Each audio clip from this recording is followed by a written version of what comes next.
Oh, goal, and there it is! He stands tall now. Ladies and gentlemen, Brazil 3, Germany 1. If you want to be the best, you gotta beat all the best.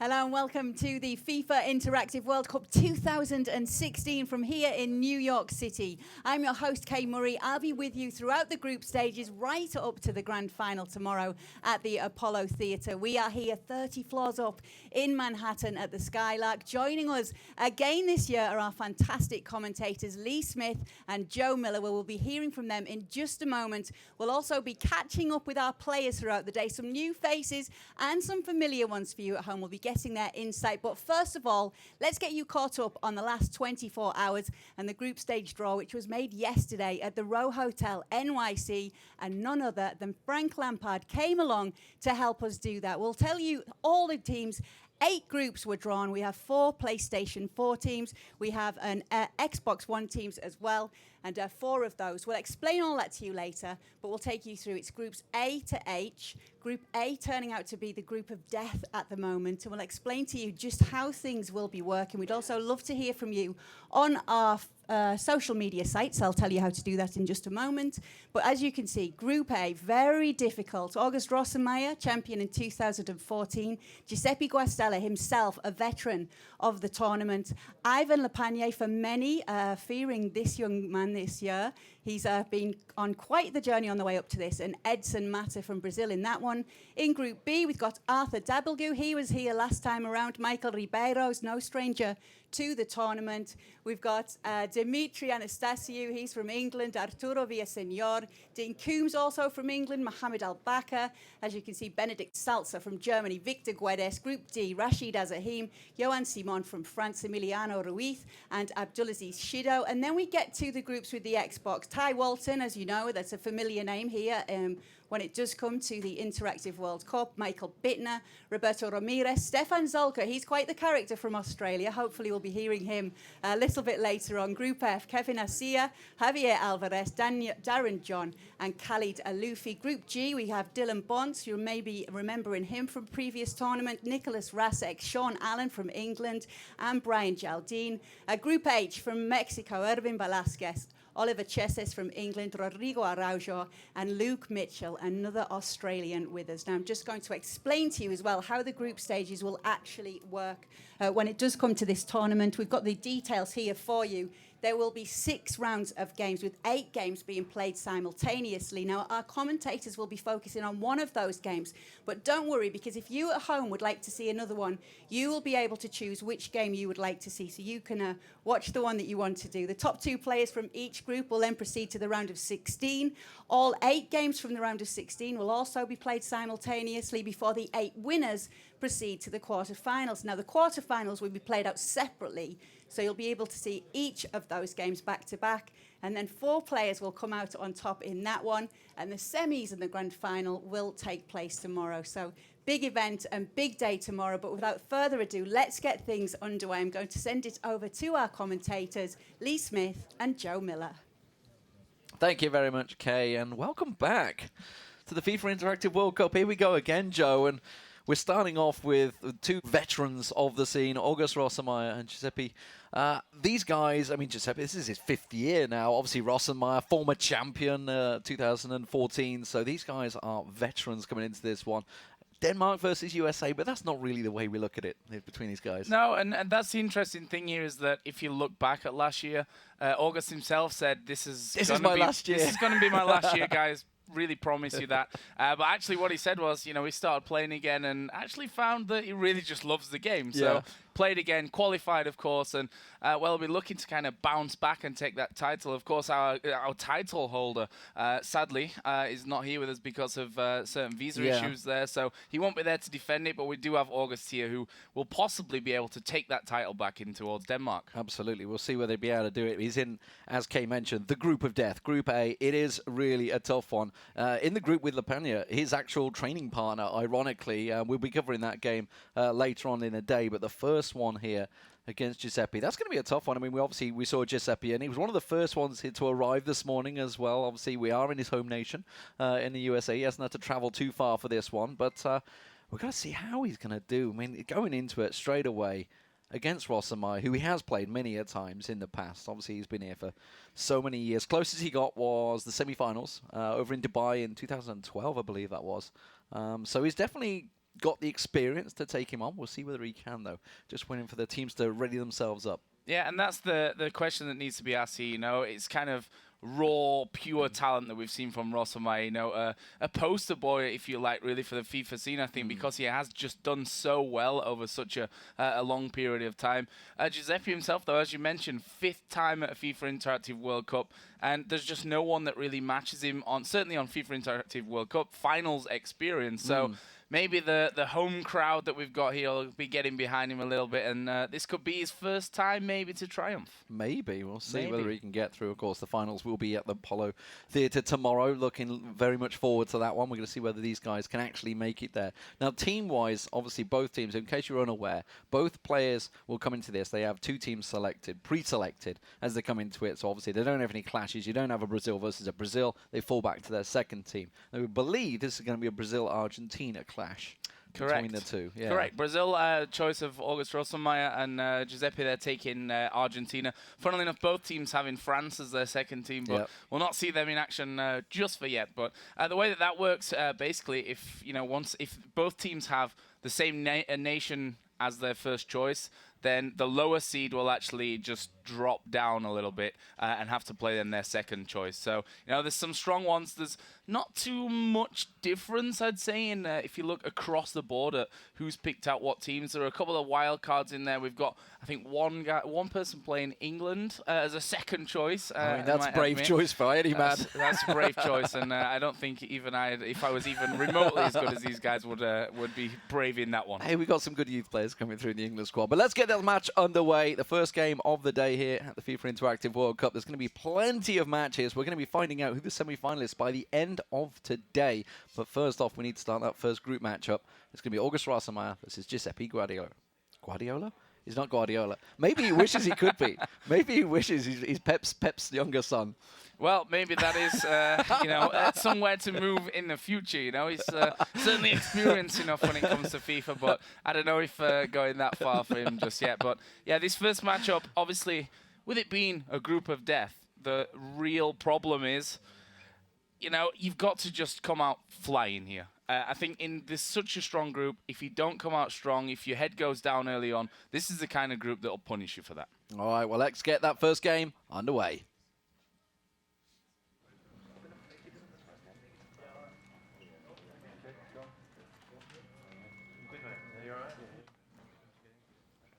All right, here we go. We are getting underway for the first match. This one on the PlayStation, I believe, between these two. Yep. We're going to see a little bit of skill, I think, from Rossmeyer to get things underway. Who knows? We'll see his little skill start off. It is, of course, going to be under the stadium lights. Brazil, represented by Rossmeyer in the yellow. And Giuseppe Guastella, should get his surname correct. Not Guardiola. Not Guardiola. He's not Pep's younger...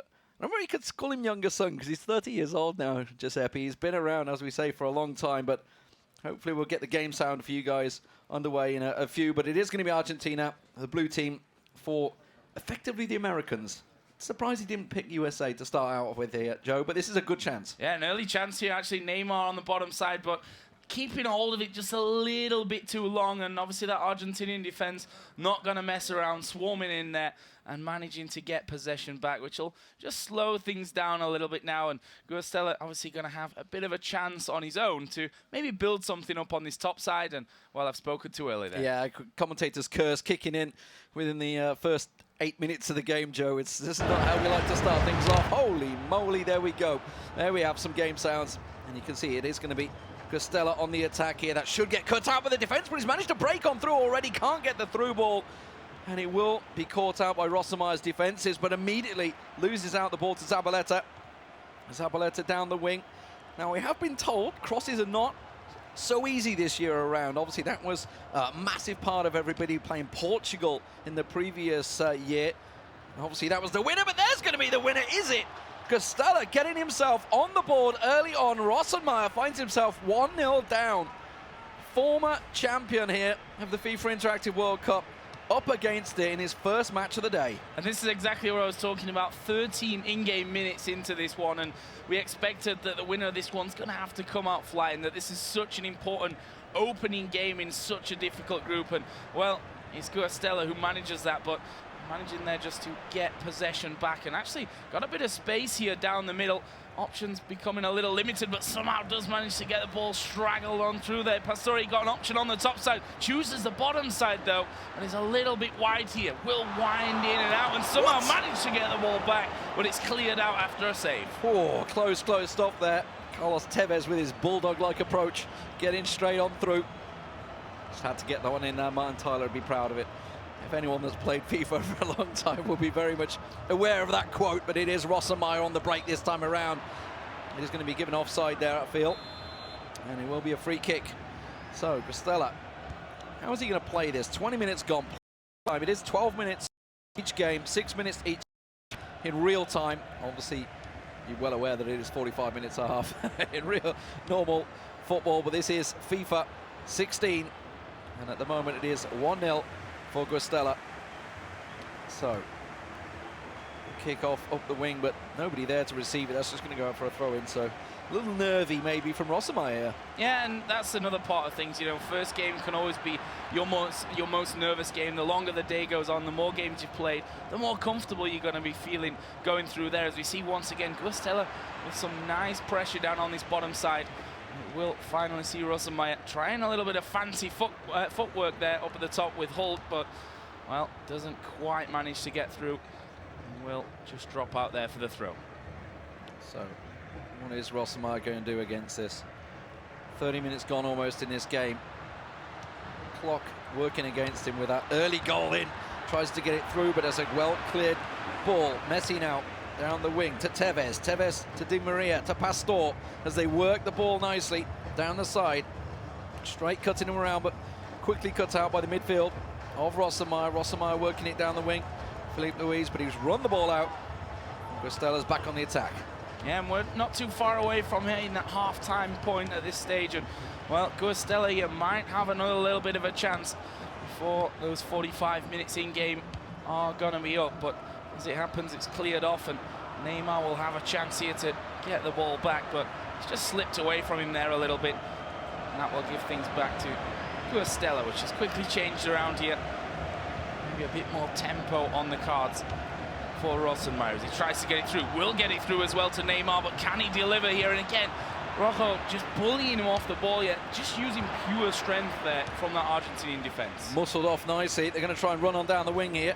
Immediately Rossenmeyer manages to win it back. It's feeds it nicely down to Neymar. The question is, he's got two defenders around him. Cut off straight away and immediately straight down the wing. But again, Rossenmeyer on the attack here, tries to push it through. Can't quite get the forward onto the ball though. And it will be played nicely. Giuseppe though, a lot of pressure coming out from Rossenmeyer early on. And we saw the pass quote there, which is, you know, fairly strong for both teams at 90% to an 85%. So both these players passing that ball well. Let's see, that one just managing to get through, but quickly lost. But there we see the strength again, and that will set Di Maria up on this top side. His options might be limited, but he cuts in, has a pop, and he just sails on wide. That could well have been opening for goal of the season already. Who knows? I did see the goal of the tournament coming into this one. Some fantastic shot, and it was almost similar to that, but it's Rossenmeyer once again with Ramirez down the wing, but that through ball is only going to go as far as Mascherano finds himself in that centre-back role more often than not these days, as he has done for Barcelona. But Rojo puts it back to Pastore. Pastore through. Nice passing from both teams, by the way. But Giuseppe certainly has came out the starting blocks hot here as he goes into the first half. 1-0 lead.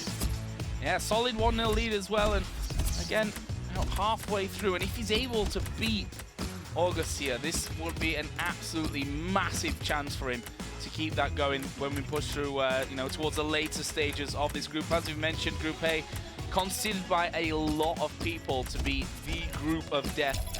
And just a bit of information, because I'm not sure we talked too much about that we obviously have PlayStation 4 and Xbox here, that both groups on separate sides of the bracket, and they'll only meet once it comes down to the grand final, which will then be a Xbox versus PlayStation show-off, and they'll actually play on, you know, their home console and then switch over to their away console, if you like. So a little twist in this one. It's definitely a twist, and it might catch a few players off. We'll see how they handle it on the different controllers. Maybe there's just a little adjustment in there that they have to deal with, but most of them will be used to it. I would assume most people, certainly playing in this tournament, probably have both consoles. They're of that persuasion. They like to play all the games, as do most people, but it is FIFA at the moment, and it is going to be, once again, Giuseppe making it a run down the wing. Can he nick another second goal early on here? I wonder. That would put Rossemeyer under some serious, serious pressure. We have seen some great comebacks, and at the moment he's going to have to try and stage one. If you can even just get a draw, he'd be happy. But this is, as mentioned early on, this is Group A, the group of death, effectively. As soon as it was drawn, there was drawn breaths. Everybody thinking, oh my God, they're all up against each other. Just about the worst that Rossemeyer could hope for, and he's certainly up against it here, as that was a potential foul. Giuseppe played the advantage as he tries to run it in. Rossemeyer scrambling the defense. Can he get a cross in? He can, and maybe a header coming out of this one, but the keeper was nowhere, and Rossemeyer scrambles it clear. Yeah, now a chance though on the counter. Will drop off there to Neymar. Got two men just moving up now inside the box, but a bit of fancy footwork there along the byline, and well, in the end, kind of catches himself out. One touch too many, possibly. Bit too fancy, yeah. Start hitting that skill button, trying to get your little juggling going on. And look at this, we're seeing nice, slow play coming out from Guastella now. The American in a great advantage, but giving a ball away like that, pass back, almost Steven Gerrard-esque there, as he just drops it straight back through to the midfielder. Ready and waiting to pounce on it, Willian. Can he get a cross in? He's managed to beat 3 defenders here. He's still running and ragged. Rossemeyer just can't find a clean angle to shoot, though, as he tries to push it on through. Gets another chance to cross it. Is he going to have the players ready? He just wants to run it through, and in the end, had to take a shot himself. Hulk was ready and waiting in the box, but couldn't find it through. And it is Giuseppe Guastella once again on the attack. Tough little break there, I think, for Rossemeyer. Had a lot of time on that top side, but options limited. But it will again be Willian here trying to push on through. Lost the ball, but then quickly won it back. And this is the chance that he's surely been looking for. Will march on forward, and there it is. The tap in from close range, and that will be 1-1. And well, who else would it be other than number 10, Neymar? Earned himself an achievement for that one, threading the needle. Yeah, brilliant. Rossemeyer, well, I think he'd be more happy with the fact that he got the goal, but the achievement will help as well. As it is, here we go, 1-1. Giuseppe's been running the clock down a little bit. He had some great attacks early on in the first half, but it's all on Rossemeyer now. The momentum swinging his way. And that little run that he's been using Neymar for has worked out so well for him. This time around, it's going to be Giuseppe. That's a great through ball. Completely clear, but the defender muscles him off there. And a risky old pass back to the keeper there. He's managed to win it back in the midfield. Going to try and push one forward. He's got players on the wing, but he's going to go for the through ball. Tries to push it through, and the defender throws himself in front of it. And the loose ball, that's not exactly a rough clearance. That's just going to be chipped straight back to Giuseppe. And he can keep the pressure on. Can he find a second goal? Tough, he has been pretty much swarmed there, but as they try and clear away, will regain possession. Zabaleta down on the bottom, giving away though, and this is now very, very dangerous. Will be knocked up onto the top side, but again, the strength of this Argentinian defense will win out, but passing accuracy this second half certainly been a little more lackluster than what we saw in the first 45. Yeah, this game is definitely stretched wide open as Rossemeyer chased, looking for the goal. You can see he's trying to work his magic once again. It's Willian. Can he get it back in again? Threads it across, but the strikers, they'd all managed to go so close, all on the box, and I think it was offside given in the end there. Yes, it was. They were just trying to play it a little too precisely. But here we go. Giuseppe Guastella playing it out from the goalkeeper through the defense and back.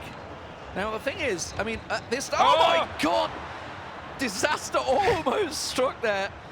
Guastella trying to play it delicately. I was about to say a draw at this point, this stage in the tournament, is not bad. You're playing against a former champion of the FIFA Interactive World Cup. Rossemeyer They know he's got it in his arsenal to score, and literally I say Arsenal because that's the team he supports, and he's trying to play it as intricately as they do. But this is Giuseppe Costello once again on the attack, pass it through, but the defenders just take it, pick it off his boot, and win it back. And now Rossemeyer on the counter. Well, this could certainly be it. We've got 84 minutes on the in-game clock. They will thread it through, but it's just not got enough power. It's sent back to the keeper, who plays for a second time almost in a row. Bit of a risky chip over the top, but he regains possession. 86 now on the clock, and there is still enough time for one attack here. Keeping possession will be the key point. As you mentioned, a draw at this stage, certainly for Costello, will not be a bad thing for him whatsoever, but if he can just manage to nick it here in these last couple of minutes, we'll get the ball back. So that chance still on for him. But you can see he's definitely playing the possession game right now. Yeah. As we do hit 90 minutes in game, we'll just switch the flanks. But again, dangerous positioning to have that in. There's only 1 minute added on, so he will surely be able to see this one out and pick up the point in his first game. Happy with the draw against the former FIFA Interactive World Champion, playing it by the numbers. So 1-1, our first game of the day. You thought Costello maybe had it for a while there. Rossemeyer was just not looking at the races in the first half, but absolutely came back guns blazing and could honestly have stole the winner as well. A number of times he had Willian just running down the wing, trying to dribble it in there. Here's going to be the first goal. You can see Costello. That was a great little goal by him. And then, of course, Willian gets it, the second one, just passed it nicely to, I believe it was Oscar that actually put it in the net. Was it? I believe so. It was Not Neymar? It might have been Okay. Neymar. I can't remember. It was Either Willian way, that passed a it. 1-1. That's what I In the remember. end of the day, right, as we said, that early goal from Pastore there for Costello, absolutely fantastic, to be honest. That was the real start that he needed. 13 minutes in game, which is just a couple of minutes in real time, if you like. And for me, that was the dream start for him. Yeah, of course, you're looking to then capitalize and make that two and kind of just shut the door, if you like, but just doesn't quite happen for him. And Rossemeyer showing that he can really play under pressure. Yeah, absolutely fantastic stuff. Let's get a word from the former world champion here at the FIFA Interactive World Cup. It's August Rossemeyer standing by with Kay Murray. Thanks, guys. Well, it's not the first time we've actually seen August deal with going a goal behind and going under pressure. How do you deal with it when that happens? Well, he scored pretty early in the game, but I still knew that there was plenty of time left. And yeah, my motto is never give up. And yeah, I kept pushing, and 1-1 was all right. I'm excited to be here and plenty of games left. So yeah, I'm happy. August, you were 2014 champion in Brazil. A fantastic moment for you. Last year, it didn't quite go to plan for you. You still went very far. And afterwards, you said, I don't know if I want to do this anymore, but you've decided to come back. How did you make that decision? Well, as you say, it was a very tough loss for me. But I turned it around and said, let's make this a motivation for me to come back stronger than ever. And yeah, I'm here in New York now, so let's see how it goes. How about Giuseppe as an opponent? Giuseppe Costello knows this tournament well. He's playing as his home country, US, and yeah, he's an experienced player, so it's a tough draw and a tough match, as the game were. So yeah, I'm happy with 1-1. Obviously, I always aim to win the game, but 1-1 is not bad. I'm not out, I'm not through, but hopefully I will go through. Okay, congratulations, August. Let's hope that it keeps picking up and we get your first win as well in the next game. Hopefully, yes. Thank you. Okay, August Rossemeyer there, and a few words from him, the 2014 champion. If you would like to show your support for August, you can do so by using the hashtag FIWC and Rossemeyer, his last name, or the last name of any player that you will be supporting. We'd love to hear from you on all of our social media sites. If it's on Twitter, it's at FIWC. If it's on Facebook, facebook.com/FIWC. And maybe you're watching us on FIFA on YouTube. If not, you can join us on youtube.com/FIFA TV. We would love to hear from you. But we're going to get to round 2 now, so I'll send it back to our commentators, Lee Smith and Joe Miller. Thank you very much. So, interesting words. So he had to keep focus there, August, make sure he can get back into it, and good experience coming into this one. So next match, I believe, is going to be Dylan Bonds versus Rasek. I think it is the second match. Both these teams actually have picked Brazil for the first. So I guess the highest rank gets the choice of whether he wants to play his first or second team. Actually, the what same we last have, year. what we have right now is actually the Xbox, where this one was supposed to be played, is still got a game going It's Ty on. Walton and Bittner, I can see, Michael Bittner. They're still playing. They're right in front of us. And actually, it looks like Michael Bittner is winning. He's on Argentina at the moment, 2-1. So 2-1. Yeah, so as soon as that game is done, then obviously we'll be moving into the next one. But that actually gives us then, you know, a little bit of time to actually, number one, look through a couple of results. We actually have all the information at our fingertips this year, great. so we can let you know about that one. Group A, we'll start with that because obviously we saw August Rosselmeyer versus Giuseppe Gusella ended in a 1-1. Le Panier, which was, you know, he was tipped by a lot of people to be a, I don't want to say dark horse because he has won tournaments before and he's the training partner of August Rosselmeyer, but maybe the hard one because he was in a third seed pool here, which kind of, if he's not a dark horse, is he just a horse? Just possibly. I don't know about that one. He's just a known horse. But he managed to win his first game against Mata from Brazil. So actually we'll take the lead in Group A because of that 1-pointer on the other one. Just to quickly run through Group B, we saw Ribeiro beating Arthur Dabalgu, which obviously a returner from last year. Another 1-1er in that draw in that group as well. And some of the other games still actually going on right now. Yeah, I can see that one's now 3-1. I don't know who's actually playing Argentina as it is, but there it is. It's on your screen. They did just knock one in. So this is Ty Walton versus Michael Bittner at the moment. So Michael playing as Argentina, his first team, so it must be Michael. This would be an upset straight away if he can beat Ty Walton. Ty Walton coming into this group as the #1 seed as well. So definitely a big upset for the veteran. I actually asked him earlier, I was like, is this your 4th or 5th year? I don't know. It's somewhere around there. It's my 4th or 5th. He's complaining that he's been knocked out by penalties twice as well. But yeah, Ty Walton, 3-1 down in his first game. This is definitely a big upset for him. And as you can see, it is the halfway mark. And now the pressure very much on them because we're talking about them when we're sat right behind them. So I know Ty, a Villa fan, will be... he certainly knows anguish, let's put it that way. Certainly this season, that's for sure. But yeah, this is an uphill struggle for him now, no doubt. 3-1 behind after the first half. Certainly a real high-scoring encounter so far. And we were talking a little bit to Ty earlier on, and what he said was, this is almost a good opportunity for me in this first game, which will be difficult because if I lose, I can still pick it up. But if I've won, it allows me to, you know, maybe ease off a little bit and not be so nervous about the following games. But as it stands, he's going to have to be nervous because he's 3-1 behind. Well, he tried to claim that it didn't matter so much if he lost the first game because he reckoned he'd qualify anyway, but I'm still not sure on that one. But here we go, Ty Walton as Brazil making a push here. The Englishman, a veteran of the scene, as we say, been here many, many years. But can't manage to squeak a goal out right now. Michael Bittner represented Germany, playing as Argentina in this one. I know it's a little confusing. I don't know why he didn't pick Germany. You know, they are World Cup winners, but nobody's really gone with them this year.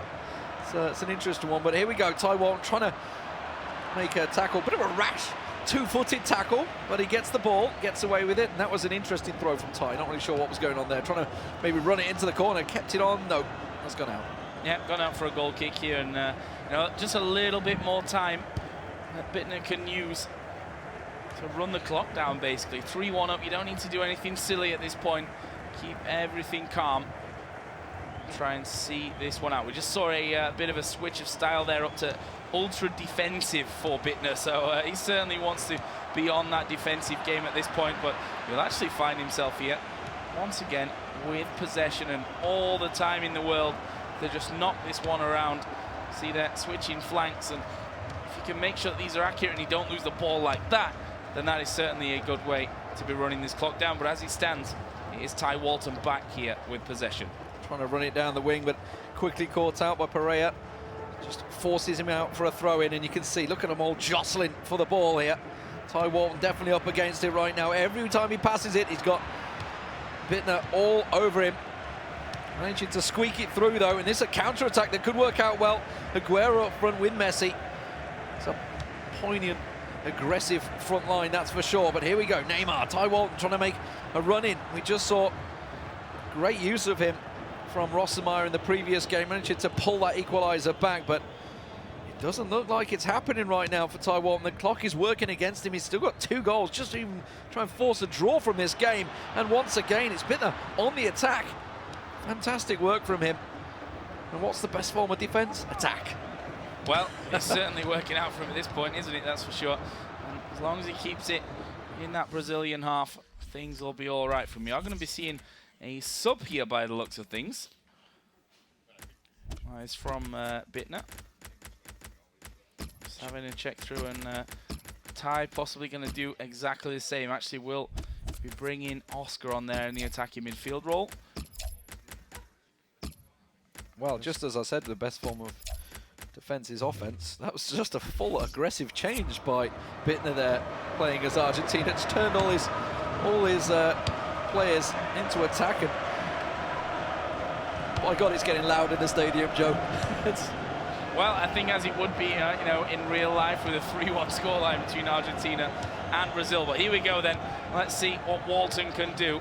We failed to, you know, mention the fact that this, between the players themselves, is England versus Germany, which in itself is a, you know, always a bit of rivalry there, just a little bit. Couple of matchup years of always. history. Yeah. Couple of things happen between the two nations, but as it is, this is football, and it is Brazil-Argentina. And these two, as you say, they're not exactly nations that are short of love for one another. Brazil, though, Taiwan, oh, if only he could have got that through. A crucial tackle there by Michael Bittner, managing to cut it out beautifully, and now he's gone to a great attacking chance. Higuain up front, can he manage to work some magic? Tries to pull it through, gets it back to Messi. Messi's back to Higuain, the old former partnership there, trying to link up. At the moment, it doesn't look like it's going to be a case for Taiwan. He's got 10 minutes remaining. And this is still all Michael Bittner playing the possession game. Finally, Taiwan gets hold of the ball for Brazil. Now, what can he do with it? Because instantly, the second he gets the ball, immediately, Bittner is all over him.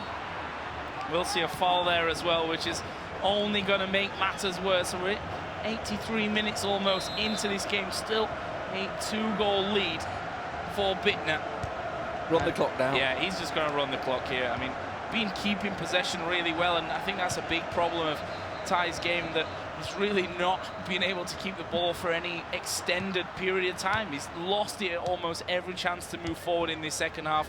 We didn't see the first half, of course, but with a 3-1 scoreline, I don't assume it was much better for him there either.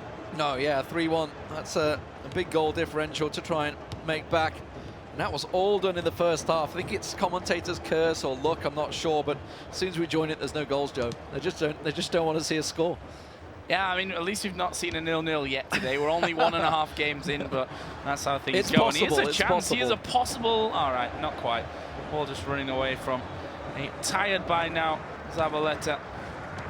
And that will keep then possession firmly in the hands of what's looking to be our winner in this game, Bittner from Germany. 2 minutes added on, but that skips by very, very quickly in game.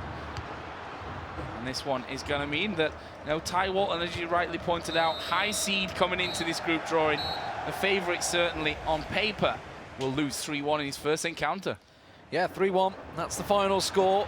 The other match in this group was Ramirez versus Zolka, and Zolka actually came up 2-0 up in that one. So Zolka also in there. So big difference. Obviously, we saw Zolka last night after the draw, and he was like, yeah, it's a tough group, but I'm already a winner because he's already come over from Australia over to here. But let's get some words. Kay Murray is standing by with one of the players to give us an interview. Thanks so much, Lee. Yes, we actually have Ivan Lepagna here with us. He's been a winner before, but not in this tournament. It's his first time. Many people are expecting big things from him. He did win his opening game. Let's talk a little bit about that one, Ivan. Let's talk about your first game, because it's a difficult group that you're in. Yeah, it's a difficult group, and the first game is always the hardest. You have to get used to the circumstances. You have to get used to the screen. And yeah, the first game is very important. So you played Edson Mata. Which team do you play with, and why do you play with the team that you do?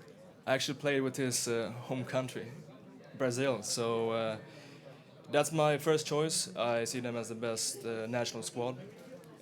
So that was my choice for that game. Do you feel many people are saying, well, they're not saying so much the dark horse because you've won tournaments before, but obviously this is your first time in this tournament. Do you feel the pressure that everybody's expecting big things from you?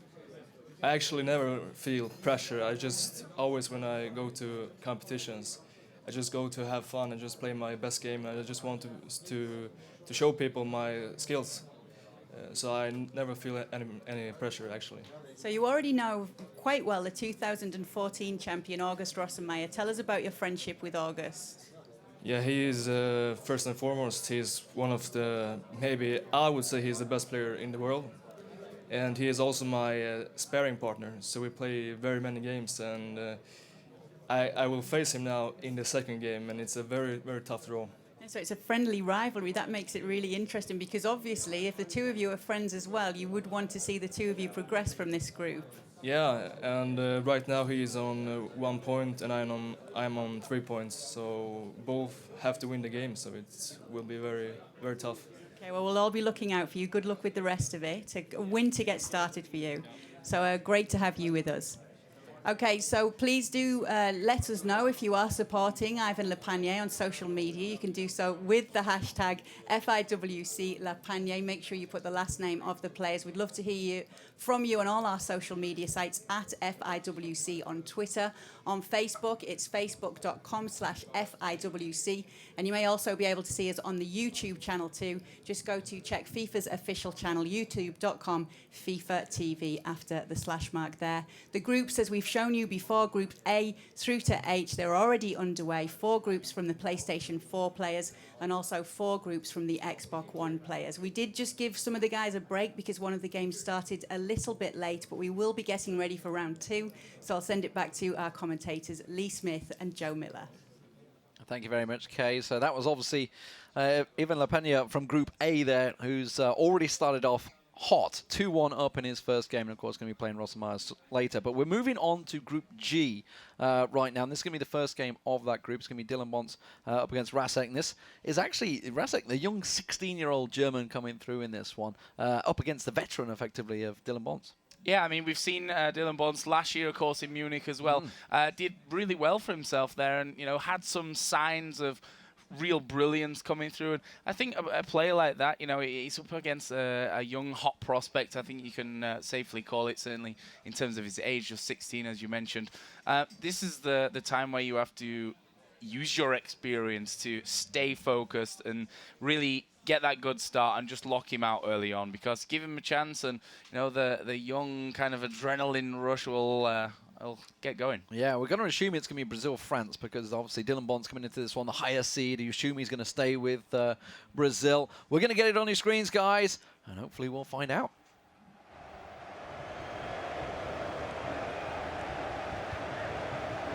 We were right. Technical workings figured it out. Brazil versus France. It is Dylan Bonds playing as Brazil and Rasek playing as France. The young German. What can we see from this man? 16 years old, coming through into this tournament. Claims he doesn't have a team he supports, which is an interesting one. And you know what? He's already scored 5 minutes in. The young 16-year-old. Can he be an upstart here? Shining Dylan Bonds, he's going to have a lot of pressure on him here right away. Well, this is exactly what I was talking about, you know, give him a chance to get settled into this one, you know, 16 years old, playing a major tournament of this size in, well, quite frankly, a fantastic location that we've got here overlooking Manhattan. And, you know, they're the times where he can get nervous, but he's not showing any signs of it here. He's in the box and deep in, I think, in the end. No. No. I don't know if it was for a moment, I thought it was there in the end or what, but either way, free kick given here over to Dylan Bonds, who again has to settle his nerves, which I'm sure is a part of every player's game starting off their groups. Of course, this is the opener of the group, so important to get off to that good start. Keep your spirits high. Well, Nicholas Rasek, of course, coming into this as the German. Meanwhile, Dylan Bonds, a Tottenham fan. Won't be surprised to see they're losing to Germans. Obviously, Dortmund knocking out Spurs the other day in the Europa Cup, but see if he can come from behind like they couldn't, as it is Brazil. I don't know what it is about Brazil. Everybody's obviously picking them, but the 2 games we've watched now, in fact, Well, they lost one, they've drew one, and they've been behind every single time. So maybe, just maybe, Brazil is not the wisest choice like everybody's picked. And of course, Nicolas Rasek here as France. Having a fantastic start. That very early goal, catching even me off guard, could well give him the lead, the edge that he needs coming into this one. The first game of this group. We're all the way down in, I believe it's Group H, if I'm not mistaken. It was G. I was so close, just one letter off. And we saw there a half chance, I think we can really call it, for Bonds, but instantly long ball up by the keeper and in a dangerous position already. He's going to centre things off once again. Maybe a through ball actually will land it as well, and it's the keeper who just gets what seemed to be an elbow onto it to knock it off the ground and over the bar. And that will be a corner here then for Rasek. That'll be swung in fairly early. And again, messy stuff there in the 6-yard box, but that will just drop out onto the lower side for a throw-in. But still here, Rasek got control. Yeah, fantastic stuff. Working out so well for him. So unlucky, really, not to be able to thread that second goal in. And it's on the attack once again. Rustled out by the defence, but quickly won back. And again, can he manage to sneak it through? Rasek beaten out by Bonds' defence this time around. And now, but the thing is, he's got nowhere to go with it. Look at Rasek, he's swarming him every time. Can't get out of his own half, and it's straight back on. Using Sissoko. Can he manage to thread the ball through? Will he go for goal himself? Tries to get a little cheeky through ball, but Benzema not able to find it. And now we finally see Bonds with a chance of an attack. He's using Willian down the wing. He's got a player ahead of him, and he's going to manage to thread it just about through. It is going to be Neymar that will chase it just before it goes out, but he's got no one in the box. It's Neymar trying to run it through, but immediately will get caught out. Rasek's defence clearing it well, and immediately back on the counter. Yeah, that previous attack there, I think he had one man who was trying to send on through, was actually stood offside, so couldn't actually play it there. Tried to keep possession, but in the end, options ran out. But here's, as you mentioned, now with possession up on this top side. We'll try and knock it through, but not quite enough power there, and be one man knocked off the ball with Willian here, able to send it back into the midfield. Small, speedy passes. It goes through to Willian here on the top side again. No one really there in the box for him, but he will manage to find someone. Needs to knock it back here to Coutinho. Will stick it away in the bottom right-hand corner, and there's the equaliser. Well, you give it to a Liverpool player, and he's going to score every day of the week, that's for sure, especially Coutinho. Absolutely playing for Brazil. Slight bias with Liverpool there, just a little bit. But Rasek finds himself up against it, had a fantastic opener. Can he get another? That's the question. He's already pressured the keeper a number of times, but now it is Bonds using his years of experience here against the 16-year-old to coolly bring himself back to a 1-1 position. Some great little through balls as well. Massive passing percentage stats there as well. Immediately Neymar going to run on through, but he's got no one in the box waiting for him. You can see, waiting for the players to recover, that get him in through. David Luiz sat just at the back there. He's even coming up, wants to nod one in. Aggressive stuff from the defender, but unable to find a pass. Once again, down the wing. Brazil work it through. Dylan Bonds, can he get himself a second? He's looking mighty good. But Rasek just clears it. Now, can he get a quick counter-attack here? He needs players. He's got them in numbers. They're starting to swarm forward, but just not really moving the ball quite quick enough. And Bonds has managed to get himself in a good defensive position here. Benzema tries to run it through, can't quite get it through. And Bonds' defence holds strong. 1-1 here in the first half between Dylan Bonds and Nicolas Rasek. Yeah, looking there as well, one shot apiece, which just shows you quite how close this one is. That can't be right. They had that shot saved by the keeper, unless the defender did it. That's true, actually. Yeah. Yeah. Well, one goal apiece, that's for sure. I'll not be trusting that again for a bit of analysis. But into the second half there, as you mentioned, one apiece. So there, Rasek just trying to get the ball through. Man stood on the penalty spot, couldn't keep control. And there is a ball over the top. That was a very easy ball as well. Nobody getting anywhere near it, nobody chasing it down. And Dylan Bonds continues to work the ball really well here, starting to pass it round very nicely. Clearly settling in, but Rasek intercepts that one. It was gifted to him really on a plate. Now let's see what he can do from the midfield. Pressure there from David Luiz, trying to work it through. Matuidi, Pogba, can he run through? Pogba! Oh, just tipped wide by the keeper. So close by Rasic there to almost getting his second. Nearly the start that he had in that first half happening all over again here in the second. But now, see, these Brazilian men just moving forward. Trying to play it off onto Willian here. Knock it through. David Luiz up there in the attack at this point, and actually might get a chance to be put through here, but decides to go back towards the middle of the park. And now gives a chance over to Rasic. And Bonds brings the keeper out, who kind of clatters into his own defender. Bit of a mess there at the back. Just a little, yeah. Rasic nearly got very lucky with that one. We could have seen a right comedic goal, but throw in now for Niklas Rasic. Where's he going to go with this one? The young 16-year-old German trying to work it through, but the defense is there. And I think that was a corner. Yes, it was. So Rasic wins a corner. Pogba to take. Tries to, bit of fancy footwork, tries to push it through. Little back heel. Pogba's not going to be able to pick that one up.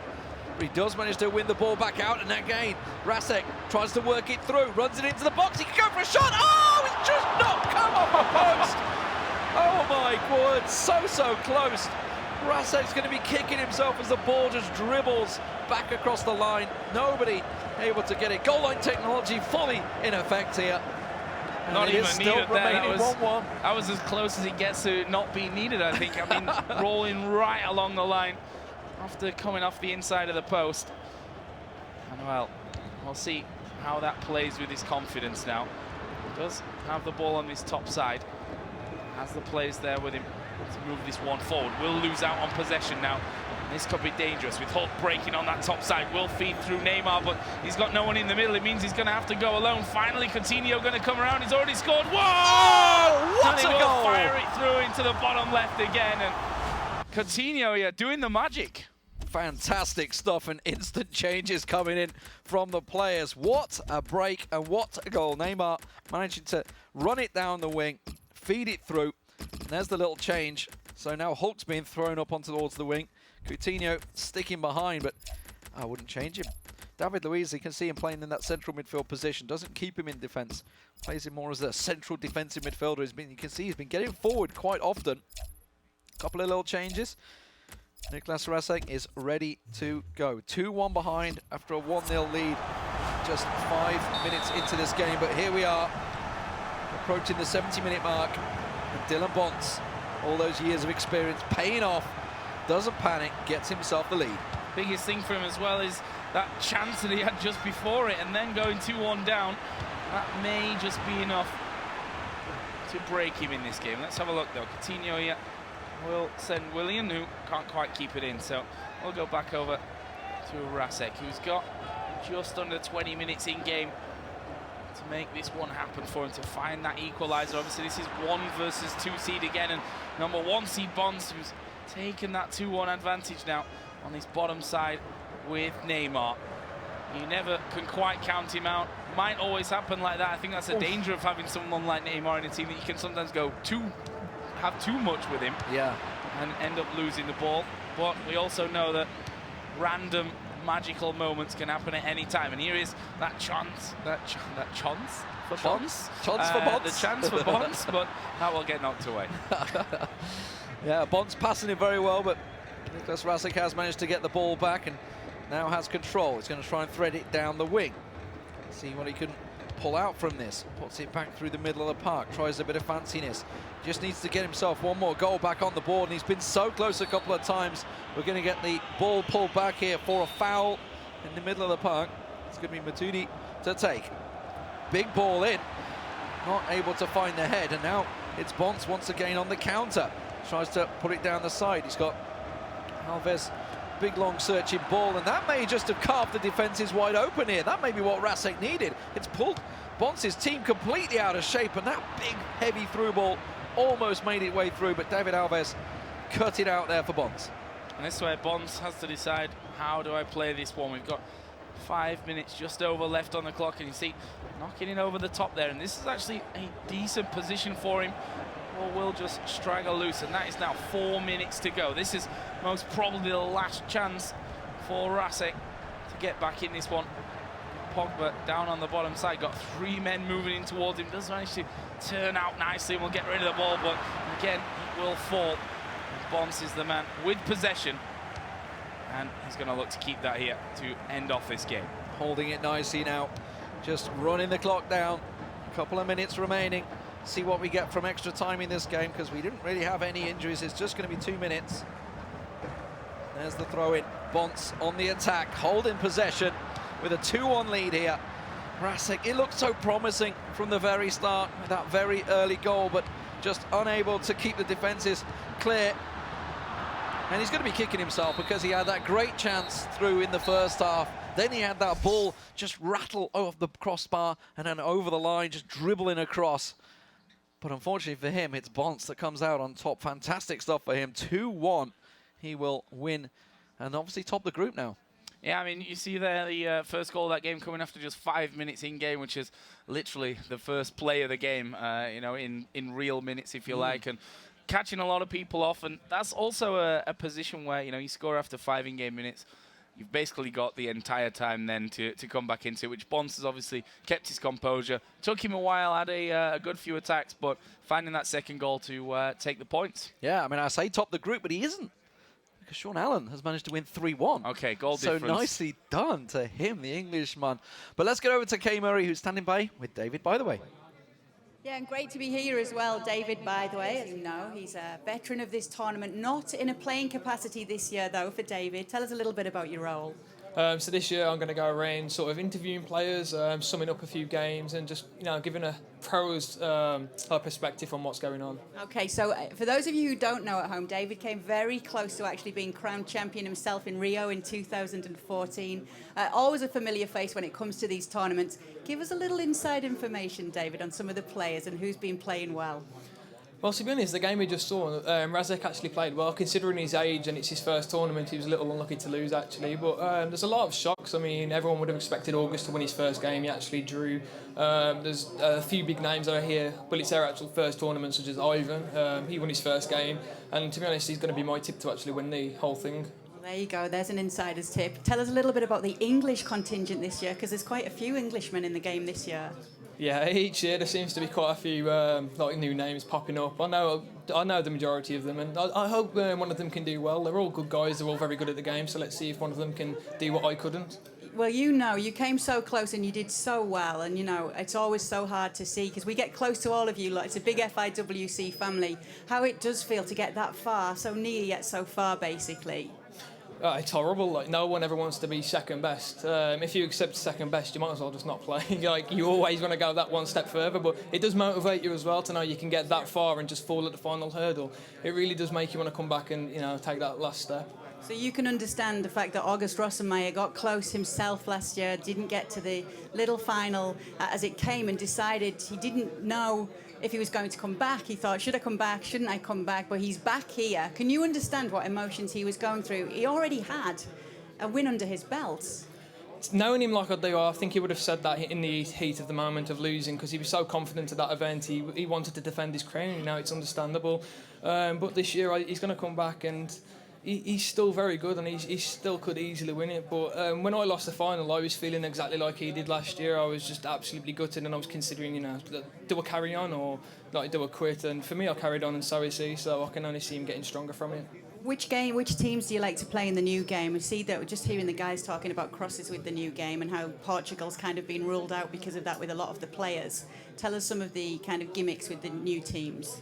Well, to be honest, there's a different style of play that kind of works on FIFA 16. It's more the forced, driven passes, quick attacks, whereas, as you said, the crossing doesn't actually work. So that's why a lot more people are using Brazil, Argentina, we're going to see quite a lot. And even France, as we've already seen a couple of times. Two different consoles we're seeing them play on. Obviously, everybody's got a preference, but when it does come to the final stages, chances are they're going to have to play on both of them. How do you go from one console to another? It's actually very hard if you're only used to one console. I mean, the majority of these players, they should already be used to two of them because, that they play the game that much. But if there's one player who gets to the final, for example, on PS4 and he hasn't actually played the Xbox, the controller's so alien to them, it's going to be very, very difficult. Now, you've had quite an interesting year yourself because you're a professional player in the virtual world now. Tell us a little bit about that.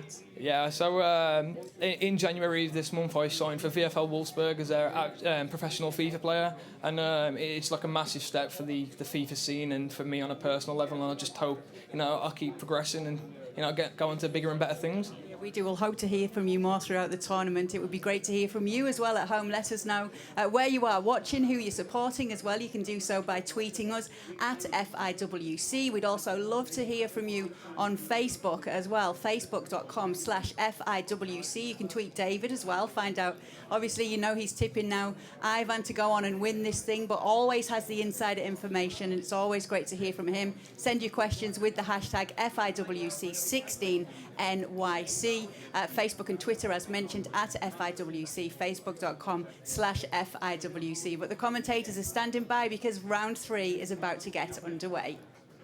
Thank you very much, guys. So sooner or later, David will figure out how to put a cap on his head the right way around. But as it stands, he doesn't understand that. But let's take a look at the groups and see exactly where we're standing currently in the tournament. As you can see on your screen, it was Lepanya did win his first match 2-1. He's going to be playing Rosamai in just a moment. We're going to be covering that game. Meanwhile, in Group B, you can see there was a draw, obviously, and a 1-0 win for Ribeiro. Then meanwhile to Group C, a 5-0 win in there. Salza taking out Guides, massive win for him, and Albaca also beating Dean Coombs 3-0. Dean Coombs the number 1 seed in that group, so not going well for any of the top seeds so far. Group D, well, that was 2-1 to Simon. Or Simon, probably. I'm probably butchering his pronunciation. That's just generally how I do that. And a 0-0 draw. And then we move down to the Xbox groups. Yeah, of course, we already saw the Ty Walton game against Bittner where he lost 3-1. Zolka also beating Ramirez. That's from that round 1 game at 2-0. And over in Group F, Kevin Isaiah, Hamburg fan, so, You're always if you're favourite. going to talk about Liverpool, then we can keep going that route. 1-0 win for him. Alufia then winning 2-0 as well in Group F. And then Group G, of course, we did just see Dylan Bonds winning his first game in the tournament. Also, Alan from England, as you mentioned, a 3-1 to go top of the group. And then a 0-0 in there with Group H between Cheses and Vasquez. And, of course, Arujo winning 3-1 against Mitchell. So that kind of leaves us where we are right now. Obviously, early stages as we move into kind of the round 2 of games here. But you have to feel our next match coming up is going to be possibly the decider of this group. Tenth and match. you also have to feel the way that people are talking, a possible, early look at what could be a semi-final on the PlayStation side. Yeah, who could manage to squeak their way through? Of course, it is going to be August Rossama versus Ivan Lepanya, who David just tipped as the man to win it. Has certainly won tournaments outside of the FIWC, so very much a very experienced player coming into this one. Denmark versus Sweden. Old champion versus potentially new champion. Who knows how this one's going to work out between them. They are also training partners as well. They obviously, as soon as they got drawn against each other, like, oh no. it's always the way. It's always the way. And that makes things incredibly hard, in my opinion. And, we see this all the time, that training partners will, or you'll sometimes look for your training partner and hope to God that he's not going to end up in a group with you. Obviously, the group stage drawing was done just yesterday, so you have to have a little bit of luck with that if you're not going to pick someone from your exact seeding pool, which will then mean that obviously you can't be drawn in a group against each other. But at the end of the day, this tournament is set up. The fact is, you have to beat everyone if you're going to go through and win it. There's such top quality players across both PlayStation and Xbox.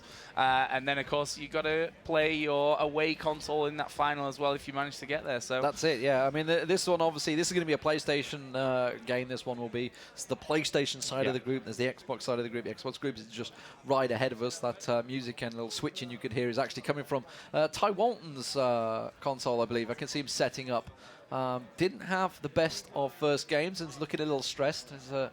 So he's not looking too happy right now. He's got a bit disheveled look on his face. Well, and I mean, rightly so. A 3-1 loss in the first game. Hard qualification process for the FIFA Interactive World Cup. Going through those online qualifiers where there's just, millions of people trying over 90 games per season to get the best record. It's an incredible qualification. Really tough. It's really, really tough. We were talking to a few people last night, like the ones that made it and ones that didn't. And his name escapes me now. He was finished 4th last year, played for Canada. Damn it, he's in here somewhere. He'll come find you. I can't remember. Yeah, he'll come find me. Like, you remember my name. He won 87 out of the 90 games. Lost 3 games. And that's 12-minute games. That's a lot of time in your life. Yep. He went 87 and 90, didn't qualify.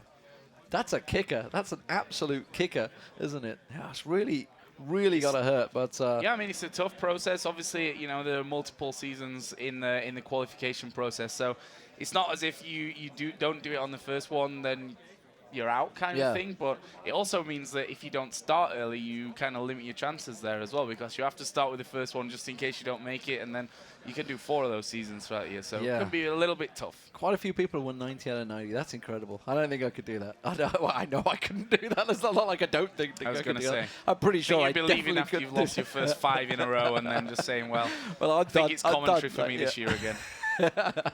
Not going to be able to qualify through, but yeah. So Sweden, Denmark. Okay, let's have our little guess on this one. Who do we think is going to make it through on this? I mean, we saw Rossomar obviously playing the first game. Was looking a little bit shaky against Giuseppe. So, do you think he's going to be able to pull something off against his old training partner? It's, I think, at this point, too difficult to call. I'm just going to sit on the fence completely with that one. The fact that you've got 2 training partners means that they know each other inside and out, if they've trained, obviously, enough together. And it's maybe going to take something a little bit different that they've not trained against each other to separate them out. Well, let's get that game underway, ladies and gentlemen. It's August Rossomar versus Ivan La Peña.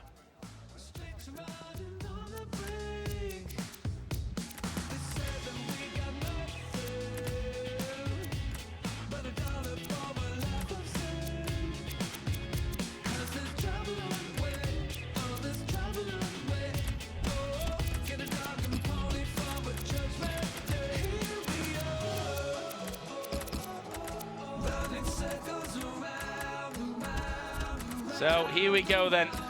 This one gonna be surely a thriller. Certainly on paper, at least one of the best games that we should have lined up in the group stage. And well, you know, on paper one of the best can still be a ball draw 0-0, but something tells me that won't be happening. It is of course Brazil versus Portugal. And, well, this is the first time that we, at least on stream, will be getting to see Portugal in action. Yeah, and ignore the graphic at the top, guys. It is going to be Rossomar as the yellow playing for Brazil. And, of course, La Peña will be playing for Portugal. Portugal, of course, were the team of the winner last year. Abdulaziz Al-Shari, unfortunately not here to defend his title, but he did play Portugal very, very well. Even got Ronaldo actually injured in the group stage, I remember, and still managed to get through. I think it was Edes, I think it was, that came on for him and managed to get his goals. But either way, here we go. First few minutes underway. Denmark versus Sweden, or in this case, Portugal versus Brazil. Well, it just is, to catch you red off guard. against yellow as well, which can just throw you off a little bit there. But we shall see a fairly tentative start for both players. And, you know, if you think about this one really logically, La Peña, if he wins this, he's basically through because of that draw, and he's winning the last one because of Rossomar's draw. He's basically done it, but we'll have to see. There's still a long way to go in this one. We'll actually be sending a couple of guys down on that bottom flank, but that will be cut out. But throw in. Really knock it through here. Passing to the guy off the pitch is not going to be anything beneficial for him. No, literally no movement there. It's like, well, okay, my options have run out. Did manage to rescue himself the throw-in from that, though. Yeah, it's not going to work out so well, but this is a good bit of pressure from La Peña early on. La Peña working it through for Portugal. Tries to get a little knock on, but a knock and run, but not going to work out for him. And now Rossomar once again on the counter. He's got himself a great ball forward here. He's got one man coming trying to catch up. I think it's Oscar that's trying to get in toward the box. Can he get across in there? Neymar trying to jostle, trying to work his way through, but not able to lose the defenders. Pushing him out of the box nicely. Marcelo tries to put it in, he gets it! It's there, Rossomar with the goal early on. And how will that affect this matchup? La Peña up against the ropes early in this game. Basically the exact opposite there for Rossomar as to what happened to him in that first game against Guastella. That is the start that he was looking for now, but La Peña, we know them as training partners, and certainly a man who could be a favourite for this overall tournament victory. But let's see, there's the ball knocked through. A cross would have come in there on last year's version, but we will be seeing it going in. Doesn't quite, again, get past the defender. That's the The interesting thing about having Portugal here as the second team, we heard David, by the way, his thoughts a little earlier on about how the whole technicalities and play style of FIFA have in fact changed from FIFA 15 to, of course, FIFA 16 here. And so far, it's been a lot of Brazil. In this game, it's working out nicely for Rossumaier, almost trying the ball over the top there. Does lose out, though. It's the first time we've seen Brazil actually start off well as well, come back, get that goal early on. Of course, Dylan Bonds did just win it, but there you go. There's the updated graphic. Just to remind you guys, it is Rossumaier playing in the yellow of Brazil, La Peña playing in the red of Portugal. At the moment, it is a great start for Rossumaier, and this will open the group right up as well. Of course, La Peña has to play Giuseppe Gostella as well, who already made that draw with Rossumaier. Started off really well and honestly looked great throughout the game. And here we go. La Peña trying to get a counter on, but cut out by Rossumaier's defences. And now the counter is back on. A great little threaded ball there to Oscar. Oscar's got Willian with him. Willian setting up that first goal for Rossumaier against Guastella in the first game of the group. That ball's not going to manage to find its way through quickly the defence. But this is a very open match, it would appear. Some fast passing coming out for both teams. And I wonder, you know, if we could only look and know a little bit more about how their training together has gone and how they've, you know, developed their styles under those training games to see how this one actually differs. Because as you rightly mentioned, it is incredibly open at this stage. We do see La Peña with possession once again. And quickly, without possession, but I think he's actually got the throw in there yet. Willian not quite with a slide, able to keep that one in touch.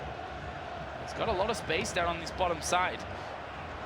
Maybe Lisiu will have all the time in the world. Actually decided to cut back inside there, which means it's snuffed out. Well, the ball will run loose, and here's the chance. Can he get it in? Oh, well, that's a pen. Is a penalty, yeah. Took his foot away. Can Ronaldo bring La Peña back into this one? Oh, down the middle. Keeper chose to go bottom left, and well, I think a bit of a let-off for him there, but that will tie us back up at 1-1. So close though. Almost saved by Rossumaier there. Look at that. The stutter step didn't catch him off guard. Delayed it, but still, it was a goal, and we're all square once again. 1-1. Rossumaier, his early lead whittled away by that simple penalty for Ronaldo. How will he work this one back in? Straight back on the attack here. As he manages to step it through, he's got a good opening here. He could try and work it through the middle. He's going to get Neymar. Neymar, trying a little too fancy, but he's cut straight back out, and he's straight back on the account to attack here. He's got men in the box. Can he work it through? Tries the simple shot. The goalkeeper will get a hold of that one, and La Peña will breathe a sigh of relief. Well, not much time left here in this first half. Just a couple of minutes in game, but for me, always time for a dangerous attack. A bit of pace behind it.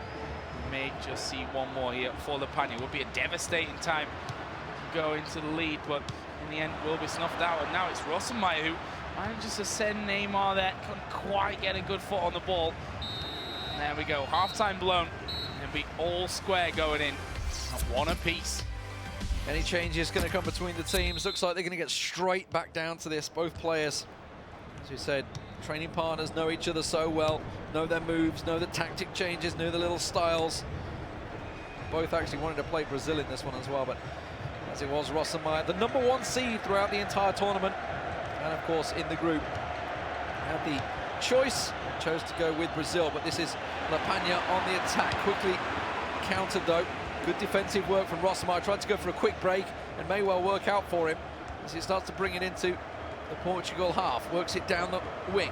He's got a man in front of him, he's going to try and make use of him, but Neymar not able to get ahead of Alves on that one, and it was cut out nicely. Nani trying to bring it forward for La Peña, just playing the ball, switching the wings to Contrao down the side. Can he manage to get Quaresma back in? No, he can't. Hug will cut that one out. We'll get that throw, of course, though. And another one instantly after, so keeping a hold of things. Let's see what he's got up his sleeve. See the concentration of both players there on the player view cam down at the bottom. There is This ball given away and sent in quickly here. It will set Oscar free. Can he turn his man though? Alves again holding strong on that one, and Lepania will get control back on this one. Looking for some space on this top side. But he's not got many options here after giving it away to Nani, and well, a bit of a clash there. And that will be a free kick and the first yellow card that we've certainly seen here for Rossumaya. A couple of fouls from Rossumaya in this game. Obviously the first one giving that penalty away. Now Willian with a yellow card. Don't think it'll affect him too badly. Unless it happens again, and now look at this. The muscling coming in. Alves caught into action, trying to keep Nani away. Will manage to get a hold of it, tries to switch the wings and does it nicely to Felipe Luis, but he's lost out the ball. Quaresma's managed to get it back. That's offside. No, actually didn't give it. The flag was waving. They saw the linesman waving his flag, but the ref ignored it.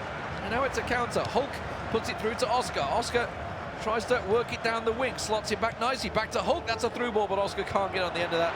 Pepe will deal with it. And Lepania goes back on the attack. Losing out there again, but will actually fall kindly to him. And this is a real chance now. Quaresma moving forward, will put the ball in. Surely going to get on the head of Ronaldo. And, well, he's kind of held up right there. Ball sailing over, and in the end for a corner. It looks like he's going to put this one straight into the box. Will hit the penalty circle. It's Ronaldo, but there was a man on the line, and that's a let-off for Rossumaya. That's why you keep your defenders on those corner posts for that exact moment. Just went straight over the keeper's head, but luckily managed to keep it clear. Oof! That looked like a heavy tackle, but referee doesn't give anything, just goes out for the throw-in. Some let-off possibly for Lepania there, as Rossumaya tries to work it down the wing. Willian tries to find something, tries an adventurous ball through for Holt, and Nani will keep that clear. But this is delicate play from Lepania, playing out of his box. Some intricate passing going through here. And now he does finally put his foot behind it, down to Quaresma on the wing. Can he work it back in again? Almost got that cross working for him a moment ago, but it was Rossumaya's last defender that got the head clear.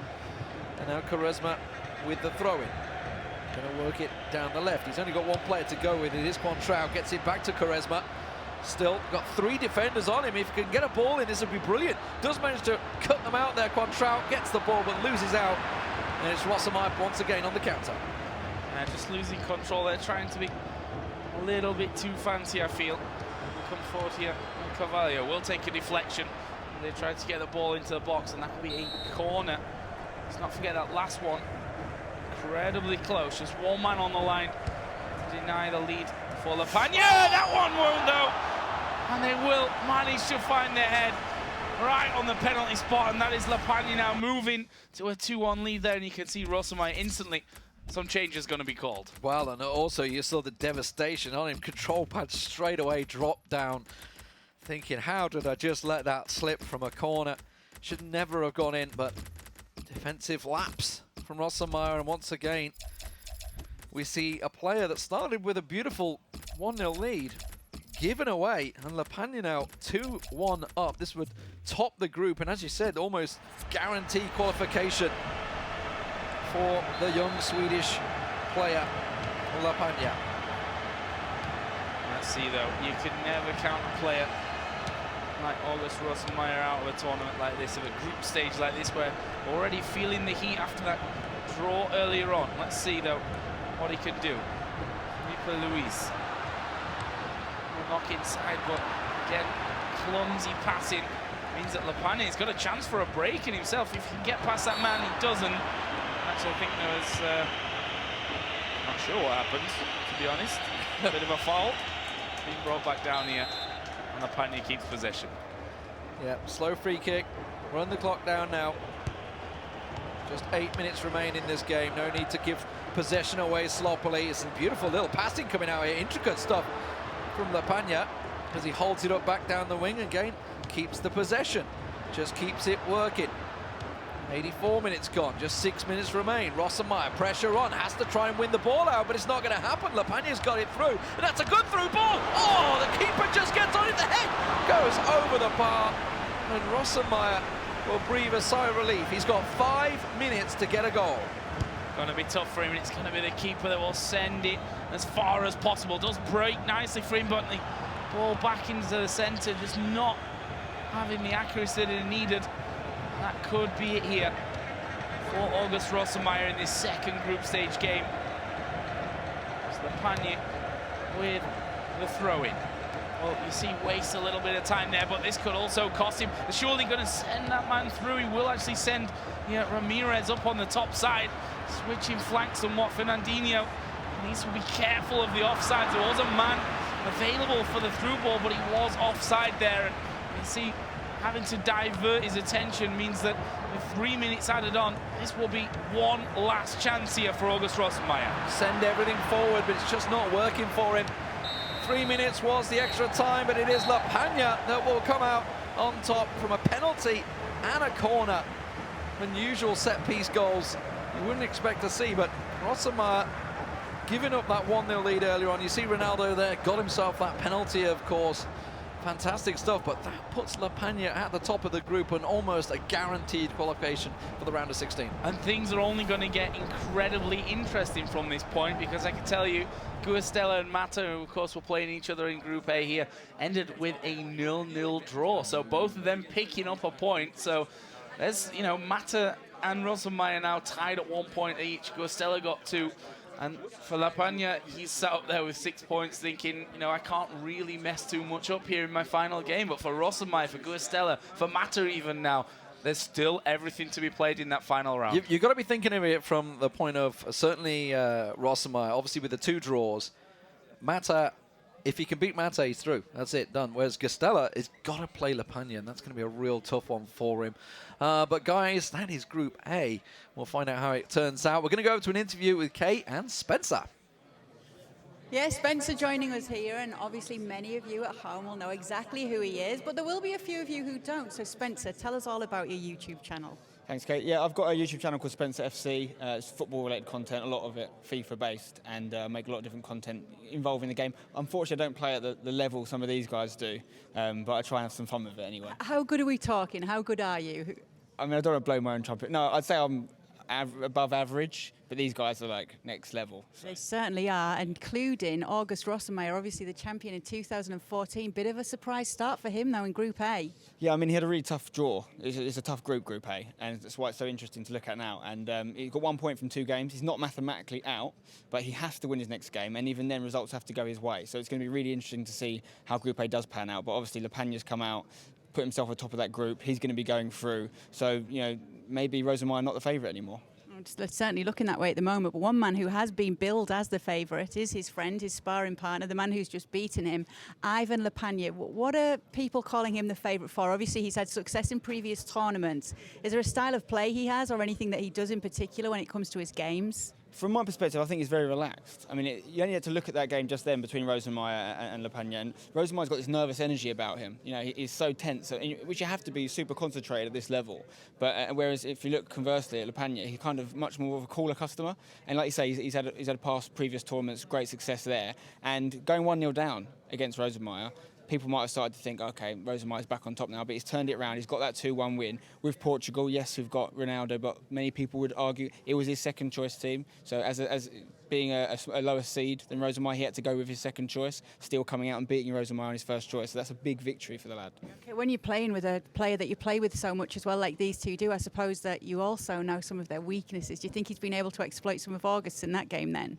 I mean, it should work both ways. It should work, so they should both know each other's strengths and weaknesses. But it's all about who can actually capitalise that in this environment, because it's a very different environment. Even if they play together regularly, you know, online or even in person, this is a completely different setup. You can't recreate this. It's the same. We hear about it in football with penalties. You can't practice a penalty shootout like it's going to be in a tournament. You've got cameras, you've got people watching. You know, you've got that extra level of kind of pressure. And maybe what we're seeing right now is that Lepanya's kind of mentality is more suited to that. Great. Well, we'll be getting some more stuff from you and tips later, Spencer. Great to have you with us here at the FIFA Interactive World Cup Final 2016 in New York. We will send it back to our commentators, Lee Smith and Joe Miller, with more action from the event. Thank you very much, Kay. Great to hear from Spencer there. And pretty much hit the nail on the head, really, as he was saying. It's like you can't recreate the pressure situations that are under. I mean, there is a whole load of pressing in here. You've got all the TV channels and etc. just bearing down watching you. That's a lot of pressure, and Rossumai won't be very happy with that. But we're going to spin on. We're going to move on to Group H, all the way down the back from A to H.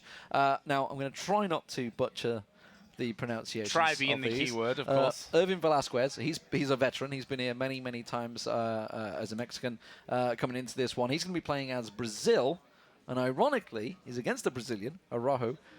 Possibly butchered his name. I was hoping Kay would say it, but Kay didn't say it. So I was like, I gotta try and figure the pronunciation mode. So. Yeah. Oh, we've got 3 different versions of it. Araujo.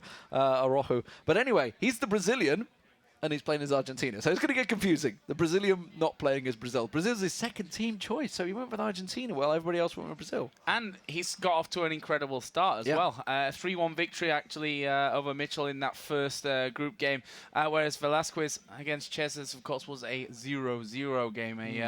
I don't want to call it a ball draw because we didn't see it, and I can't actually tell if that's it's one of the few nil-nils. One of the few nil-nils. We've not seen many. We've seen plenty of goals today, which, of course, keeps us happy, that's for sure. But again, this one comes down to a really important scenario with it, and we saw it in the last one with one player who's got 3 points, the other one who's got the 1 on the board, and you can reverse all that with a win, or you can be sat there thinking, well, I really have to pull my socks up at some point in this next round, otherwise could find out that I'm going to be going home earlier than expected in the group stage of the tournament. Absolutely. It's not something that anybody wants going out in the groups. Round of 16, of course, will follow the group stages and the quarterfinals. Every quarterfinal will be all played today to find out who the semi-finalists will be, and, of course, the finalists, all tomorrow at the Apollo. So that's going to be certainly impressive to see who gets there. A lot of pressure on them. A lot of people, if I'm thinking back to last year's tournament, a lot of top favourites that didn't make it through, and we may well be seeing the same now with the way some of these groups are starting to play out. Obviously, with Dean Coombs losing out early on, Rossumai under pressure,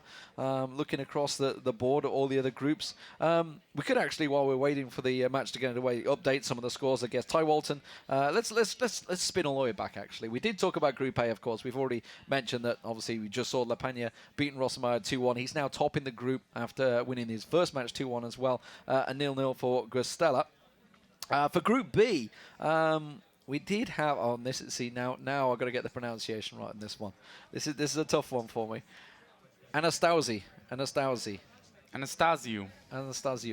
Yeah. See, there we go, nailed it. David, by the way, is he just walked past it, like slipped it in there. Approval on the pronunciation of that one. Next time we should hire him to. He won 2-1 anyway. You can see the game. It's going to get underway in just a moment. It's on your screens there. We'll wait until they actually kick off. They're doing a few skilled shots there, but Ribeiro also in that group. He's won both matches now, so he's actually topping the group. Ribeiro is, so he's doing a fantastic job over in Group B. Group C at the moment, Dean Coombs is playing salsa. I can't actually see him in front of me, so he must be playing the other side, so I can't give you any updates on that score. So that group is working out well. D is very much working in favour of Simon. He's won both his matches, so he's topping. Group E is underway as well. Ty Walton did win his second one, but Bittner now topping the group there, and that's obviously Group E. This going on your screens will be Group H. We'll get to that as it continues. Quickly do Group F. We can see Alufi, actually, he's won both his matches, as Asaya. So they're going to be playing each other going. We will get into the game in just a moment. Group G, finally to round things out as we get into Group H here. We'll give you an update on that one. That is playing out right in front of us. Sean Allen topping the group currently in that one. And, of course, the game on your screens is Group H.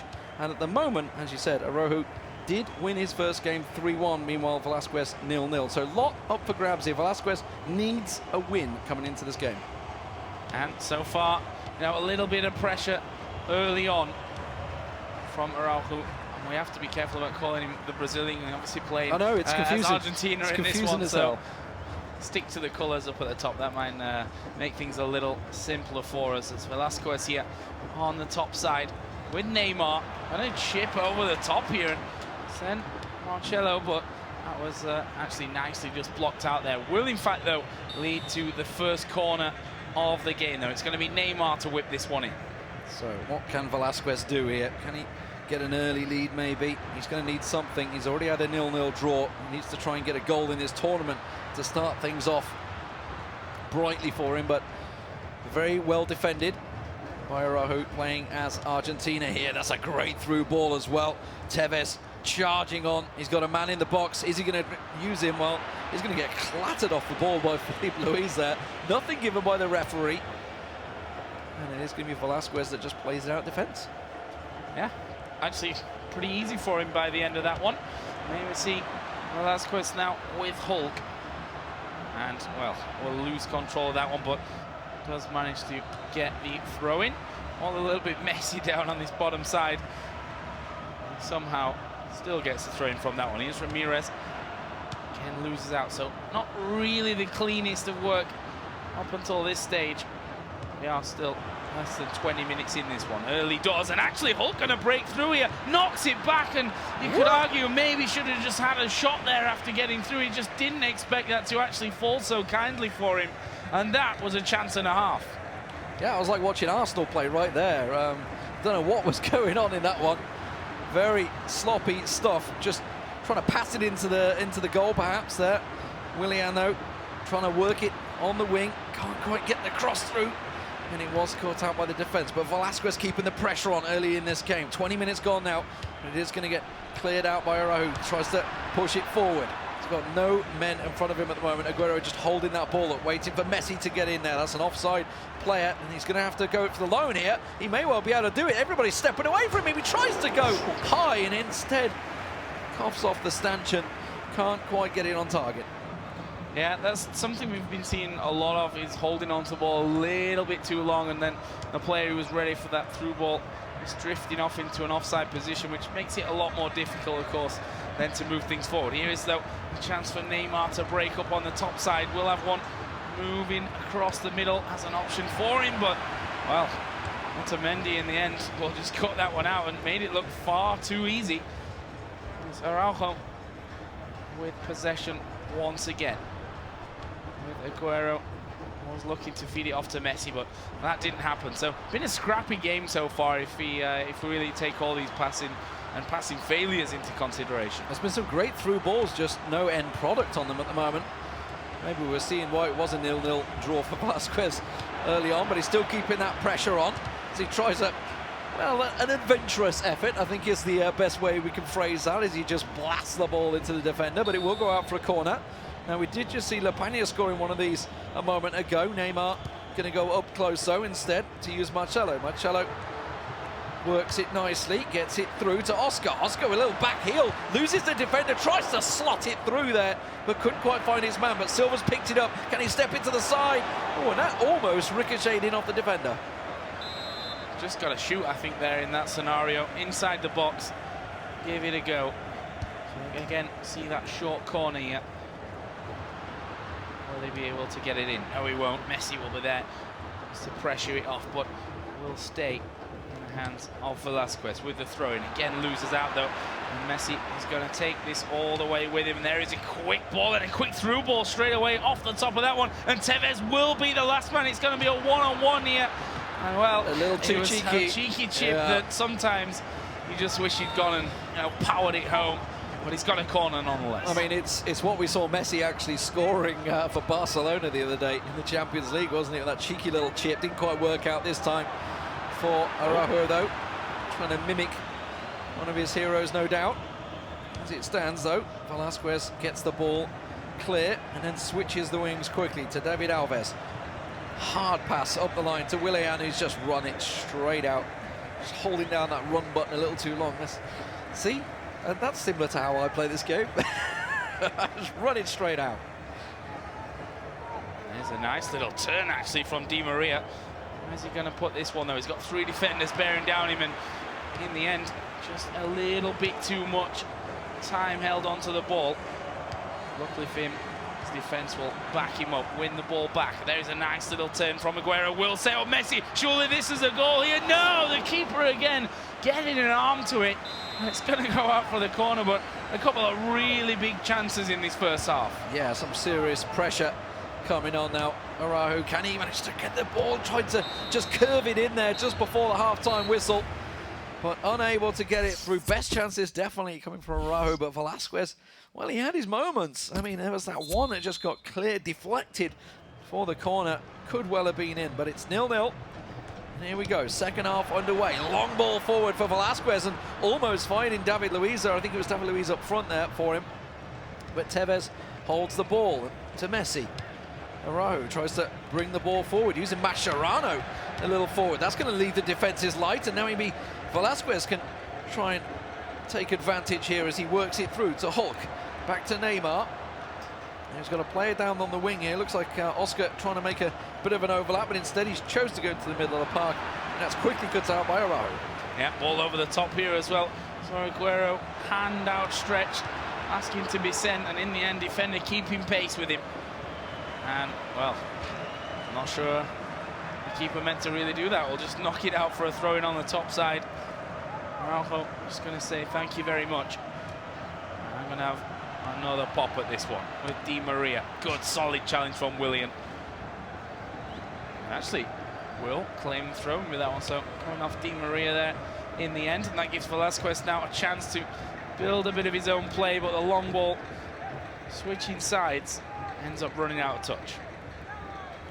And Araujo continuing to try and pressure. Got a little lucky with the bounce off the defender there, but Velasquez keeps it clear, but it hasn't cleared his lines just yet. Delicate little play coming through at the moment. I can tell you that Allen is currently playing against Dylan Bonsack. He's 2-0 up. That would put Sean Allen top of his group. Maybe somewhat surprise in that group. That is Group G, of course. Also in this Xbox group, this is Group H. Both these players, well, a draw will be fine for Araujo. He's already got a win in this group, but Velasquez himself really could do with one after that 0-0 early on with Chezes, who himself is drawing. Chezes Mitchell playing at the same time there, 1-1 currently. As it is, 60 minutes, still no goals in this game as Araujo starts to push forward. That's a nice little ball. He's got players in front as well. He's got a lot to work with. Tries a bit too fancy though. And Velasquez cuts that out, and then a hard ball forward. Finds Hulk. He's got no one with him at the moment. Oscar's just making himself available in the middle of the park, but it's cut out. And at the moment, Velasquez really having to play very defensively. All his players back behind the ball, and well, that ball's gone clean out. Tevez winning out the throw-in. Yeah, we'll be able to get it off to Messi with a lot of space here as well. Will he have a pop from here? Surely now. Will. Oh, and he's just knocked over the top there. As always, a position where Messi running across the face of goal going to be dangerous, and it means now Araujo got himself in the corner. A dance off here towards the byline, but in the end cut out, and now a chance again for Velasquez. If he can bring a few players up here to get things on the run. Keeping the ball there fairly long, Philip Luis, but will eventually land with Neymar, will do a fancy turn on the ball. But where's he going to go from here? This is it. Do you play too much time and lose it? Well, this time it does go that way. Or do you let Zabaleta just kick you? Yeah, that's how it works. Aguero through ball for Tevez. Tevez has got ahead of the defence. The keeper's coming out. Oh, big tackle from Diego Alves there. Solid stuff. Velasquez really chancing it as he brings the keeper out. And the striker, Tevez, he's still on the floor. He's only just picking himself up right now, but it's Di Maria. He's going to have a shot. That's going to go over, but it may well have deflected. Didn't see whether that was a corner. 75 minutes gone here. Changes are happening. You can see Marcelo absolutely knackered. He needs a change. It's going to be Fernandinho by the looks of it, or Coutinho coming on for him. Coutinho, of course, scored those two crackers for... who was it that was using it? Scored those two great goals. It wasn't Lepagna because he played as Portugal. Bonds. It was Bonds, Dylan Bonds, that was it. And I can look and see. Wow, Sean Allen's now 3-0 up. This is impressive stuff. Sean Allen won his first game 3-1 as well. These are big scores for him. Rasek also, if he wins, that's going to be two players almost guaranteed through, both winning their matches. That will absolutely blow that group wide open. Yeah. Young 16-year-old. And Group H, of course, which we're focusing on here with this match. The other game going on, Chezes versus Mitchell, currently 2-1 in favour of Chezes. So we'll see how that all develops here. We've got... That would put a lot of pressure on Velasquez as well. Yeah, after that draw with him. He needs a win here. He needs something. It's Velasquez playing as Brazil, trying to work it on through. He's got a good chance at a shot, but the defender's solid to it. Araujo manages to keep them out as they push on through. Arahu playing as Argentina in this one. That's a good through ball. It's going to be Gaetan, who's just come on. Manages to beat one defender but can't beat the second. And Velasquez gets it clear. It feels like that last touch, you know, the last special moment for both of these players struggling to be found. Here we go, though. Velasquez going to get a lot of space down bottom here for Neymar. Can he step inside? Actually goes for the shot. I think he was sailing wide, but keeper will give it a helping hand, and there is the chip in, but won't get anywhere over the top of Ramiro. That will be a chance on the break with 86.5 minutes gone in game of this one. Messi on the ball. Will thread things through. Guerrero, though, losing out. We're moving down to those critical last couple of moments, and at 0-0, it's going to be one chance apiece, maybe, if at best. Felipe Luis up the line to Neymar. Can he manage to get something through? Neymar has got all he can hope for is a cross, but instead he's been forced off. Zabaleta doing his job. This game looks like it will be finishing 0-0. 2 minutes extra time given. That won't be very long at all for these two teams. And honestly, Velasquez is in trouble now. He may well be getting a draw here, but that does not do him any favors in the group. And Arahu is going to be sitting pretty at the top of the group stages now with a win and a draw. And Chezes could well be joining him along there. Of course, they will be playing each other the final game of the group, which would potentially decide who goes through, because Mitchell has lost to Chezes, so Chezes now gets himself a win and a draw on the board. So Velasquez, a lot of pressure on him, no doubt about it. But I can see in my eye line as well, Sean Allen has won his game 3-0. So fantastic performance by the young Englishman. 4-0 in the end. 4-0 Good Lord, I looked down and they managed to get another group. Let's have a look at those groups on your screen, of course. The group games that have been going on over in this was E, F, G, and H that's just been played out. Obviously, we saw A, B, and C already. They played each other a moment ago. But let's give you a quick little score updates. Ty Walton did manage to win his. This is the group difference. You can see La Pena, actually Group A at the top. Done, dusted. He is qualified. Nobody's going to be able to stop him. Same for Ribeiro, actually. He's pretty much through there in Group B. Group C, it does look like Al-Basha is going to top that group. Kind of expected. Another young Denmark player coming through there. Obviously, Rossenmeyer was tipping him to do very well in this one. Simon, as I did mention, was leading, but has ended up drawing in there. I'm just going to have a quick spin on that one. No, that's incorrect, because he won both games. He won 3-0 and 2-1, so he should have 6 points in there by my reckoning, and not 4, which is... you're just seeing his goal Oh, difference. that's why. The screen's a little bit cut off. Yeah, that's why. Trying to fool me. Yeah, and of course then down on the bottom side, E, F, G, and H, of course, were the Xbox groups. And these ones also, you know, got a couple of favourites reaching out here. Obviously, Group E looking like it's still going to be very, very tight in there. Ty Walton, Zolko, of course, having a couple of issues. Picking up early wins on that one. Group F is, I suppose you could say, tight in one way and not so tight in the other. There is, of course, a 2 men there on 6 points and 2 men on 0 as well.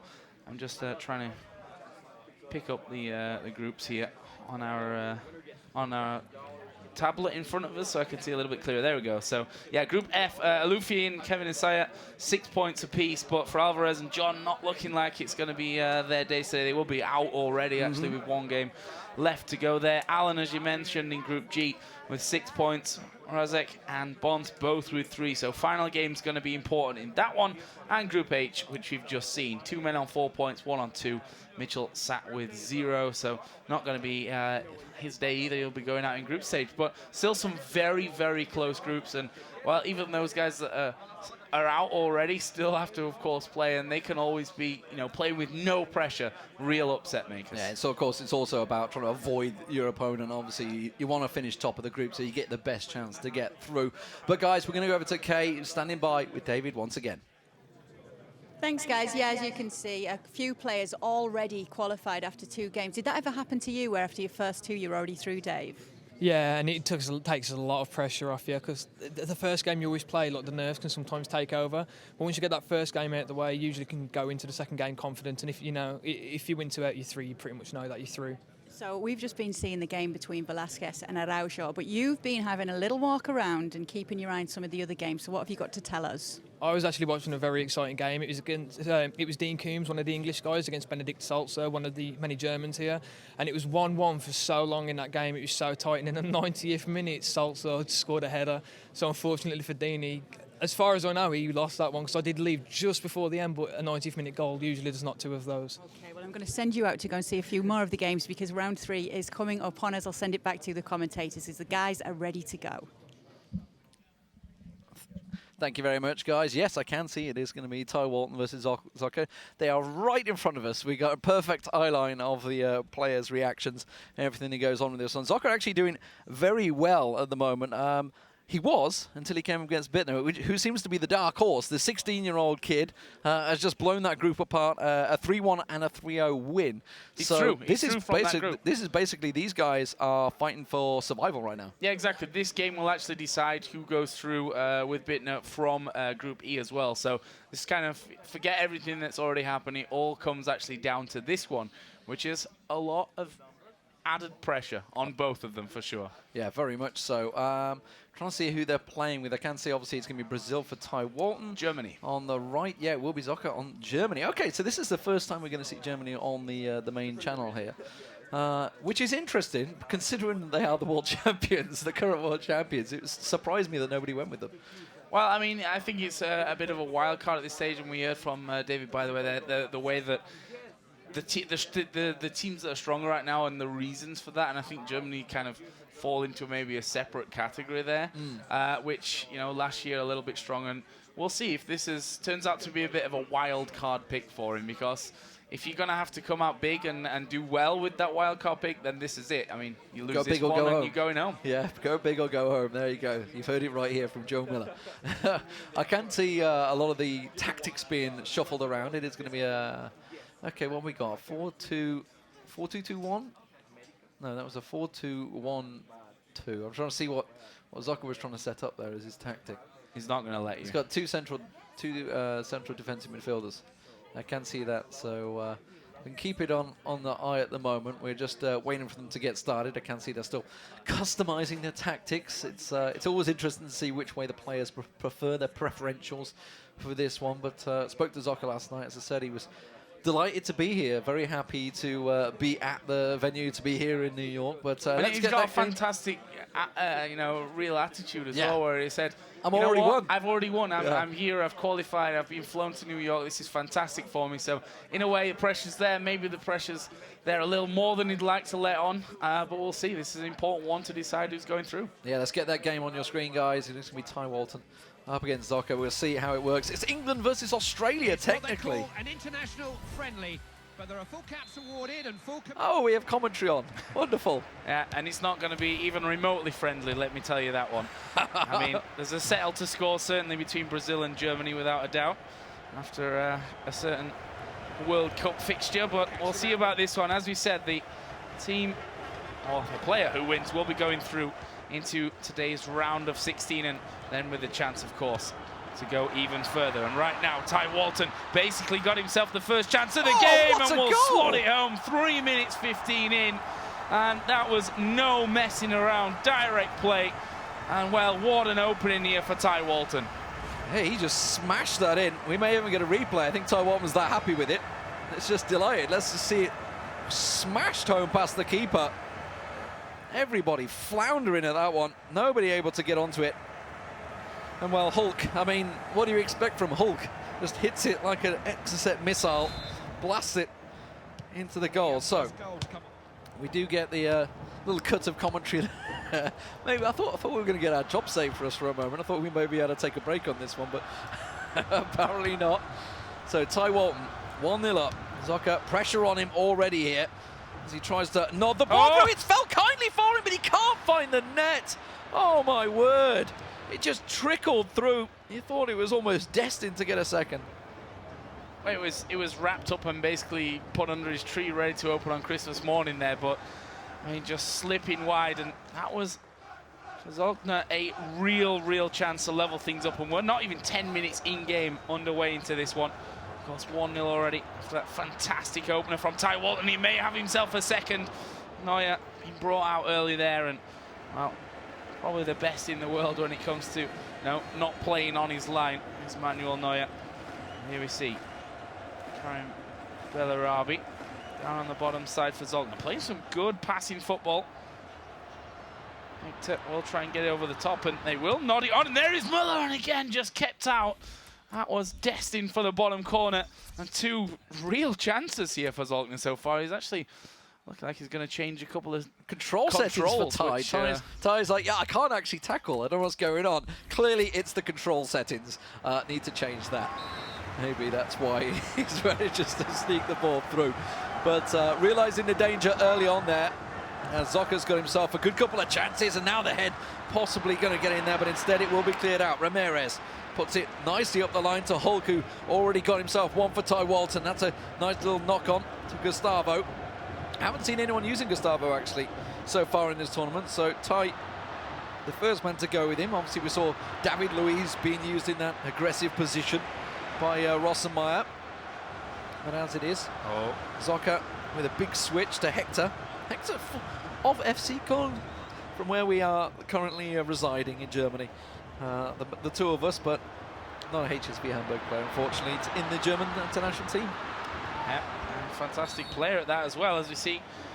Okay, foul given there. Well, certainly offside. That's going to give the possession back. We'll see what they can do with this one. Ball lost once again, but defense should be there. And cleared out. Zolka, he's had 2 clear-cut chances, no doubt about that. May find himself unlucky to not at least be tied up.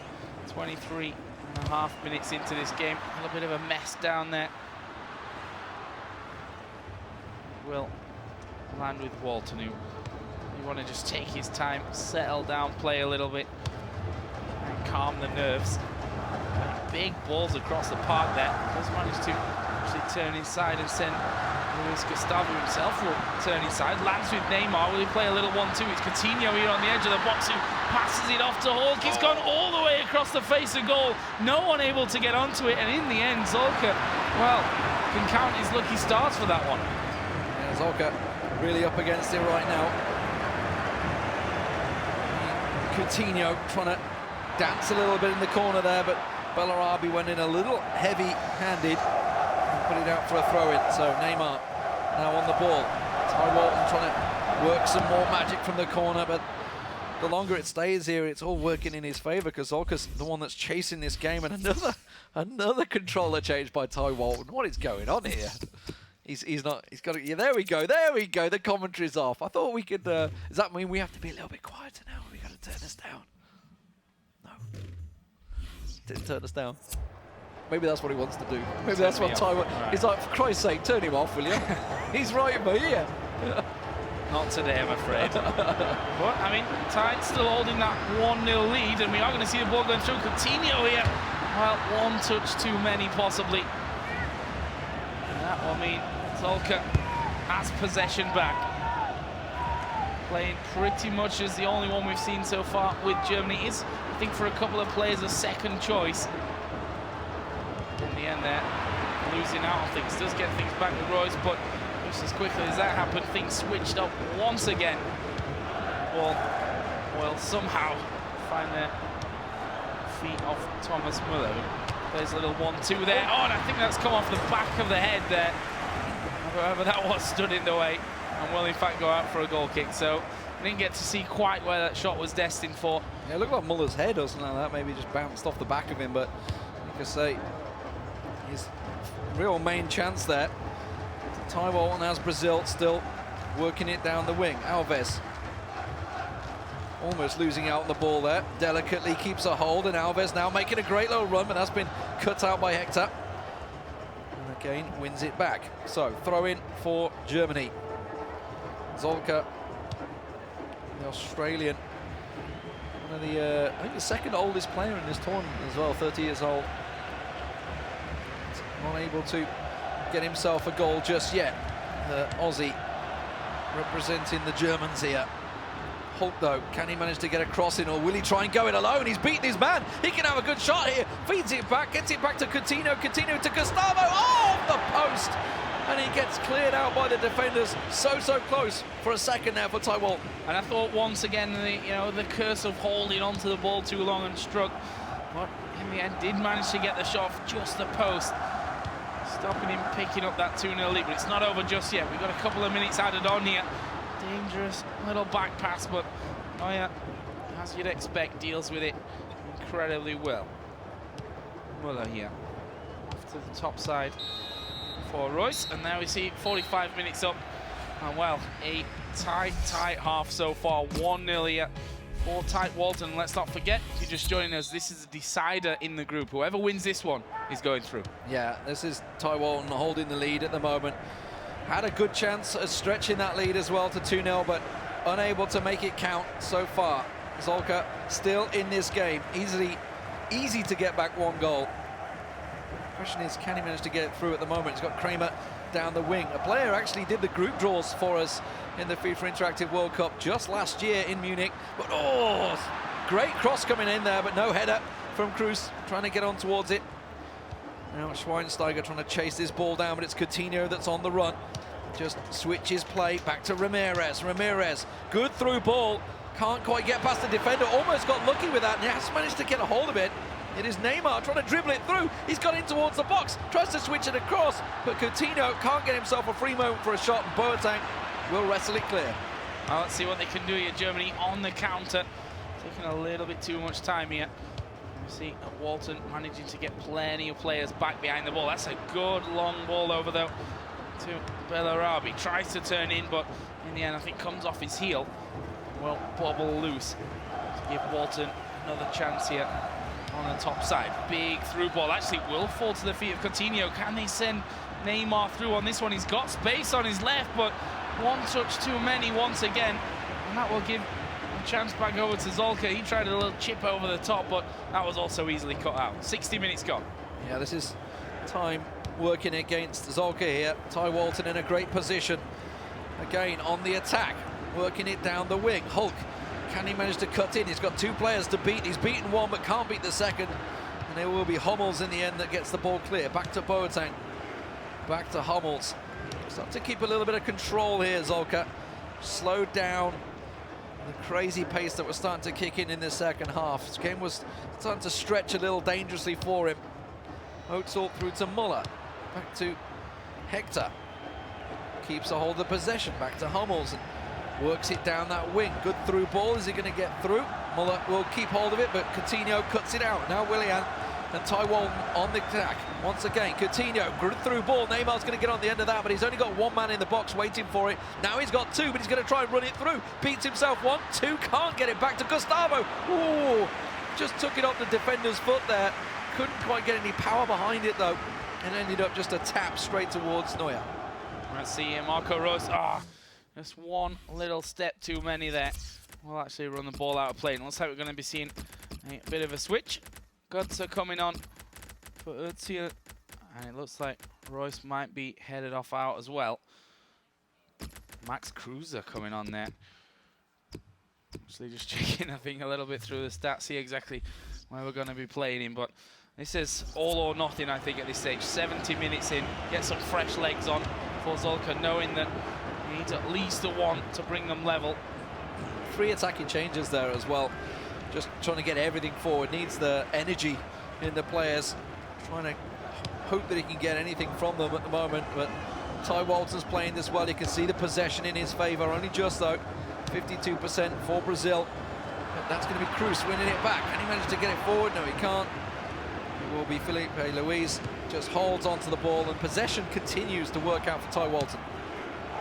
Yeah, had about 52%, I think it was shown just a couple of moments ago there. Well, once again, trying his luck on this top side with Neymar. You never know, 2 versus 1, but he skipped through. Not this time. They will be awarded the throw-in. Looks like Williams found a bit of space there as well. Maybe able to get a ball over the top. For now, though, for Walton, keeping possession is the name of the game. Maybe sneaking an early goal there. We are going to see an offside, I think. Yeah. And we'll give Zolka another chance. And again, hoofed upfield. Oh, by Neuer, and bad pass back, and this actually might be his undoing here. We are going to see Neymar walking in 1 versus 1. Neuer just edging it around the post, and that is a let off for Zolka. Well, he did manage to hammer that one in earlier with Hulk, but Neymar not able to be equal to his teammate.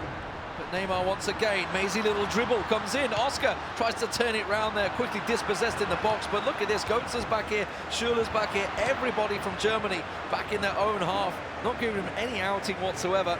No chance at a counter. And that ball from Ty Walton going all the way back to his keeper. Diego Alves just runs it down so well. Ty Walton 1-0 up still with just 8 minutes remaining as we approach extra time here. Keeping the ball with Neymar in the corner. Can he dribble it round? Gets it back to Alves. Dispossessed. Schürrle on the counter. This could be dangerous. Maybe just a last-ditch effort for Zolka. What can he do? Schürrle into Cruz. We'll try over the top here, but, well, Götzer not the biggest. Not able to get on the end of that one. And now with David Luiz, power that ball out.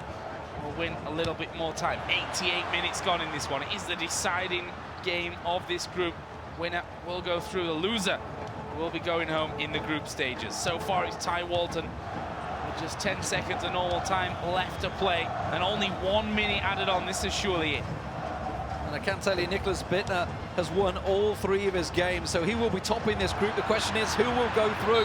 Ty Walton has just crept his way through, I believe, with that 1-0 win over Zolka. Very early goal as well. I think it was, what, 3-4 minutes gone? Yeah, when almost Hulk instant. just smashed it home, yeah. Almost instant, really, and now there were a couple of chances, those 2 big ones in the first half, which, you know, one kind of trickled away and couldn't get on the end of it. The other one just turned around the post by the keeper. And feel a little bit of heartbreak there for Zolka, as you mentioned early on. His statement towards us yesterday, I felt like I've already won. I'm here, I've qualified, I'm in New York, and it's fantastic. But to go out like that with such a close game, I think is going to be difficult for him.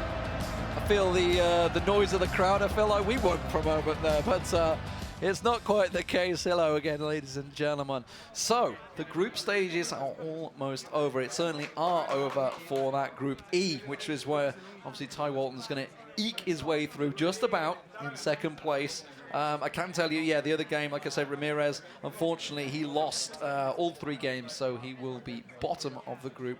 Obviously, that means Zolka's also going to be third. Ty Walton sneaking through in second place, but Nicholas Bittner, Michael Bittner, sorry. Nicholas Bittner. I'm confusing myself right now. Michael, he's just off the side here. He's just like looking at me like, please, just get my name right. I won all 3 games. The most you could do is get my name right. But fantastic stuff. He does manage to come out on top. So fantastic stuff for us. We're going to go over to Kay Murray now. He's standing by with Giuseppe Costello. Get his name right this time. Can you actually, first of all, just to put this one to bed, say how you say your name for Lee? Giuseppe Guastella. There you go, Lee. Just for you, that was. Giuseppe Guastella. Okay, so great to talk to Giuseppe Guastella, veteran of this tournament, and you've qualified for the last 16 in this one. We saw the first goal of the tournament coming from you against August Rossemeyer. Talk us through what's happened since then. Played against Edson from Brazil, which was pretty difficult. It was 0-0 the whole game. I had 8 shots, but none of them went in, unfortunately. So the third game, I had to come in and just go all out to even advance because I was in the group of death and I was the underdog of everything. But I came out, scored the first 2 goals, 2-0 against Ivan from Sweden, and he scored the first goal around the 44th minute, and I got to hold on 2-1 for the final game. Now, for all of those who watch FIWC religiously every year, you'll know Giuseppe Guastella already, but you've been at this tournament more than once. In fact, if I'm not mistaken, is this your 4th? It's actually my 5th. Wow. Yeah, the veteran, the old man. Tell us about some of the previous ones, because actually, with you, it's a very interesting story, because it was actually beating a player that went on to become a champion that showed you just the level that you do have. Yeah, I started 2009 in Barcelona, and I just gradually just kept qualifying. The closest I ever got was 2012 in Dubai. So hopefully this year in my home country, I get to take it home. You came up against the champion last year, I think. I'm not mistaken there, Sherry. I actually tied against him. He scored a 93rd minute to take me out of the groups. But new year, it's USA. Yeah, USA. So make sure you do get behind Giuseppe Guastella if you are looking to do that. So we're in New York. Last time you were in New York, you got to Little Italy for some pizza. What have you done since you've been here this time? I had some Peter Luger's steakhouse. It was delicious. Also went back to Little Italy, had Lombardi's pizza. Just great food, great atmosphere, a lot of just people everywhere, just so energetic. It's great. Okay, and just for the viewers at home as well, who are you playing with this year? Who's your first choice team? My first choice is Argentina, and my second choice is France. Why do you like to play with Argentina? Messi. That's simple. Messi. That's why. Okay, well, we wish you the best of luck going forward. 5 times lucky maybe for you, Giuseppe. Thank you. Okay, thank you so much. We're going to send it back to the commentators. There's still more games to get through. Yes, just the final games to go in the groups there. Incredible stuff there. He managed to beat La Peña there. 2-1 was the score. That happened obviously off camera or off stream for us. But yeah, beating La Peña 2-1, that's really impressive. But that means Rossamaya's out in the groups. Yeah, I mean, interesting turn of events all around, I think, and if we could bring up those groups, that would be, I think, fantastic to look at this stage, since we are moving into what is a final round in Group C and Group D currently, and then, of course, a couple more still to be played there. So you can see the scores of that one. Rosamaya, of course, beating Mata. Yeah, but in the end, it didn't really matter for him, sadly. But I think we're going to be doing Dean Coombs versus Guides next, I believe. Coombs still searching for a win in this one. Guides did manage to get himself a win in the second game, I believe. No, he didn't. He lost both games as well. So actually, it kind of works out pretty much all right for these two, because it does mean both are chasing a win.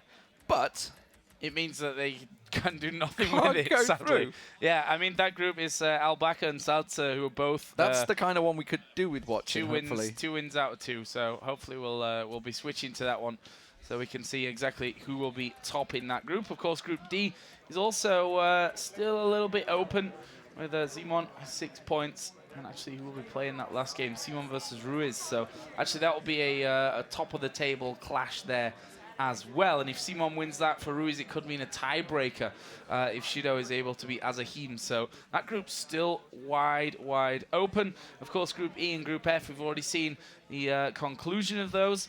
And Group G and Group H will be coming up in just a little while then to figure out how that one's going to be going. I love the sounds. Yeah. There's definitely some activity it's going on. Someone's setting their team up, that's for sure. We can hear it. So I guess they're about ready to go in just a few moments. But once you hear the do, it'll be a surprise for us once we actually. Can you decipher what the sounds mean? It's like Morse code. It's just coming through. It's like, what team are they setting up? I wonder. What tactic could it be? If you'd watched someone setting up before enough times, then I'm sure you could learn the beats of moving through the menus. But I don't think that's going to be really possible at this stage of things. I'm trying to figure out who it is. It's not one of the Xbox we can see, because it's going to be PlayStation games. That's the next set along with. I can't quite get my eye line on them, unfortunately. Yeah, there's quite a few people blocking our shot between there and there. But for me, obviously Group C there, Albaca Salza, that's a top of the table clash. Both players having already won both games up until now. But Group D, there's that whole complicated tiebreaker system with one player on 6 points, one on 4, one on 1, with the third place playing then fourth, and could throw a big spanner into the works. So we may possibly need a tiebreaker game. If points and then goal difference are equal at the end, then we move into possible tiebreakers as well. Then into the round of 16, which will all be played at the same time, and then we will be going individually through each of the 4 quarterfinals after that. NA sound guy. That's what I could just feel the chat right now. Thanks for joining us, by the way. If you're, if you're watching, and anyone that knows us, and anyone that's big FIFA fans out there, it is, I would say where it is. It's youtube.com/FIFA TV, but they all know that because they're watching it. They're all watching. Or maybe later on. Maybe they need to know. Who knows? But okay, so we'll find out what game is going to be on the screen in just a moment. We don't actually know. We're assuming it's going to be Coombs versus Guides, but as we said, it means nothing. Yeah. So hopefully we can have that switch to Albaca versus Salza. Well, hopefully. I think for Dean, a bit of a disappointing tournament for him so far. He was the number 1 seed. Number 1 seed in his group, but number 3 overall, I think, for the entire tournament. Exactly. Yeah, he was in seed pot number 1, which put him there into that group as the first seed, if you like. But losing out both games, goal difference of -4. So really, I think a bit of a tough break for him. We knew that group, the Group C, was going to be incredibly strong anyway, along with Group A in particular. So now that's always a tough one, and sadly, someone always has to be the kind of victim of those strong groups. And if you look at Group A, August Rossenmeyer, 2014 champion, who said last year he wasn't going to carry on after, I think, being disappointed himself in his position, but has come back this year, and sadly for him, not managed to go as far as he would have certainly liked. But in that group, you can now watch Lepagna, who is his training partner, and hopefully cheer him on to go a little bit further. I like your professionalism, Joe. I was Absolutely. getting down with the music. Yeah, dancing just the a whole little time. bit of music comes in. Just to set the mood for everything. Just getting the setting the mood as we keep things going. But guys, we're going to get the game underway. Let's see who it is.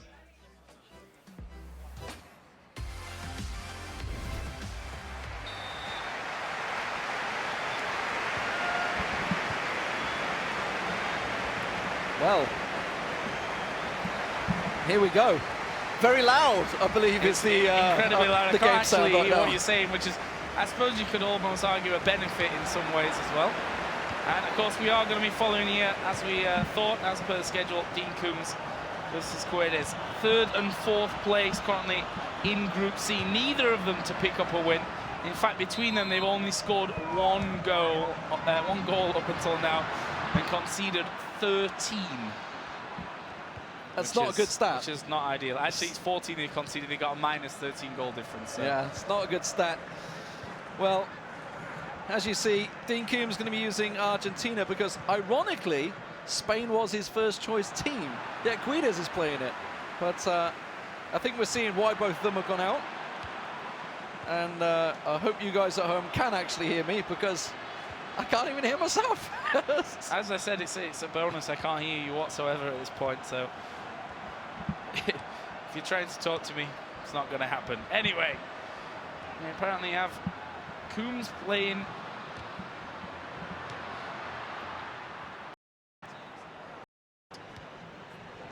Try to get the sound a little bit better leveled so we can hear what's going on.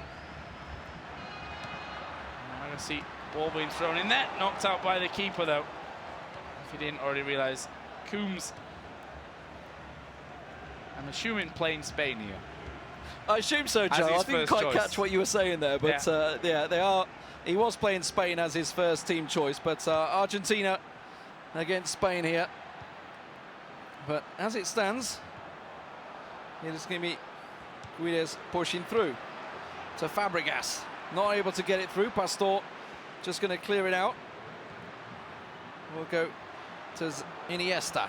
Tries a little bit of his magic in the box, but not working out.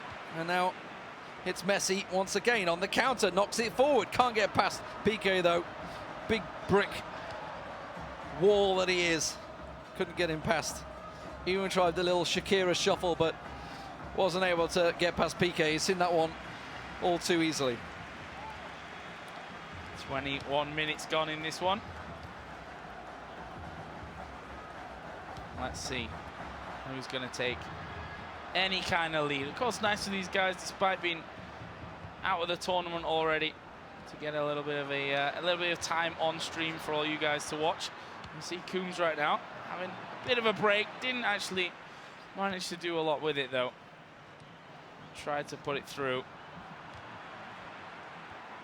In the end, was cut out, but given away almost instantly there. Sloppy ball outfield. Coombs turning once too many times there, but does somehow I don't know how he managed to get that middle back. and Yeah. well, didn't quite knock it past the keeper, but I think we might chances be seeing all around. We might be seeing why Dean Coombs has such a bad goal differential there. Oh, hello. We're looking at PlayStation menus.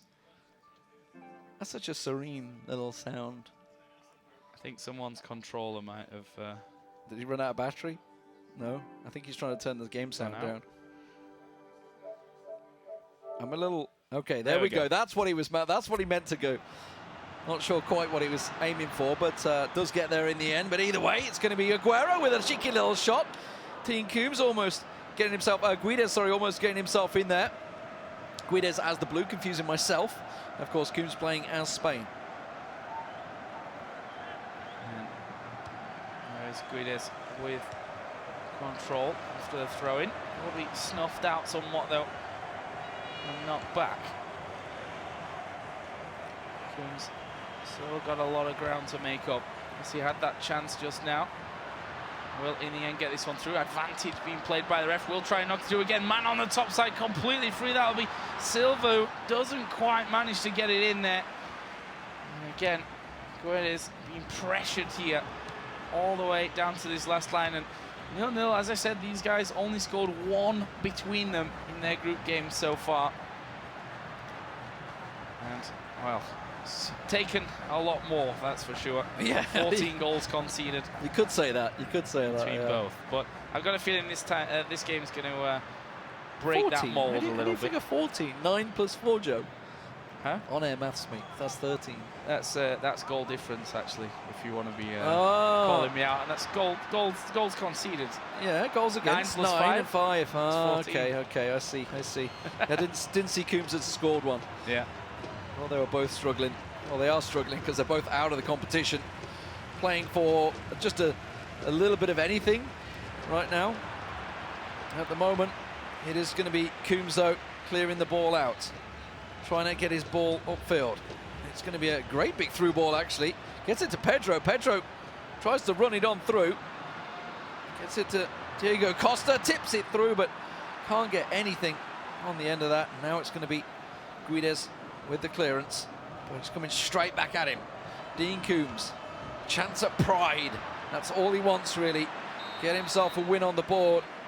It doesn't look like it's going to happen. It's half-time, 0-0. This game going, well, the way of their luck in this tournament right now.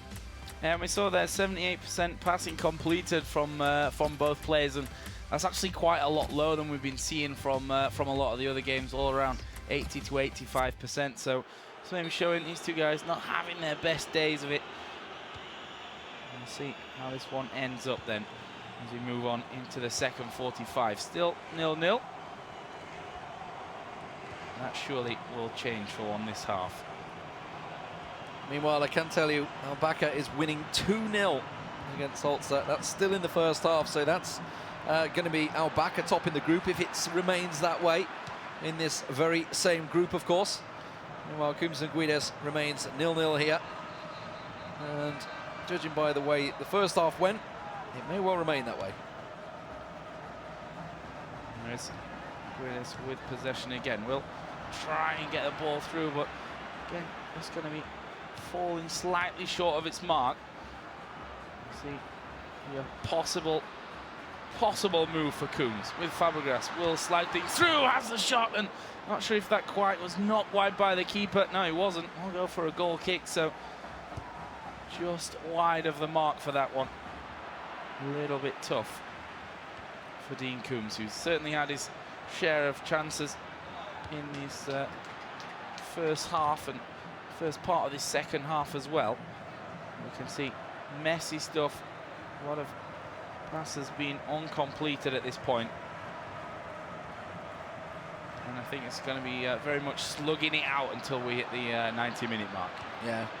Just looking across the Group G, you can see Sean Allen and Nicholas Rasek playing. It's just gone 1-1 in that. Rasek's just equalised. Sean Allen was top in the group as well. Don't forget, but it's all in goal difference between those two, so you could actually maybe even see a playoff between those. Who knows if they both end up on equal points and equal goals. I'm not sure if it's actually possible mathematically. I'm not going to do maths on air because it always goes wrong. That was a cheeky little effort from Dean Coombs there. Tried to sneak it past the keeper, but not going to work out. Throw-in went straight back to Diego Costa. Not so good for Guedes here. Well, let's see what Coombs can do. Iniesta almost walking out of play with that one. Did keep it in, but somehow he's running rings around him here, trying for the fancy one. And well, at this stage, you're already out. Why not go for goal of the tournament? That was certainly very close. And actually, will swing it all the way out for a possible shot at the edge of the box here. I think there was a foul, kick, yeah. and he's going to have a dangerous positioning with Fabregas. Let's see what he can do. Chalk line down there, but nothing coming from it. It's going to be a corner. Straight into the wall, easy stuff. Now what can he do? Good corner comes in, referee manages to get a punch on it, that's about it. The referee does, the goalkeeper did. Well, the ref might want to punch it as well, who knows? Wants to get himself involved. But Tevez, can he get the ball forward? He can. Can he find Messi? Well, he's managed to get ahead of it. What is the keeper doing? What is that, Dean? What are you doing, mate? I don't think he's shaking his head, so he's obviously not meant to do that. The goalkeeper Keeper's down almost at the corner flag. And not really. We have to watch a replay of that one again. It's like crab walking away from goal. He was. Oh my he God. didn't fancy himself his chance for that one. He's outside the box almost. And well, that'll be the first goal of this one. First goal of the tournament as well. That's it. Make a tactical change. Sub the keeper off. Yeah. Because we don't know where he was going. Oh my word. Well, He literally has done it as well.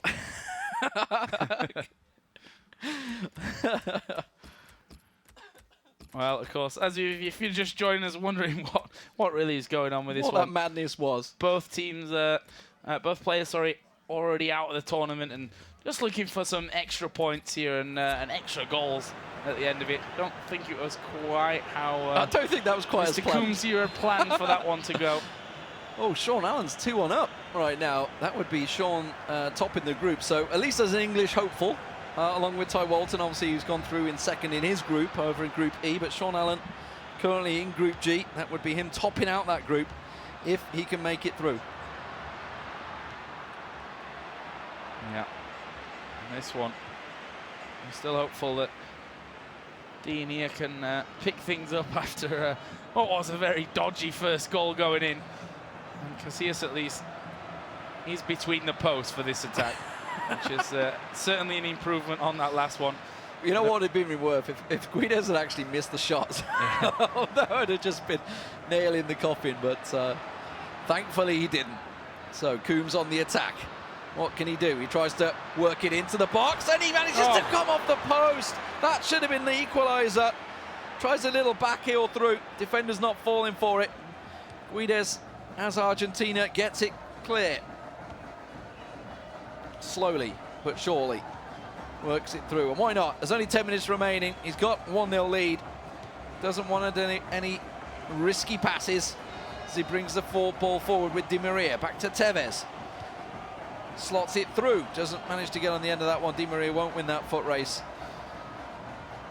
And Alba just brings it forward for Dean Coombs. 84 minutes gone in this one. Coombs looking for that equaliser. 2 or 3 really good opportunities so far. Just not been able to find the back of the net.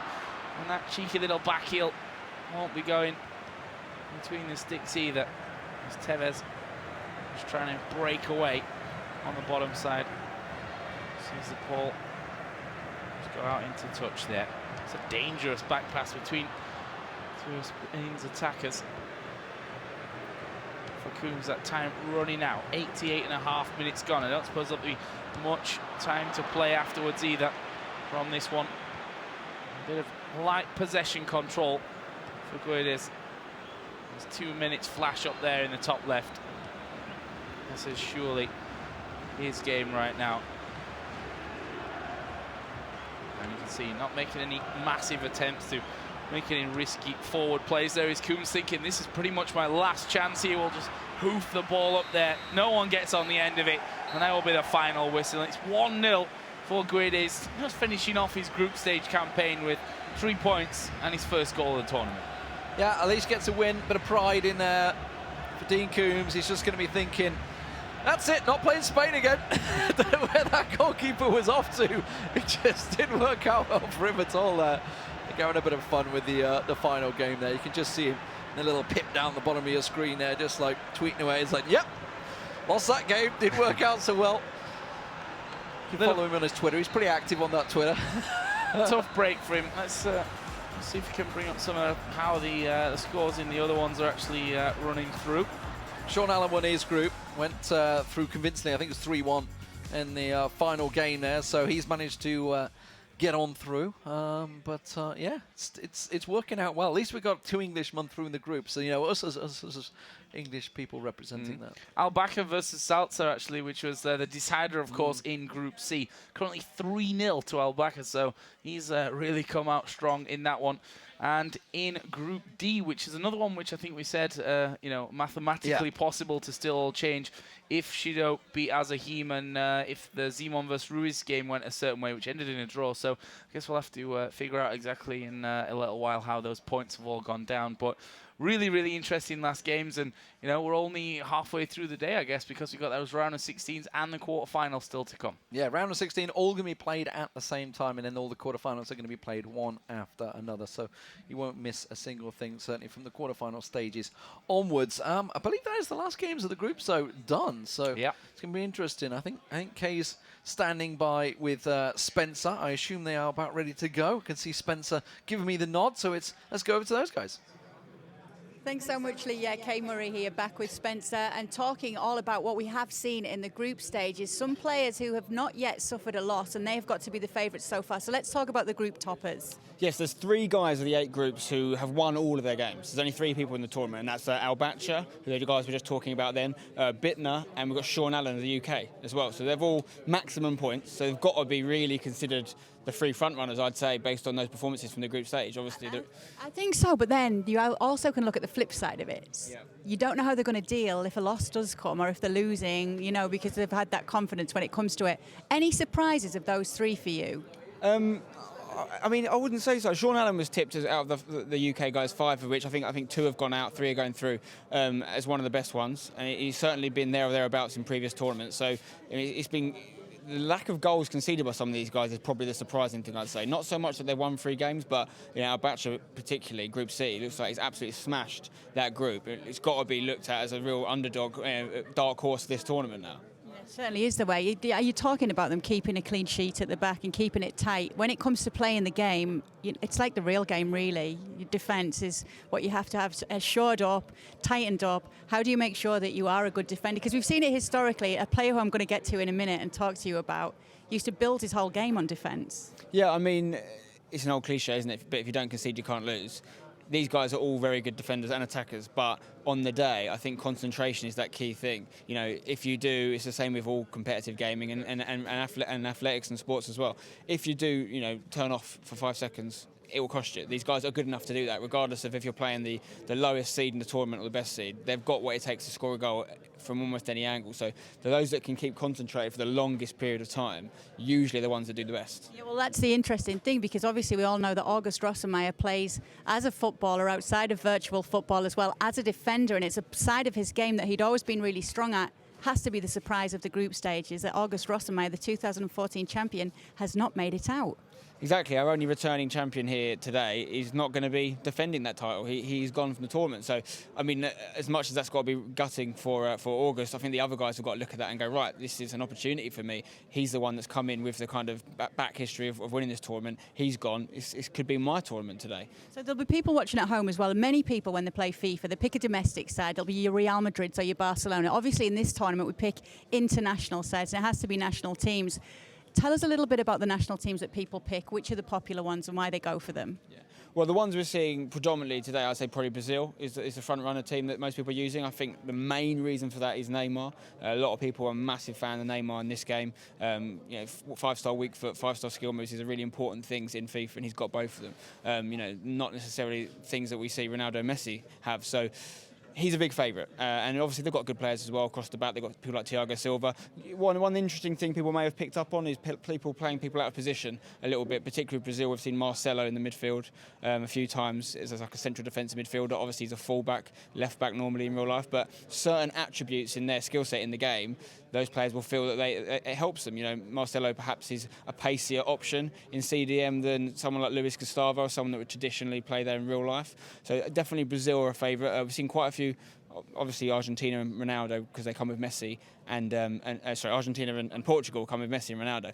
Portugal, a slightly more risky choice because the players around Ronaldo aren't necessarily as strong. Whereas Brazil have got that kind of general good quality throughout the team. So you don't always see Portugal. We're seeing a lot of German picks in there, current world champions. Again, quite a balanced squad. So it's quite important to have a squad that suits towards your skill set. If you're some people use skills more than others. So if you want to be using skills, you need some 5-star skillers. That basically means they can do any skills in the game.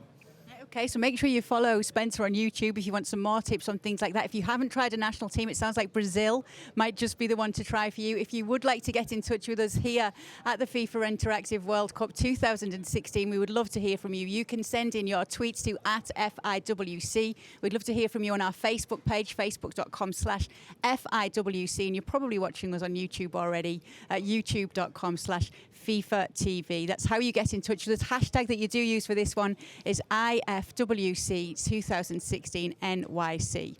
Still a few more things to tell you about. I'll continue talking to Spencer when it does come to some of the things in the tournaments that we have seen. As we've seen today, 2014, August Rossenmeyer is out at the group stages, which actually opens up the whole tournament now. It could be anybody's. Plenty of players still in this to get through to. We will be getting to the last 16 as well for you and sending it back to our commentators. I'll do that now, actually. I'll send it back to Lee and Joe. Thank you very much, Kay and Spencer. So, actually interesting to hear Spencer talking about that. Obviously, we were talking about the fact that we saw David Luiz up front a couple of times. It's just like get the big man up forward, almost England style. But we can talk about the round of 16 now because obviously the draws have gone through. We're actually going to be doing La Peña versus Salsa as a game here on the mainstream. So definitely an interesting one. Obviously, La Peña somewhat surprisingly lost the last game to Costella. Get his name right.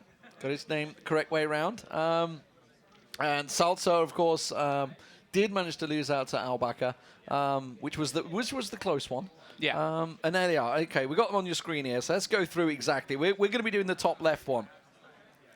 Yeah. So Salsa versus La Peña is the one that we'll be covering up here.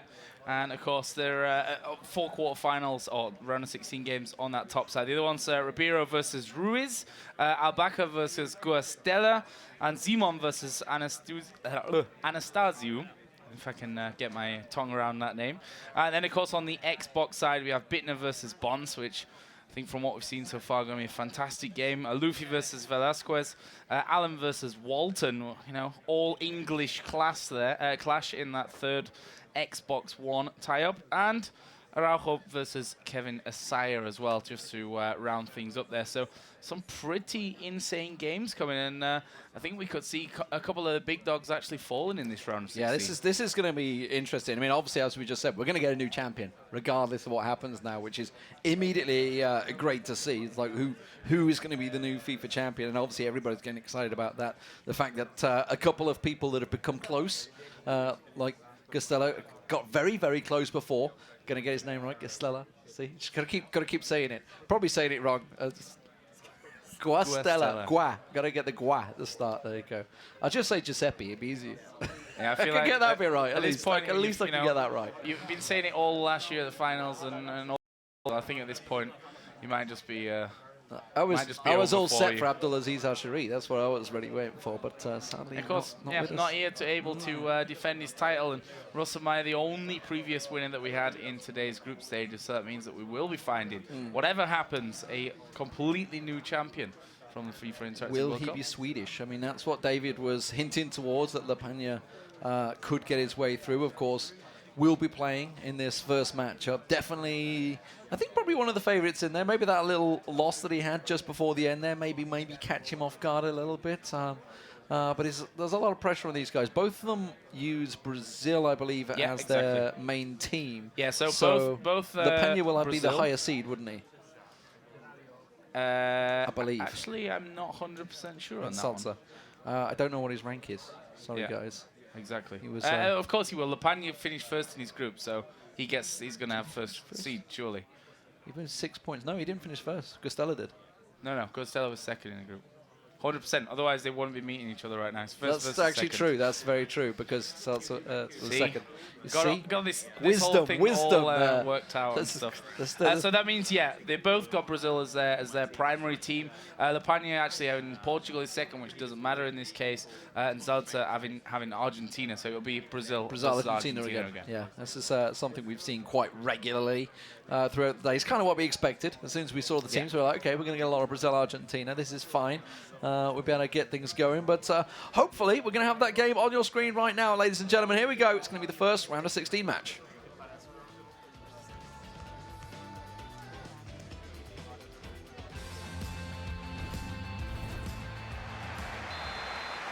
So here we go then. No messing around into this one. It's Lepania versus Salza, round of 13. Winner of this, of course, will be moving on to today's quarterfinal matches, which we will be bringing you in full today. Round of 16 games, sorry, all being played simultaneously as we speak. So hopefully be able to bring you some little score updates on that one. But for now, of course, it is Salza playing here as Argentina, who's going to have the first chance, and that was extremely close for him.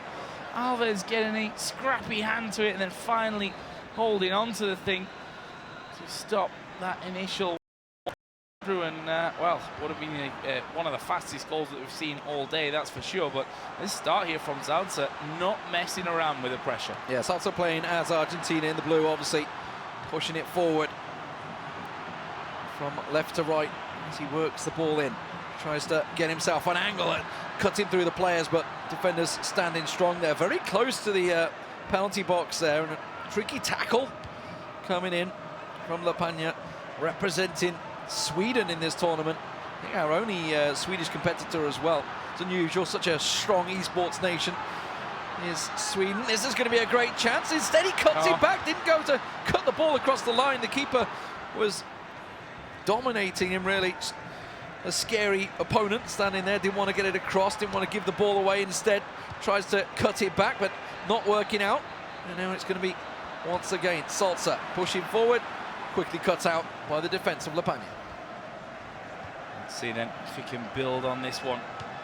Give himself a little bit more possession on the board. We'll send it forward here for Hulk, who we've seen score a couple of pretty amazing finishes so far here today.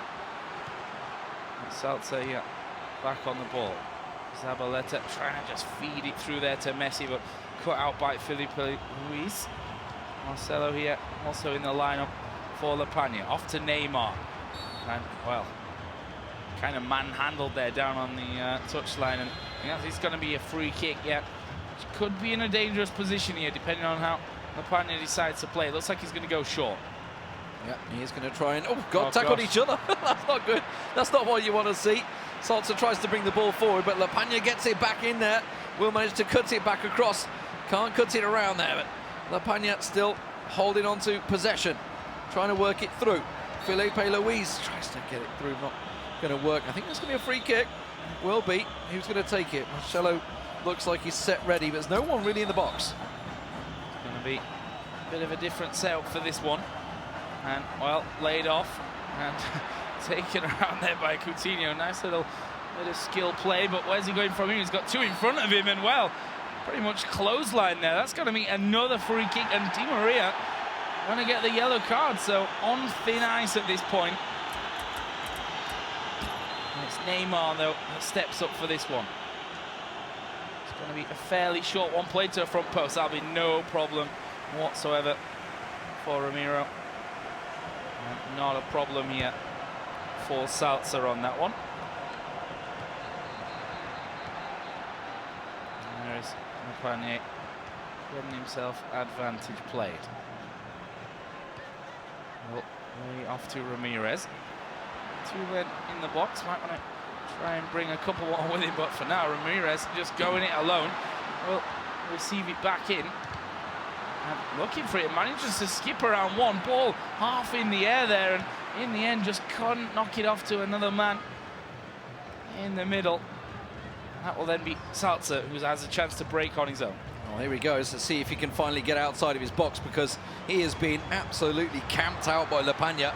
And again, it's gone straight back to him. Possession falling right back to Lepania as Brazil pushing the ball forward. Gets it in the corner. Marcelo not able to find himself a decent pass though, but again, it just gets cut out. Every time they try and get it clear, it's in the box this time, but the keeper's forced to make the save. Keeps Salza in the game. Yellow card given, didn't see who that went to just before the corner was given. Clearly an off-the-ball incident maybe happened, but here we go. Coutinho tries to adapt his way through his opponent. He's got Neymar to back him up, but it's going to be Salter that will finally get it clear. Now, a chance to counter, chance to break as he tries to work it forward, but quickly tackled by Ramirez, and La Pena keeps him boxed in. Still, either side to score their first here in this round of 16 game. Might change here, though, with Oscar up on the top side. We'll skip between the two of them. Third man going to come in, though, but it's a messy affair once again in the box, and in the end, Salzer again hanging on to things, but all the pressure being placed firmly on top of him. I think Salzer's hoping it will be a messy affair. He just can't get the ball to him. That's the problem at the moment. Can't get outside of his own half, and every time he just thinks he's about to break clear, it goes straight back at him. But now they've got a chance. Rojo down the wing, tries to win it back, gets himself 3 times in there, but just can't get the ball through. And La Pena keeps hold of the ball. Possession very much in his favour here as he works it forward. A little high boot possibly there. As Salzer gets a good chance at attack here. Just a couple of minutes remaining in this first half. And there it is, 0-0 first half. Can't tell you a quick few scores as we go through the half. Ribeiro beating Ruiz 2-0 at the moment, but 0-0 across a lot of the other matches. We've got a 1-1 down, Bittner and Bonds. They're just directly in front of us at the moment in our eye line, so we can see that 2-2. Asaya versus Araujo, big goals there. And now Sean Allen versus Taiwan. That's a little unfortunate. England v England. It's Sean Allen in the lead at the moment, 1-0. Yeah, if they draw, do they both get to go through? I don't think just that's keep both players in there, no? Well, we are going to get the second half of this one underway. Of course, it is La Pena versus Salzer and a 0-0 half-time score. With still everything to play for. See there, Coutinho going off for Gustavo. I think Willian came on as well, but here's a chance. Oh, it slips through, but can't quite get his foot on the end of it to tip it in. Keeper coming out fairly early on, so managing to grab a hold of it. Still a bit of a scary moment early on for La Pena, who's now broken free somewhat on the top side. As Marcelo will knock it through. Neymar will get a hold of it. Willian on his inside there, but he's looking to more walk this one into the box, which we've seen at about a, I don't know if we're generous, a 30% success rate today with that kind of move. Marcelo will work out better for him though. Plays it off to Ramirez, who could have a bash from there, and looked like he did intend to do that as well. That was blocked out. Now it's Hulk down the bottom. We'll slide it in to Alves, who again will lose possession. And in terms of possession, been very back and forth. Neither team been able to particularly hold on to it for too long, and that's another typical moment. Kind of get the ball, slide out of play with it, and we go to a goal kick here for Salzer. Defenders working well for Salzer so far, and they've had to because La Pena has kept the pressure on. Let's see if he can work the ball out now as this gets this little bit of set play. Rojo tries to get the ball up to Di Maria, but it was a bit adventurous, and Alves will cut it out. Ramirez through the middle. La Pena once again. Marcelo putting the ball forward to Neymar. Chance here. Can he get some sort of mazy dribble going? He beats himself one, but he has to have a second chance at it, and it will get knocked out for a corner. Neymar with a set piece. Marcelo is going to come in close for this one.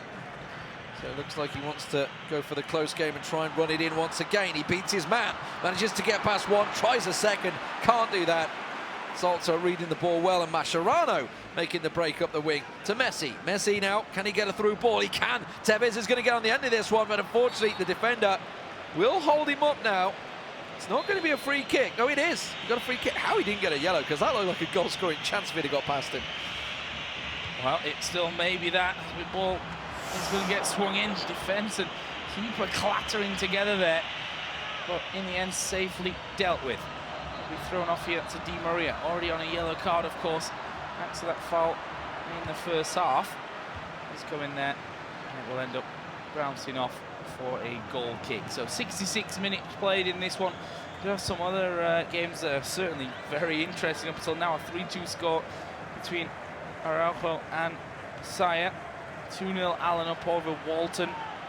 Bonds 3-1 over Bittner as well. So Bittner, after such a great start to the day, might all come crashing down on him, but still, fair amount of time still to be played in these round of 16 games. And there's the ball through, it's Aguero, and it's going to trickle in there. And it is Salza who will put it away, give himself a lead with 20 minutes left in game on this one.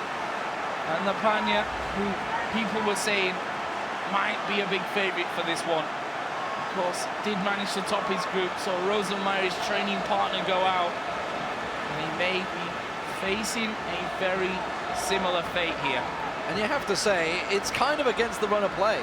Lapagna's been the man attacking constantly throughout this game, but just unable to really make it count there.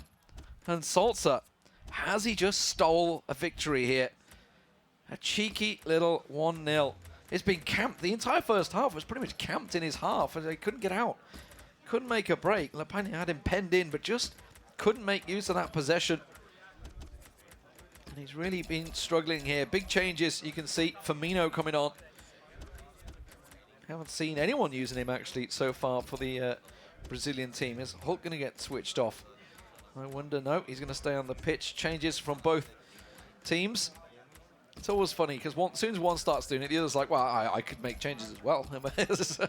It's not like who blinks first, more like. But Salza, can he hold out? Just, what, 30 minutes remaining in this game. I hope to see him not go more defensive, really, here. 69th minute, yeah. I think going defensive would not be a great decision for him. I mean, we saw already in that first half there has actually brought Higuain on. And he was being pressured throughout that entire first half. Managed to hold on, though, which is, a really encouraging sign for him, but we'll see how this one goes. Yellow card for Messi's Messi. booked. That's something you don't see very often, that's for sure. Hasn't had too many cards in his career, but here we go. Corner, cross coming in. Not able to work out, but Luiz goes for a long-range effort. It's gone in! What a goal from Lapagna. Blasts it in from 30 yards out. And that, well, it certainly wasn't against the run of play. Salza held the lead for just 4 minutes in this game. And a long-range drive from Lapagna gets it in. And now we have a game on our hands, Joe. Absolutely gutting, though, for Salza there as well. You feel like that kind of distance should be safe. Wasn't, though. And we're back to a 1 apiece. Salza here on the break, but that one's going to go too far. Alves should be able to spread it back out. It's Hulk on the bottom side. Got Firmino there. Off to help him. And there is Firmino. I think first touch of the game here. And well, he goes down, gets a foul. Hopefully he's not injured. It's not the best first touches. So many yellow cards coming out. Higuain this time will pick that one up. Gustavo with the free kick. It's actually Hulk's going to trickle it forward. And Gustavo now runs it in. Can he manage to beat his man? He's beaten one, completely lost them. And he manages to thread it back to Ramirez, to Dani Alves, trying to trick it through. It's fell to Neymar, and it's gone in! Lapagna gets the lead, and just like that, in the space of 12 minutes, Salza's lead has completely cancelled out, and he now finds himself up against it with 8 minutes play remaining. And if it wasn't heartbreaking enough for him before, well, that is almost the final nail in the coffin. We are going to see a bit of a switch up of play for him, going to a 4-2-4. 4 men there, and put Higuain in the centre, who's the fittest right now. Well, look at this. It's just like throw everyone up front, isn't it? So what can you do? Well, I mean, we're at 82 minutes, I think, played in this one, so options certainly are limited. Go long ball. England style. I'm not sure how well that'll work out for him. We'll see, though. We'll see exactly how he's going to look to play this one. Changes to balance, defensive for Lapagna. And here we go, then. Here's Rojo to Mascherano. Knocks it in there. And we get advantage played. Aguero. One touch too many, I feel. Too delicate. Trickled away from him. And now it's Lapagna. Delicacy is not really going to work out. I think you need to go blunt instrument right now. Just smash it straight in there. That's a mistake. Lapagna putting a skewed pass there. A throw in for Salza and a yellow card given. I didn't see what that was for. Another yellow. They're being handed out everywhere right now.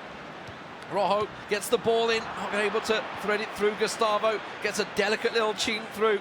and Hulk will run it. Firmino, he's got bags of pace. He's only just come on the pitch, so he can just hold on to that ball, run it down the wing. He's slotted in. Hulk on the run. He's got Ramirez waiting for it in the box. Tries to put it back. Gustavo couldn't get on the end of that ball. Mascherano gets in front of it, and now the counter with just 3 minutes remaining, Joe. This is surely his last chance there with 3 minutes added on. There is a ball through the middle. Saboletu's running out of energy, running out of pace, and the ball played, and he just went past the last man. We got Miranda on the ball. He's lost it though, but I think that's a foul. In fact, it's going to be the full-time whistle blown in the end, and Salsa picking up the victory here. What an amazing match that was to watch in the end, and for Salsa, I feel heartbreak after all that how that went down. After how that all went down. I'll leave you on that one, Joe. I'll just leave you hanging on there. But yeah, a little bit of sadness for him there, of course. I mean, an incredibly close game for him. We did, of course, a lot of other games going on in the round of 32. Ribeiro winning 4-0 against Ruiz. So smashed him, that one looking a little bit too easy. Albaca going through, beating Gustella 2-0. And Simon beating Anastasiou 1-0 as well. Yeah, and looking down the end, Dylan Bonds ended up winning 4-1 against Bittner, who just did so well in the groups, just only let one goal home throughout the whole group stage, and then 4-1 smashed aside. But look at that, Ty Walton and Sean Allen is in extra time right now. It's a 2-2. Yeah. They're still going strong. Ironically, as I said, Ty Walton has been knocked out twice by penalties already in the FIWC. This is his, what, 4th or 5th year now. Araujo Azaya is also 3-3 and in extra time. Though they're in this point penalties. as well. Aluf Velasquez, they're in penalties as well. Some crazy, crazy games going on throughout this. Of course, the quarterfinals will follow. We'll try and keep up to date on this. 3-3 extra time. Crazy. What a game. Well, I mean, penalties at this stage, as you mentioned, Ty Walton knocked out of 2 FIFA Interactive World Cup finals already on penalties, and hopefully, it won't be a third. That'll be a tough one to swallow, I think. Yeah, against the fellow Englishman as well. That would kind of suck, really, wouldn't it? Absolutely, and we will, of course, give you a little bit more of an update on those ones later as we follow them through and make sure we figure out who's exactly moving through to quarters. Yeah, let's get a word, though, with Kate, who's standing by with La Peña. Thanks, guys. Yeah, we do know one man who will be there, Ivan La Peña, getting through on that one. It didn't look early on that you would do it. How do you keep your nerve to come back like that?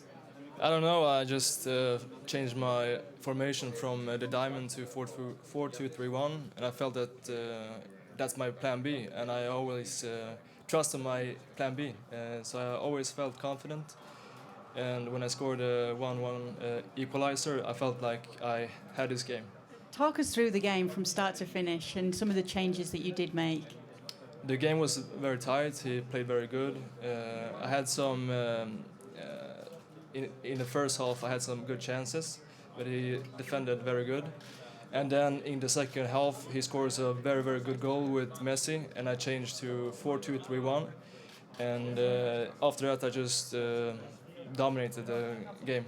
Well, I know one person who'll certainly be supporting you on your onward journey is August Rossemeyer. Surprise for many that he's out at this stage. What have you got to say to your friend August?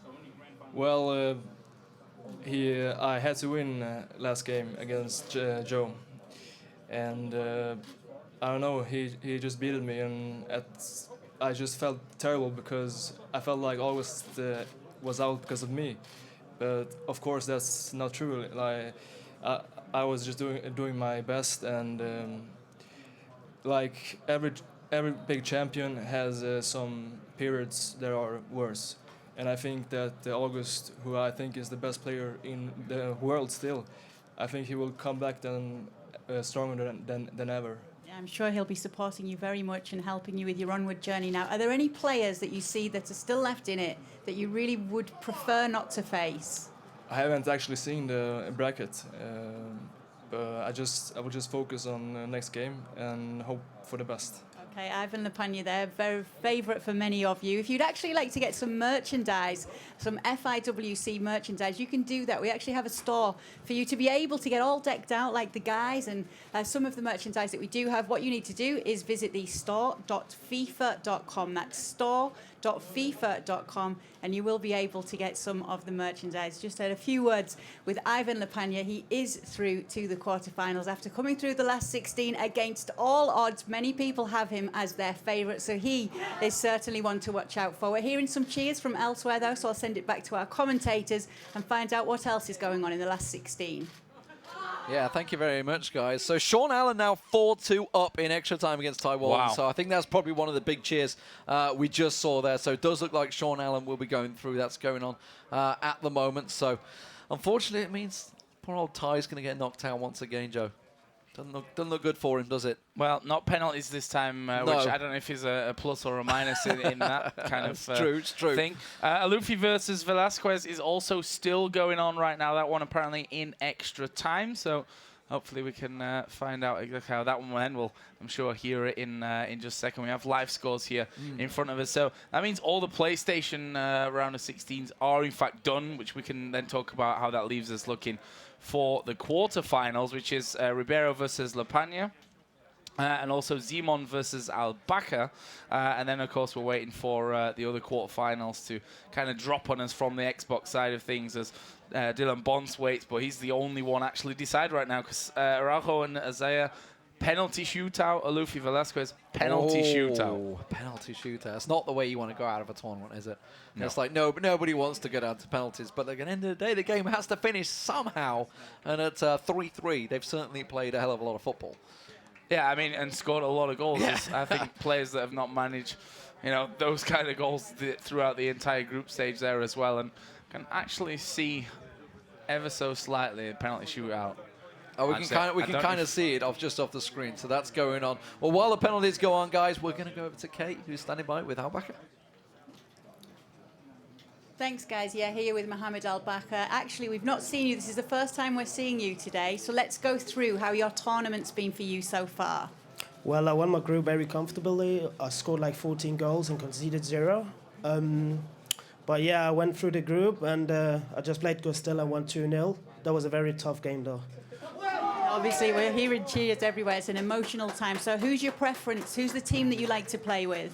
I prefer playing with France, opposite some people who like to play with Portugal, as I like to have a more well-rounded team than just 2 players, because at the end of the day, if you can't do anything with the 2 players up front, it might not work out, and then you might have some defensive player who can help you maybe get a draw or something. That's really interesting, because obviously lots of the favourite teams here are usually Argentina and Brazil. Yeah. Let's talk about that defence, though, not conceding any goals. How important is that when it comes to this game? I think it's very important to not concede goals, as if you concede, it might hurt you mentally. You start rushing things and not thinking what you're doing. So keeping it clean is very important. It also gives you some confidence that you're not conceding, that it makes you in your head, you feel like, oh, I'm playing really well, I'm good defensively, and should just carry on. Okay, I was actually checking out some of your details and information before this tournament, and I see that Mesut Ozil is your favourite player. Why do you like him so much? I'm basically a Real Madrid fan, and when he came to Real Madrid, I was just admiring him. He's just a great player. He's got the vision I like.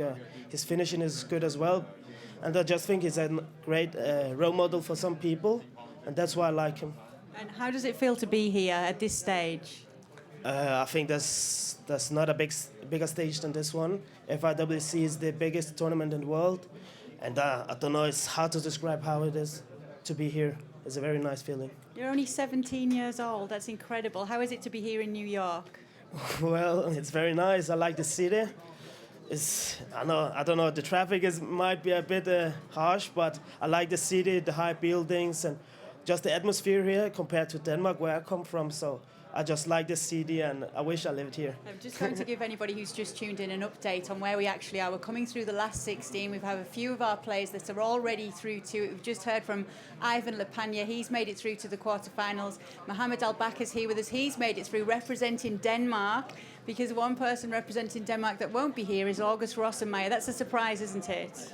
Yeah, it's a very big surprise for me. I was not expecting anything, but I was hoping to get August through so we could be 2 Danish, maybe going to the final or something like that. But I'm very sad that he's out, and I hope he will come back another time.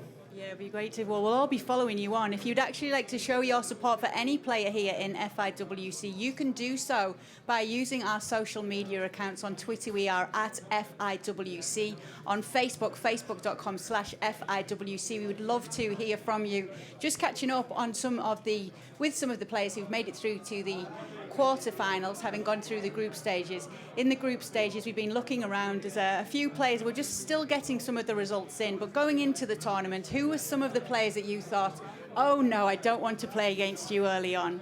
To be fair, I don't care who I play, because if I play up to my best, I will probably win or just get a good result.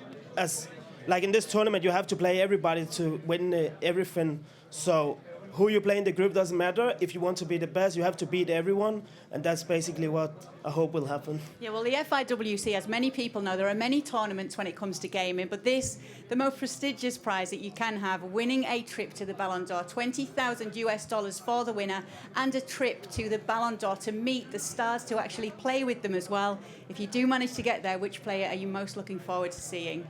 Ronaldo, definitely. He's just an insane player. His physical level, his work that he put into football is just insane. He's a great role model for everyone who wants to become a football star. Even though I didn't manage it, but he's just an insane player. Okay, well, we'll be wishing you luck for the onward journey here at FIWC, and we hope you continue to keep doing well. Thank you. Okay, we'll send it back now to our commentators for this one. As we continue with all the action, we'll round up the last 16 for you and tell you who's through to the quarterfinals.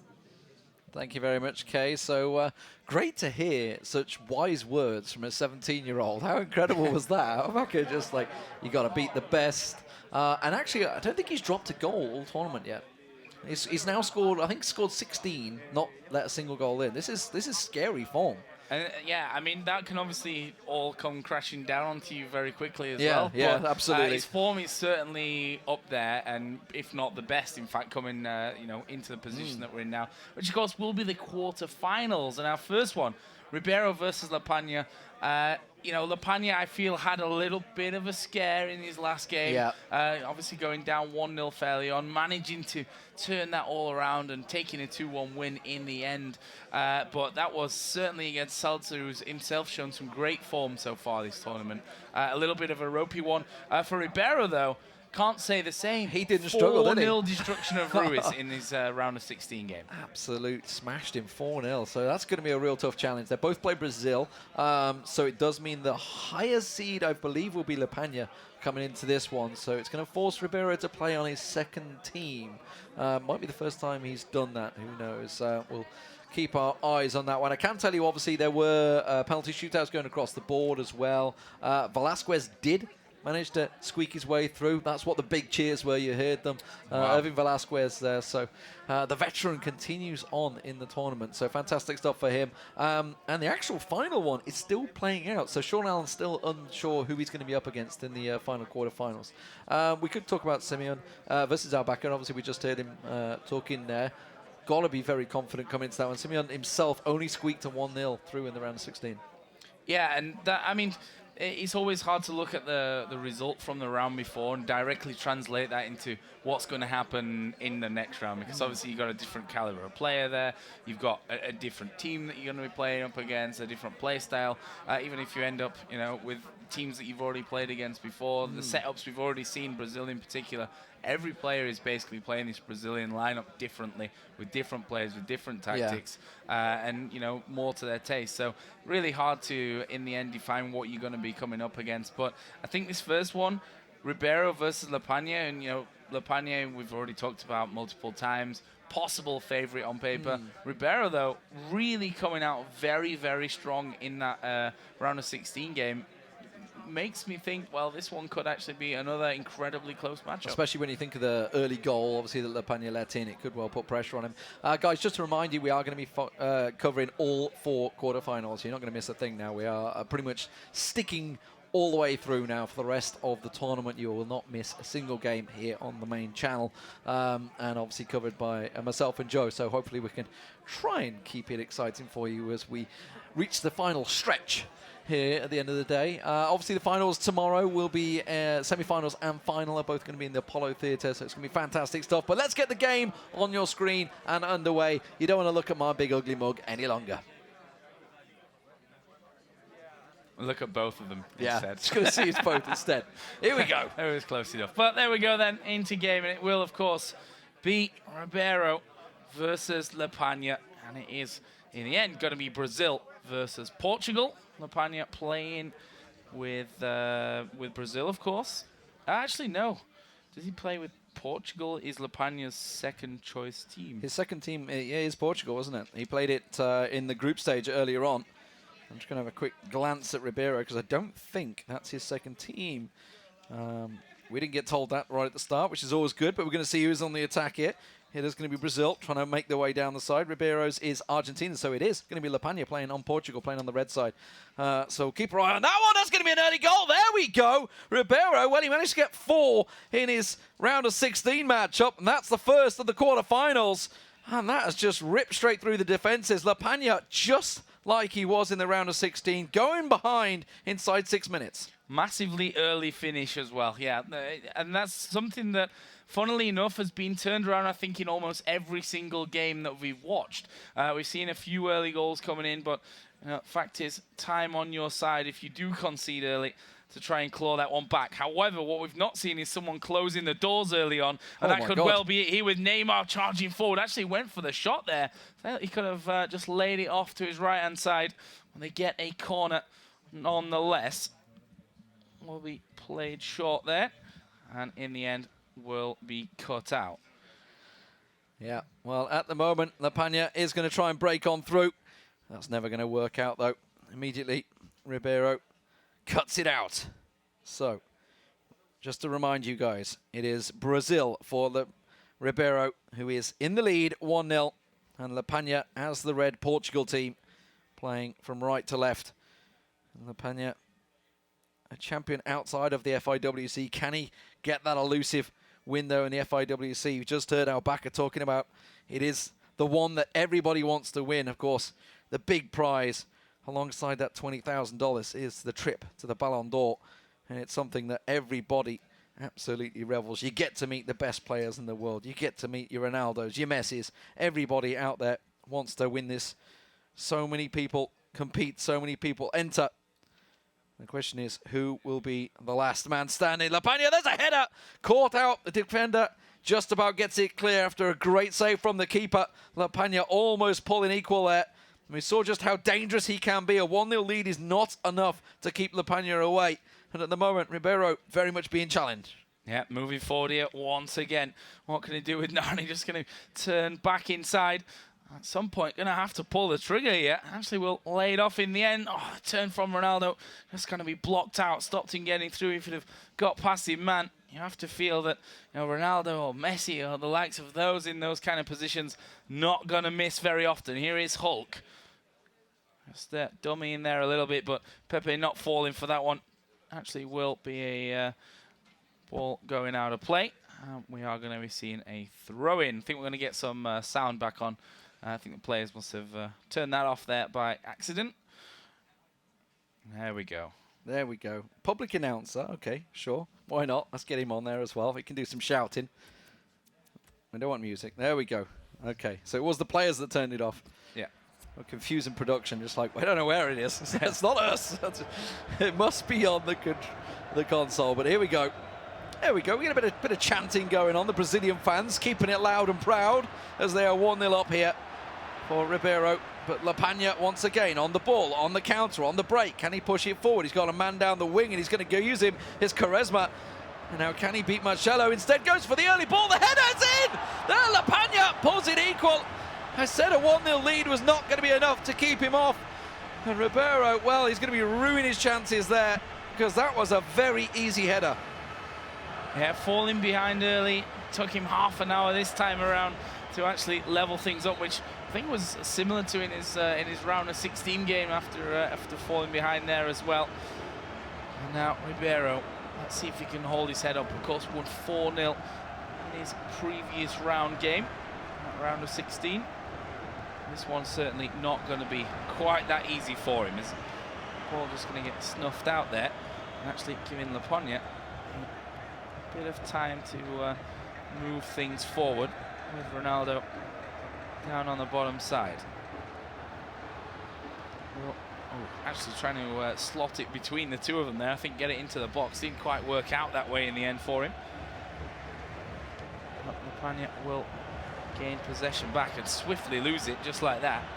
And now a chance here on the break for Ribeiro. Will send Holt running. Does have, I think, Neymar there in the middle waiting, and that's in the end going to be knocked out for a corner here for Ribeiro. And see what he can do with it. It's going to be one of those short ones.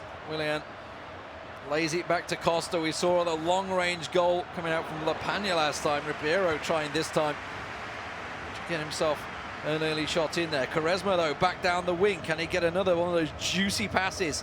Gets it to Ronaldo. Ronaldo tries to run it. We heard from Spencer early on, so basically saying how, while Ronaldo is by far the best player on Portugal, the players around him not quite so in this season's Portugal team. But it is going to go out for a corner. Are we going to see another short one? Looks like we will, as João Martino looks to take it. A nice little short one to Nani. See what he does after that one. No, we'll get it in, but no one on the end of it. Here he's Danny at the end of the box. He's taking a deflection and looked like for a second that it could be dangerous. Went over the bar though. Martino is going to drift another one in. Actually looking like it's going to possibly come short. Or is that just to draw the one extra defender away? It will be knocked in towards the front post. Ronaldo just went above his head there. Not able to get on the end of it. And that now means Ribeiro can march things back towards the halfway line. But as I say that, quickly runs things out of possession. We're going to see Nani set free on this bottom side. We've seen already Laponia with Nani. Dangerous, dangerous player, but not really been able to get round the defence as he may have liked so far. There's a throw in. 2 minutes of added time will be up here at some point in the near future. For now, corner still very much a danger for Ribeiro. Here we go, short this time. Danny just going to play a little bit with it. Does manage to turn inside one. Can he get past another? He does. Now turns inside. He's laid it off here to Ronaldo. This is a position where he can score, and he will! He will score shortly before half-time. Laponia there. He's been trying so hard to set that one up before, getting out to Ronaldo in a position where he can let loose, and, well, dangerous as ever. Brilliant, brilliant finish. He's going to put Laponia up just inside the half. Well, we've seen this before, haven't we? A 1-0 lead against Laponia is not enough. And he comes back inside the first half this time to a 2-1 lead. How is Ribeiro going to respond to this one? Because Laponia is looking unstoppable so far through this tournament. One person that did beat him was Gustella, and he's gone out of the tournament. The question is, has Ribeiro got it in him to try and bring something back here? We'll see. Laponia once again on the tack. Puts it to Ronaldo. Has he scored the winner? We'll find out, because it was a cracking curling effort into that top corner. Going down the wing. Nods it on to Ronaldo. That looked a little offside. Yeah, there's the whistle. Just edged it offside there. Gives Ribeiro a chance to get himself back into this game. But Laponia, his passing has been sublime. And his shooting on top form as well. Once again, he cuts another ball out as he works it forward. Carvalho trying to get it down the wing. Not going to work out. It's going to be a throw-in. Yeah, throw-in, but ultimately keeping possession, and may even be more dangerous for him yet. Cedric knocking it in. It is going to be Ronaldo. Tries to turn, and he goes down. It's a penalty. This could be 3-1 for Laponia from the spot kick. And, well, it's saved. It's saved. That's possibly kept Ribeiro in this game. Didn't quite keep control of the ball there, and it will go for a corner, but saving the penalty could be absolutely critical in how this game finishes. Oh, yeah. Just about keeping him in it so far. on the 55th minute. That could have went curtains for him, but still got a lot of work to do here to try and get himself back involved in this game, and passes like that will not be doing him any favours. That one almost sneaked his way through, and just tried to bully out Pepe there, but not falling for it. Stronger to the ball as Lapagna continues to work it forward, but it's been cut out. Coutinho, he can go to his left to Neymar. Neymar with a chance, but he's bottled off the ball by Lapagna's defence, and it works out so well, and he's gone back up the field to Quaresma. And we'll see if he can get past Marcelo. Answer is no there, but they do get the throw. 2-1 up. Should argue it should have been 3 with that missed Ronaldo penalty. Marcelo is going to check Quaresma out of the way and then basically fluffs the clearance. Go out for a throw. It's not back inside then for Cedric. In towards Coutinho. What can he do there?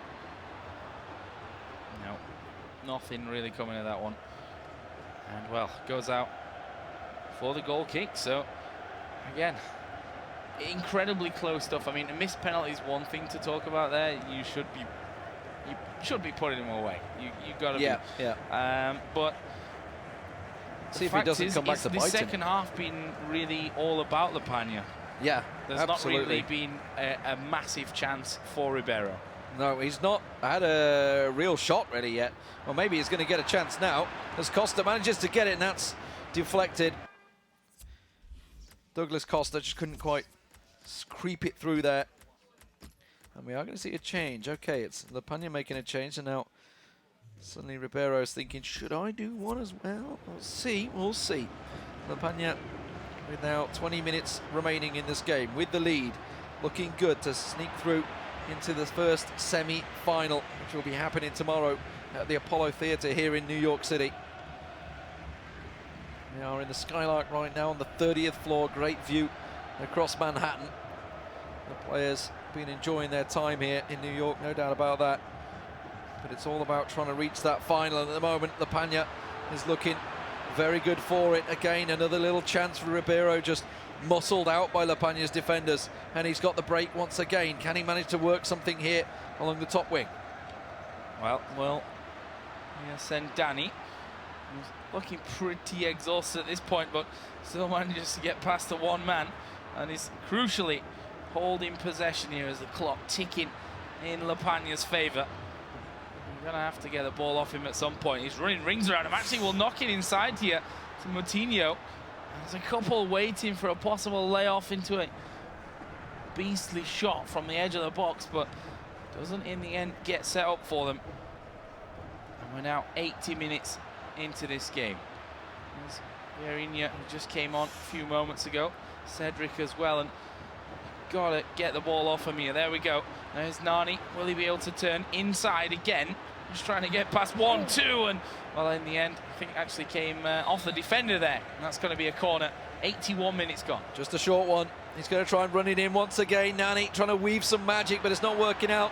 Hulk just tries to blast it clear, but even that headed clearance can't get out. And Lapagna once again laying siege to Ribeiro, just like he did throughout the semi-finals, keeping the ball in the opponent's half throughout the game. It just seems so hard to clear the lines against him. His players are everywhere, and well, you can see the possession stat tells you everything. 60% possession for Lapagna here, playing as Portugal. Doesn't matter what team he's with, he seems to have full control over his opponent.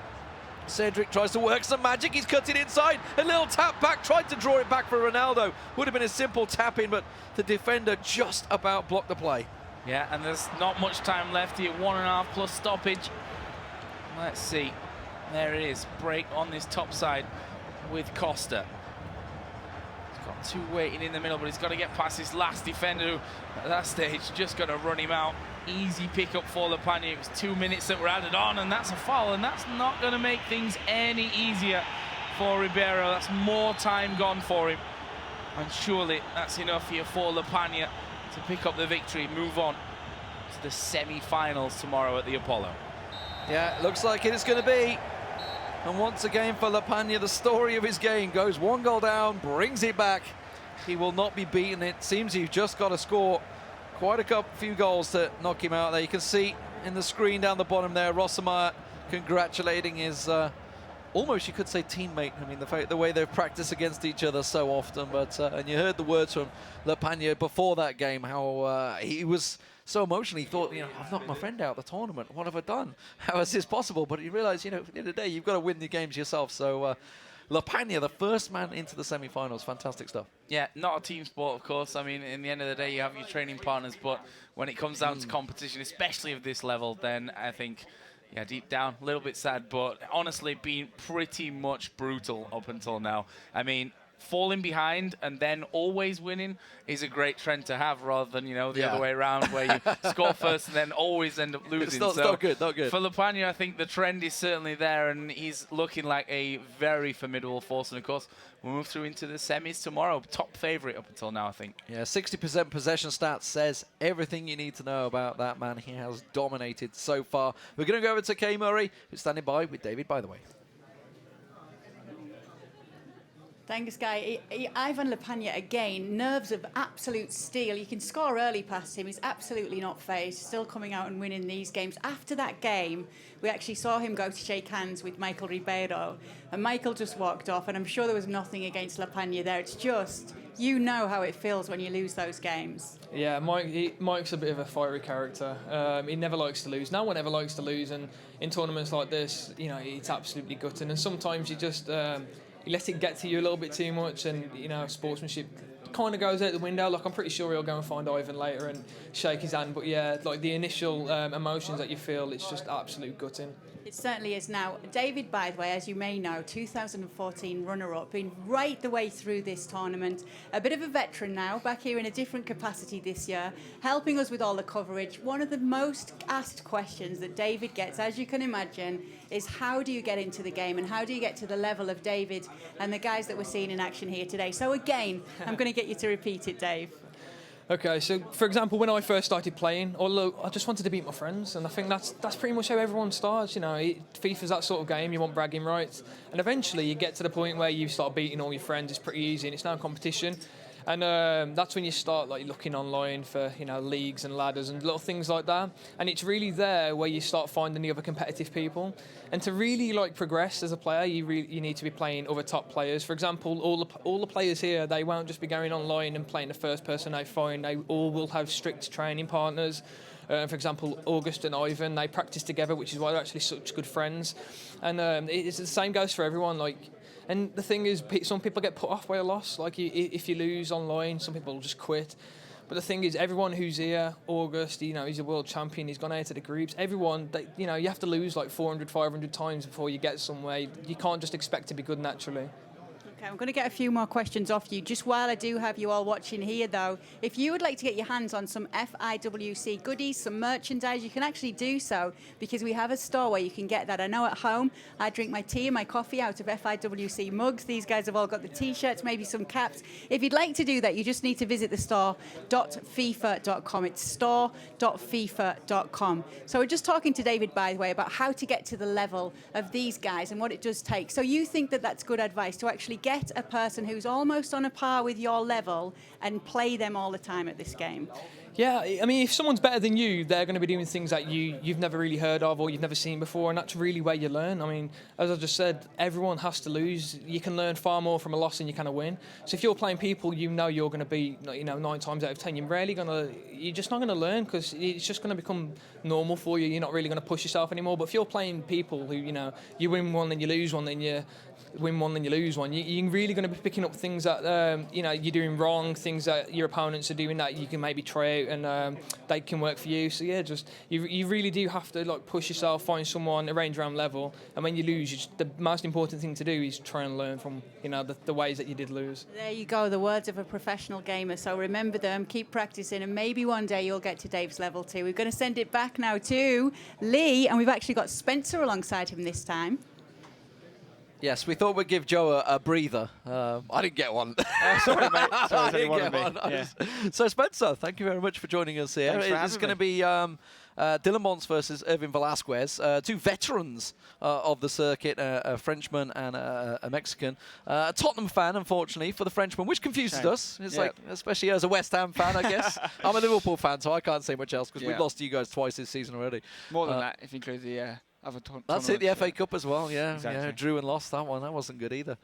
It's not been a good year for us. It's been a great year for us. It's been a great year for us. It's been a great year for Tottenham as well. So yes. you'd be happy with that? Yeah, well, apart from being beaten by Dortmund. True. Thoroughly beaten. But Yeah. let's get that second quarterfinals on your screens, ladies and gentlemen. It's Irving Velasquez against Dylan Bonds. All right, well, Here we go. no fancy intro required for these two. It is going to be Velasquez playing as Argentina, I believe, and Dylan Bonds is going to be playing as Brazil. We'll just get confirmation on that as soon as we load in there. We're going to see... do you think he's going to have to be practicing from the penalty spot? I mean, Velasquez went through on penalties in the round of 16. Exactly. Well, it's going to be an interesting one because stats would suggest it's going to be a tight, low-scoring affair in the group stage at least. Only 2 goals each over the 3 games. So that's for both of them. And Bonds actually lost the game 4-0 in the group as well. Yeah, to Sean Allen. Yeah, so he has been beaten convincingly. Whether his confidence is sky high right now, he's got to put all that out of his mind, though. This is, a knockout game. And if he has a good performance here, he's through to the semi-finals, touching distance of a massive victory here in New York. Yeah, and it's going to be obviously semi-final against... Oh, what a goal! Wow. Starting things off. Dylan Bonds getting it in early for Neymar. And that was a very simple one. We've seen so many early goals. The fact that Velasquez is like, I don't want to see the replay of that. Because that was a stomping goal. It's that near post, a lot of people saying it's overpowered this year, as they're also saying about Neymar, hitting that near post shot. We've seen a few people score them already. And that's just a really bad time to concede so early. I mean, good in the sense that he's got a lot of time to get back in this, but mentally, when you're preparing yourself for the game, you're getting ready for it, you're feeling, confident in your ability, and you concede that early on, it's got to hurt. Yeah, absolutely. I mean, this is the Xbox quarterfinals. Of course, the other one is Sean Allen versus Araujo. So that will be the last one of the day. A little of a long-range shot effort there for Velasquez, who, we were talking about it just at the start before that quick early goal. They both struggled to score so far in this tournament. Both only got 2 goals each. Bonds actually in the round of 16 did get 4-1, so he kind of smashed it there against Bittner, which actually ran against the play because Bittner did so well in the group stages. He won all his games. Yeah, it shows you that obviously everyone here is of a decent standard, but the group stage, when it's drawn the way it is, you can have easier groups and harder groups. Someone could come out with a group with 3 wins. You think, oh my God, these guys are on fire, they're going to smash this, but it doesn't necessarily work that way. We've seen that with Bonds against Bittner, but curse the commentator, I say there's not going to be many goals. 1 minute in, he scores. Typical. It'd be like a 4-0 affair or something like that. Yeah.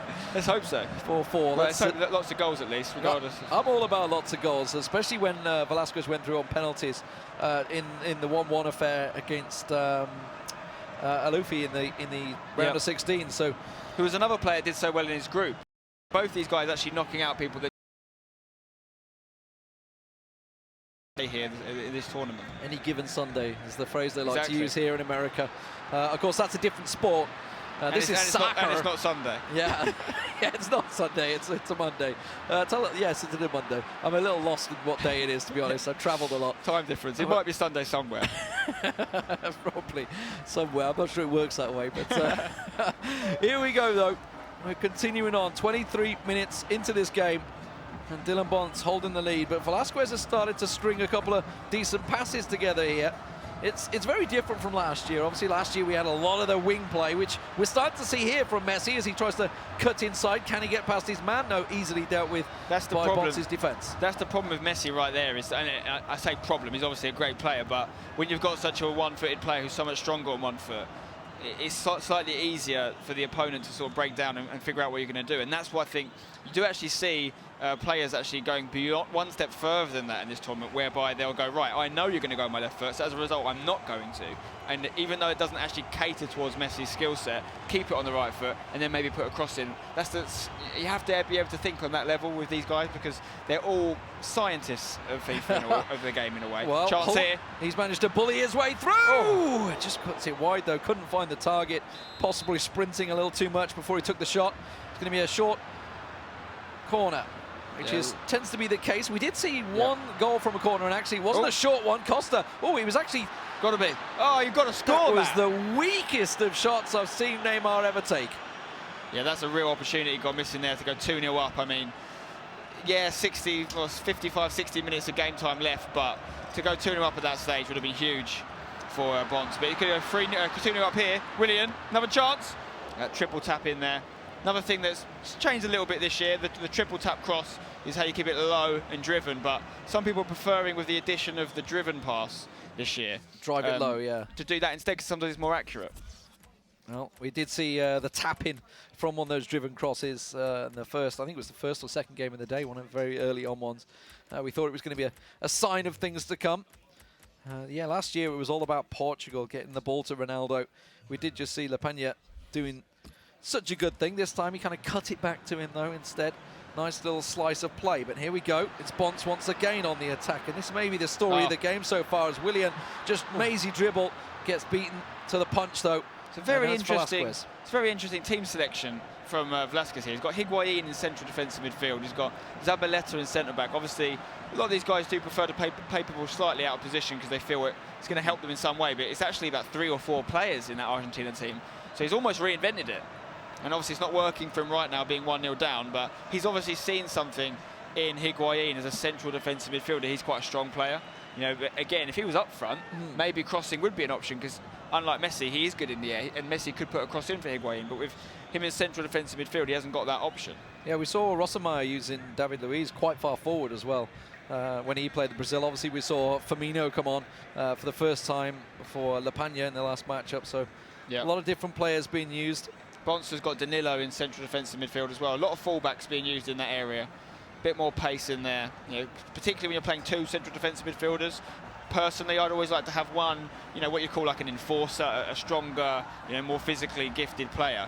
But then also, if you can have a faster player alongside that, like a Danilo, it allows you to get more attacking from those positions.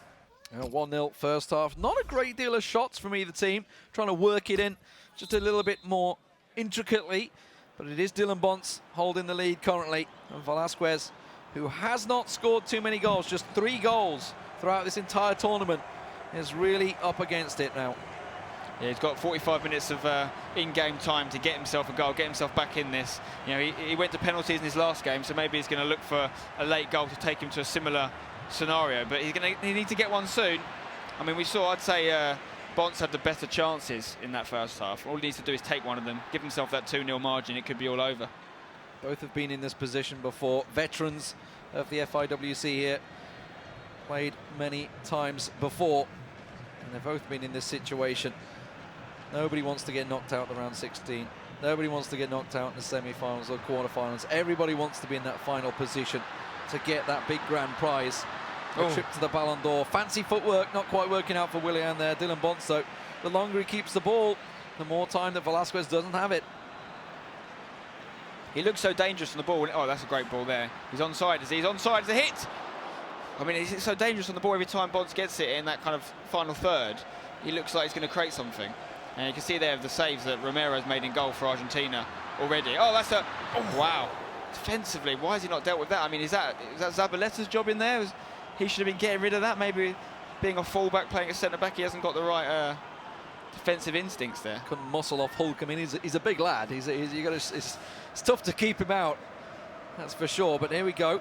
Hulk's like the ultimate video game player. Like, he's physically, you know, built like an absolute Adonis. Super strong, super fast. I'm glad you went with Adonis. I was thinking something else myself, you know. He's got a great strike on him as well. So he's just a classic player that... He's quite inconsistent in real life. We've all seen him do some amazing things in the Champions League and different tournaments, but the truth is, he doesn't do it often. He doesn't do it as much as he should. But in FIFA, he's a dream. Oh, it's a good ball in, but the defenders dealt with it. Dylan Bonds living a little bit on the edge there. 62 minutes gone in this game as he makes a break down the side. Douglas Costa trying to work it down the wing. Just slows up the play as he gets a man forward. It's going to go to Alves on the overlap. He tries to actually fakes it for the early crossing there and actually managed to wriggle it through, but it will be Velasquez to get it clear. He's defending well, but right now I can't see where a goal is going to come from for Velasquez. He doesn't seem to be able to hold on to it long enough once he gets in this half. And I'm probably going to eat my words in a few minutes again, but good luck to him if he gets a goal. But right now it seems to be all Bonds here as he keeps the ball with Hulk. Yeah, Velasquez is like slow, delicate passing. Bonds is just like route one, big through ball, manages to find his way through to the players. It's working so well for him. And again, it seems to be him on the attack, but dealt with by the defenders, just about muscling Neymar off. Harsh. That's a tricky free kick position. This could be it. If he's not going to take the shot, is he? Yes, he's going to take the shot. Okay. Now, whether he lays it off here will be interesting, because often you see people, yeah, I thought he would. Yeah. They don't. Personally, I'd hit that every time, because I think that's the perfect. He's going to hit it. No, he's not. He's in the layoff. That's a good option. Oh, cheeky layoff. Nearly worked out for him, but he went straight to Javier Pastor. Managed to get in front of it. For me, if you're ever going to hit a free kick, that's the region you hit them from. I mean, you can still see the mark on the pitch there. That's very scoreable in this game. You don't see a lot of the pro players try it.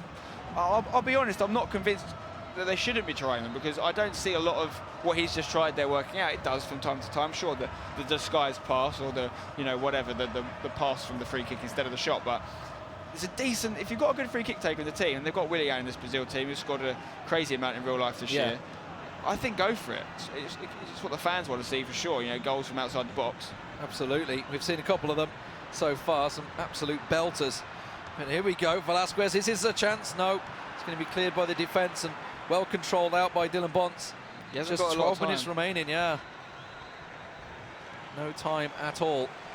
Running the clock down is Bonds. That's a great ball.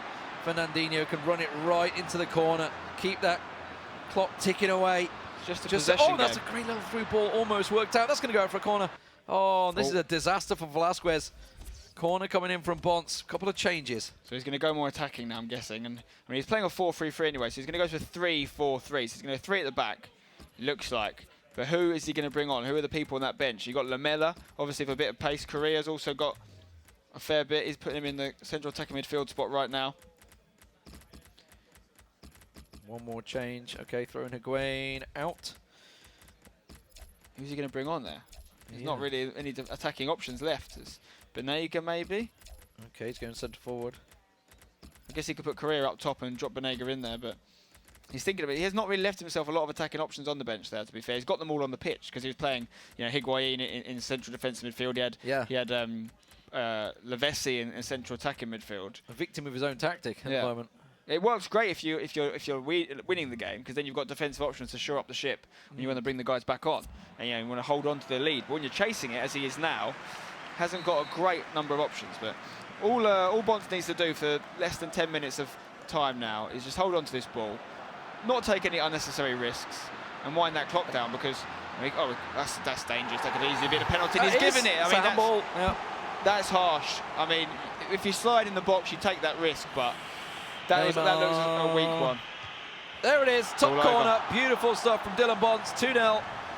And it is indeed all over for the Mexican Velasquez.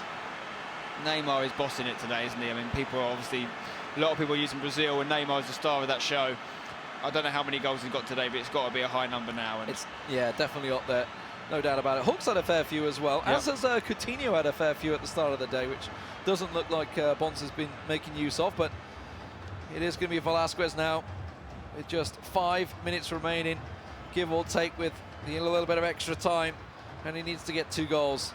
Can he get a bit of pride, maybe, get one in there? He's only got 3 all day long. He managed to draw his way through effectively into this quarter-final spot, but it's not going to happen. You've got to give it to him.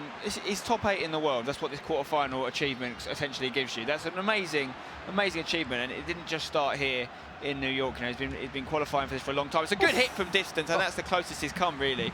And I think you've got to say it's the right winner from the fixture, but fair play to Velasquez. He's given it his best shot. Bonds had a little bit too much for him going forward, I think.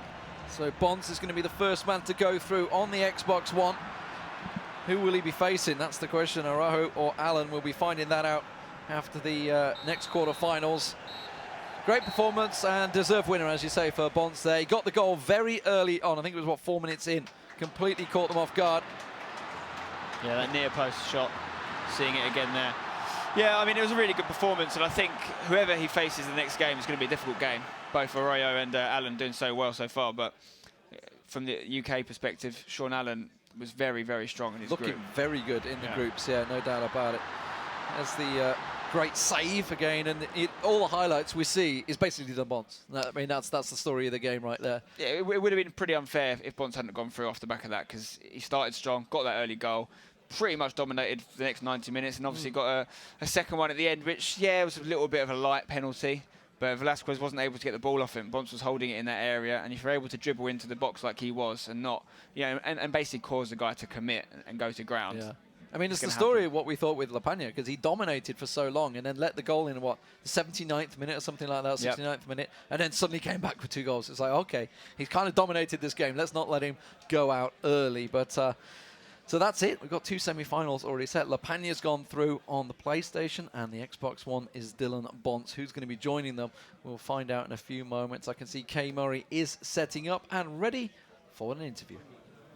Oh, yes, I am. And with Sean Allen, a man you just mentioned, who's in the last of the quarterfinals today. So we won't keep him too long, but we're going to get a little bit of a chat from him. So it's great to see you doing so well, Sean. Sean from England. And it nearly wasn't. You came here as a late inclusion to the tournament, didn't you? Tell us about that. Yeah, that's right. It was literally last weekend where I actually got the email saying I've qualified because I came so close. But I think due to people having visa issues, I think it was, I got lucky enough to be here. Fantastic to see. Now, talk us through your tournament. For anyone who's not seen any of your games up to now in this one, talk us through your group stages, who you faced, and how it's gone, and how you've got to this point. Well, my first game of the group stage was against, I forgot his name, sorry, but it was an American qualifier that got through. So he's obviously a very good player offline. He knew what he's doing. And I came through that game, I think it was 3-1, which sounds a bit more comfortable than it was maybe. And the next game was against Dylan Bantz, who's just won there. He's doing really good. I beat him 4-0 in the groups, in fact. So I've been playing good. And then the last game was against Razek, where I got quite lucky in that game, but I ended up winning. And obviously I've just beat Ty Walton in the last 16, which I'm feeling good about. Oh, you just beat Ty Walton in the last 16, a fellow countryman as well in that one. Now tell us who you play with, because you've actually changed your teams throughout the tournament, haven't you? And that's right. Because my seed starting in the groups wasn't that great, I had to use France twice. And obviously Brazil were my first game, and I've won every game with them. And in the last 16, just then I had to use Brazil against France, against Thai, and I won in extra time. So going forward, what would be? Do you still have your first choice when it comes to your teams, or would you like to change it? I don't. They're definitely the top 2 I'd choose still. I just don't even mind which order anymore, which teams I'll use. Tell us about some of the differences as a FIFA player when you pick those 2 teams, what you're getting with one team and what you're getting with another when it comes to Brazil and France. With them 2 teams, I think they're quite similar, just like both got strong defences and they've got quite quick people up front, so that's what I like playing with. How long have you been playing FIFA? When did you first get started? In competitive, I started in FIFA 08 and it just kept going from there. Okay, and so you've seen everything that comes to do with it. If you do get to go to the Ballon d'Or, which player would you most like to meet? Most definitely Cristiano Ronaldo, as I'm a Manchester United fan, so it'd be great to see him. Okay, well, best of luck going forward with this one, and thanks for your time here. We'll continue with the quarterfinals, and you can also see Sean in action in 2 quarterfinals time. But first, we've got another one to get to.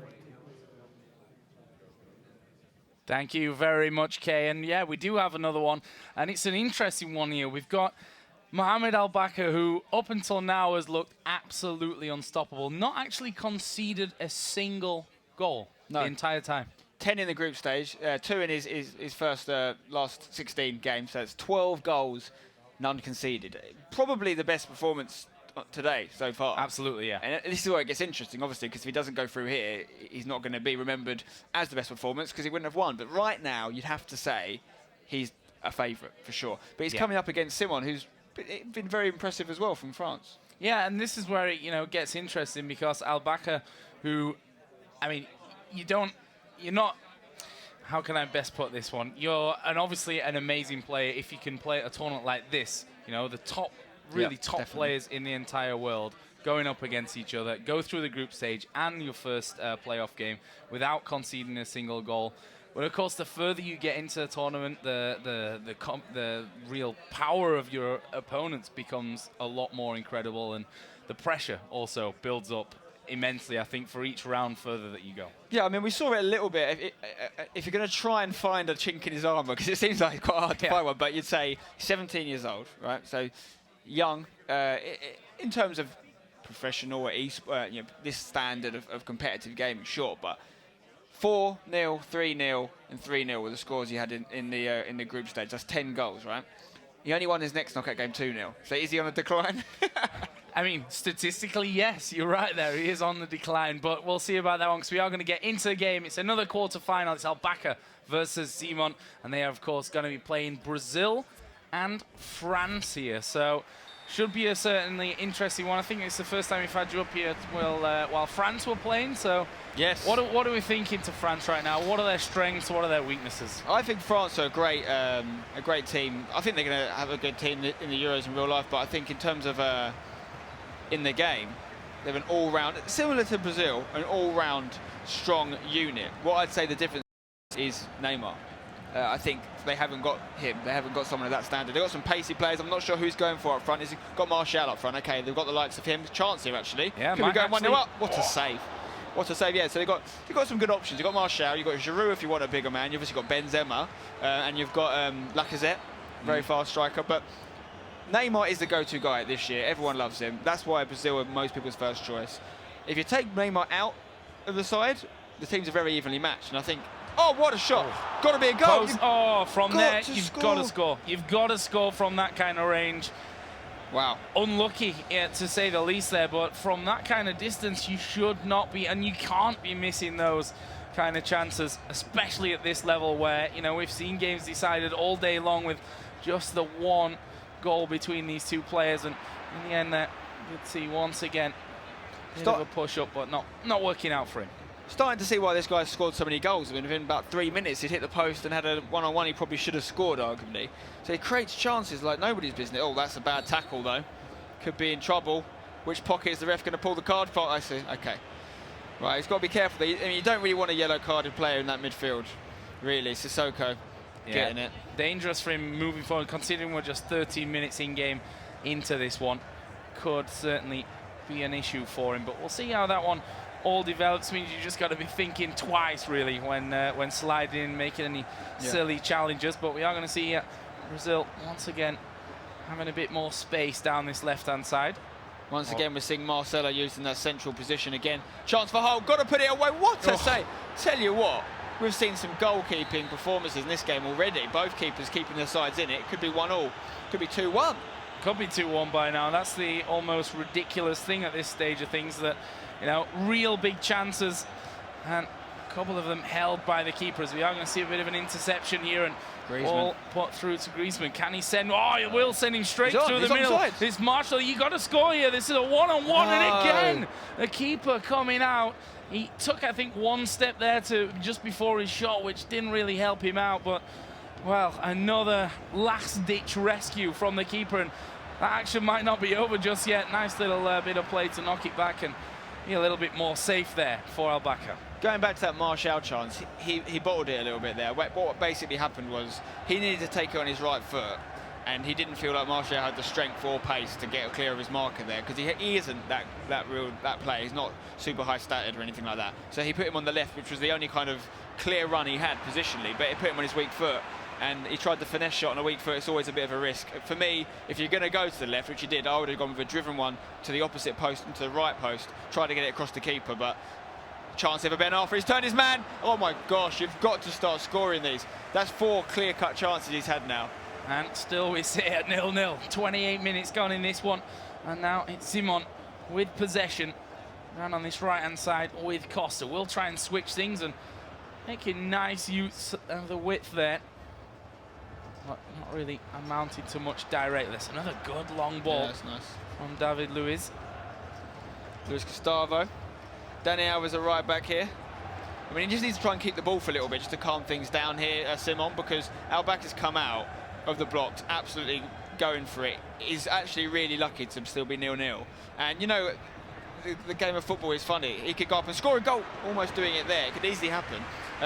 Let's just remind ourselves, we haven't seen Al-Bakr concede a goal yet. Exactly. So it would be a first. And he's also got a quota to meet, which is almost unlike anyone else so far that we've seen. The amount that he's been putting away, certainly had chances so far. This one won't be one of them, though. That is easily knocked out, and Costa here got a bit of time to run at the midfield on this right-hand side. And building things up nicely. Again, we'll play out to a very free Costa, but he tried to get it through fairly early on in that, but bouncing off the defender, and again he goes back to Al-Bakr. The thing that makes me think Al-Bakr is going to win this is that the chances he's missing aren't through defensive tackles or great defending. It's going to be a goal, surely. This is goal. Oh, you get it? That's just ridiculous now. This guy, I feel sorry for him. No, because he's had a few that he should have scored, but that one was just unlucky.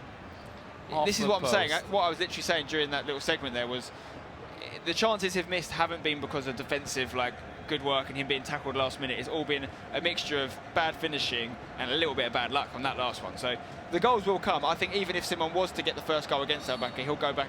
Al-Bakr would return and score too. So I'm pretty confident based on what I've seen he's going to go through, but he needs to get a goal. Exactly. I mean, you can have all the chances in the world. If you don't put any of them away, you're still going to be sat on 0 by the end of it. Here we go. Bit of a chance maybe. Bit of a build-up from the Brazilian side, but in the end not getting through. And here's another chance for a break for Al-Bakr. There's only 2 minutes added on to this one, so not a lot of time before these first 45 do come to an end. And there it is. So half-time up, and Al-Bakr certainly had the better chances here, but Simon not without chances, in fairness. No, I mean, right now, if this was later on in the game, if Al-Bakr wasn't going through, you'd feel sorry for him. But you have got to take those chances. Now, obviously, earlier today, he's been taking them because he scored 12 goals in 4 games, which is average of 3 a game. Is he going to keep to that average? He's got a bit of work to do if he is, but all he needs is 1 to go through. I think the interesting thing will be if he does take the lead, what Simon can then do in reply to that, because he's not really been dominating the game in terms of possession. He's not had too many chances. He's going to have to turn that on his head if he does concede. If he was to go in the lead, like he could here with Marcelo, he's gone down, he's given it. It's not a penalty, is it? He's just outside. It's just outside. Like, for me, again, you've got to shoot this. I don't think he will. They've obviously looked at the percentages. They've decided the pass is better. Let's see if that's true. Hulk hits it on the right foot. His weaker foot again. I think you've got to hit that. I think there's a straight line to the top corner there. It's definitely scoreable. Yeah. If they get a player on the line, that's the reason usually you want to avoid it. But I haven't seen too many people even going for that because they're so sure that they won't shoot it. I flip it on his head, hit one quickly. No one's going to see it coming. Yeah, took a touch, which obviously put him on his bad foot as well. Never going to help out for you. That's a nice little back heel, but there's an offside there possibly. Or it was someone playing him on. Either way, it's a massive mess there. There's a slide coming in, and there will be a foul. And well, it was a mess, and there's going to be a yellow card there, which I think might be a little harsh as well, but it'll be Hulk that gets that. I mean, definitely second half looked a lot more lively. There's a couple of instances there when he had the little area in the box there. He should have shot earlier. He was playing one touch or one pass too many, and he was not getting out his feet in time. He actually got really lucky because the ball kept falling to him, and he could do that again here. Marcelo going to Douglas Costa. Is he going to get shot away? Oh, he's skilled it past him. No. Yeah, where's Al-Bakr been this half? He's been non-existent. Which for Simon, he'll totally take that one, but that could all change here. And you see him, Marshall. Got to be edge of the box. There it is. And there is the pass. Can he finish? Oh, that was brilliant. That is great. Drags it to the side, finishes on the left, and well, for all the chances that he's had, the one that he actually gets in the back of the net was spectacular. I tell you what, if you were to bottle that moment right there, that is pro playing. Like, that's the difference, because 99% of the FIFA playing population would hit that first time. Yeah. Because it looked like a good chance, but what he did ensured it. What he did, he was like, I know that guy's going to think I'm going to shoot. He's going to dive in. I said, there's one skill move, which you've got to get right. That's why most people wouldn't try it. But he pulls it out the bag with Matuidi. He's not known for his goal scoring, and puts it away. And that is class. In front of goal, composure, exactly what you need. Keepers all over the place here, though. Nice. On the ground there, which luckily for him, that challenge wasn't so clear-cut, but that ball will go through again. Second one was sloppy, but it's fallen to him.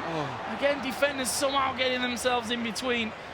And it's a bit of a mess for both sides here at the back. Where's the keeper? He will come down, and that will be safe. But we're going to be seeing a couple of changes here by the looks of things. So Marcelo's being absolutely loved in that central midfield today. Almost everyone using him there. We can see a change here. We can see Willian come on, which I think is a good shout. Danilo as well. So he's freshening up the midfield, putting Willian out wide because he's got that fresh energy on the right-hand side, sort of right wing. He can help things. Equally, Kingsley Coman coming on for Al-Bakr for France. Very decent young player. Yeah, so of course, Champions League last week, what he can certainly do. Against his parent club as well, which is quite ironic. It'll be an interesting one at some point in the future. See ball laid off here, but in the end, again, a bit of a mess. Al-Bakr gonna send Ben Arfa through here, and well, he's absolutely shattered at this point, so not exactly having the pace to get on through. And well, I'd say risky but decisive passing work there in the box, but you've got to be full-on committed to that one if it's not going to go pear-shaped. If Al-Bakr does go on and win this game 1-0, that pattern we've highlighted will be going from 4-0 to 3-0 to 2-0 to 1-0. Does that mean 0-0 in the final if he gets through? Wow. Let's hope not. He's got to beat the semi first. If he manages to get through this one, if you see the ball get knocked through, it's Neymar who just dispossessed that whatever I think it was. The most important thing, regardless of how many goals he's scoring, is that he still has not conceded a goal at this point in the competition. That is crazy. And Simon has to score to go through, obviously, so that has to change. And I don't see it changing right now. Keeper's going to get that, I think. Yeah. I mean, if he gets to the semi and then maybe even the final without conceding a goal, he's got to have it in the bag. Mentally, his opponent, whoever that person is going to feel like, how can I score against this guy? Yeah, perfect records, you know, throughout a tournament, I think is just, in FIFA, not something that you really see almost ever, just because of the nature of the game. We are going to see David Luiz getting control. Only 7 minutes in game still left to go, plus what will probably be just a couple of minutes of stoppage time. And yeah, so I mean, far, Al-Bakr's holding it. Yeah, definitely. If Simon gets back in this now, it will be really, Al-Bakr can only blame himself, because he's had so many, mostly in the first half, sure, but he's had so many chances. So they've actually only scored one. He's probably below par for what we've seen him do so far this tournament. And obviously that's the reality of it. He's only 1-0 up. There's a few minutes left. Simon just needs one chance to fall to him. He's making some changes now that he's feeling are going to help this happen. Neymar's dropping a bit deeper to try and really use that fresh leg energy of Willian, who's gone up front in this 4-3-1-2 formation. It's going to play slightly more narrowly and just try and get Willian on the end of something, I imagine. I think there are about 5 minutes left. Not exactly a world of time yet for Simon, so pressure certainly on his shoulders at this stage. And he seems to be ready, and we are going to get back in. Yep, 85 just about to hit the clock. And it's do or die time for Simon. Interesting that Al-Bakr, in order to kind of counteract the fact that Simon's brought on more energy up front, he's brought on a new centre-back, Mangala, so he's got that energy at the back as well. And Mangala's got a nice bit of pace, to be fair. Willian over the chance, trying to get a penalty there, I think, and it could have easily come off, but Al-Bakr did the right thing in not diving in and committing, as we saw in the last game, of course, that late penalty. Corner taken short and, well, wasted almost. Nothing going to come of that one. Do manage to get the ball back, so chance is still there. Nice little turn from Danilo, but Marcelo not able to collect, and I'm going to send Griezmann, who's again not got much left in terms of energy at this point. Keeping a hold of things here. Chance still there. Neymar will knock it to Coutinho. Will knock it through for William. What can he do? Getting knocked off the ball there in the end. I think it's gone out. I'm not sure which way it went, but will be a goal kick, which is pretty much spelling disaster there for Simon. I mean, if he gets it now, it would be unbelievable. It would be drama. There it is, though. It's all over. He's done it. Fair play to him. He hasn't conceded a goal all the way from the first game of the groups to the quarterfinals. That's impressive. Defensively, as well as offensively, he's arguably the best player here today so far. Yeah, I mean, that's the thing. I mean, he scored so many goals, his opponent's not really had a chance to, score much, that's for sure. For this one, though, I mean, 1-0, not exactly... I mean, it was a convincing win. There were that many chances there where, it was a 1-0, but honestly, the chances were fluffed a couple of times and just got unlucky a couple as well. Yeah, he hit the post fairly early on. Could have made it 2-0, but, well, would have made it 1-0 at the time, I think. But the thing is, I was surprised a little bit by his finishing in the first few chances. It's Al-Bakr, the guy who's won, of course. I thought he would have made a slightly better decision, and it's easy for me to say that, obviously, from the commentary chair. I haven't got the pressure and the people watching, and a lot of these decisions change in the heat of the moment. But it makes me think he's going to be more of the kind of guy that's going to create a lot of chances and maybe score 20-30% of them, as opposed to a lot of the other players, which you see more traditionally in competitive FIFA, which is maybe 4 or 5 chances but 3 goals from those chances. Al-Bakr seems to be much more, get as many shots away as I can and should get some in. Well, it's certainly working out for him so far. Not conceded, and we'll move through into that semi-final. Spencer, first of all, thanks for joining us. Been an absolute pleasure, and we'll be seeing more of you tomorrow as well. For now, though, we are going to head over to Kay, who's got David by the way for a bit of a chat. Thanks, guys. Yes, David, by the way, back with us. Pro gamer and FIFA 2016 FIWC runner-up in 2014. We're going to talk to him about some of the tactics we've seen so far from some of the players. One of them, we've just seen Al-Bakr go through. Picking France. Bit of a surprise for some, but not for you, Dave. Yeah, France, they're a decent team, but I know exactly why he's done it. So in this current format where you have to pick 2 teams, if you think you're going to be a low seed, like he would have thought that coming into the tournament, what you will do in that situation is you'll pick a team that isn't exactly a popular one, and when you do that, you know you're going to be able to use that that team all the way throughout the tournament and not have to change. Whereas if he picked Brazil, who are perhaps a better team, he knows he wouldn't actually get to use them a lot, and even if he did, he'd still have to keep switching between his first and second choice team. But because no one else has really picked France, he's been able to use them in every game so far, and I'm pretty sure if he goes on to win this, he'll still get to use them in every game from there till then. I'm actually wondering if he's got Diego Simeone on speed dial, because keeping the sheet clean has become his absolute speciality. How hard is it to not be scored on in all these games to go this far through? Well, this is the pinnacle of FIFA. These are the world's best 32 players. So to be able to come here and play as many games as what he has already and not actually concede, it's ridiculous. I mean, on FIFA 16, it's such a strange game. Like, it's so hard to keep clean sheets because it just takes one chance. It's like real life football. You can absolutely batter your opponents and there'll be one chance against you and it can just go in. Your keeper can fluff it. So the fact that he has gone this far and not conceded is just a massive credit to him. Okay, we've got the game ready to go, but just quickly, what can we expect from our young man, Sean Allen? In my opinion, I've already tipped Ivan to win it, but if Ivan doesn't win it, I'm pretty sure Sean will be the one to, put a stop to that. There you go, and it's Sean's game coming up now. We've got Lee and Joe with all the details on that one. Thank you very much, Kay and David. So, yes, the final quarterfinal. Who is it going to be? Sean Allen versus Araujo, who, ironically, just to confuse you all, is a Brazilian playing Argentina, and Sean Allen, an Englishman, and a Man United fan. I won't not hold that against him, playing as Brazil. And I just spoke to a very salty Ty Walton at the bar, totally not happy with the way it went, because obviously he played Sean Allen in the round of 16, and it went 2-2 into extra time. And then he did a bit of a Steven Gerrard moment and passed the ball straight back on the 108th minute for Sean Allen just to tap it in the goal. He just showed me a video clip of it. Never a fantastic way to go out, is it? I mean, but that's what the difference is at this level. The one mistake or one extra chance taken. But we are going to be getting into our final quarter-final of the day to find out who's moving on to tomorrow's semis. Of course, Araujo versus Allen. And it will be Argentina versus Brazil.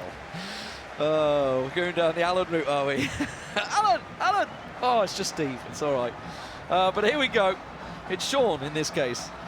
But this is going to be a great little attempt already for Sean. Oh, there we go. What a start. 3 minutes in. Sean Allen finds himself in the lead.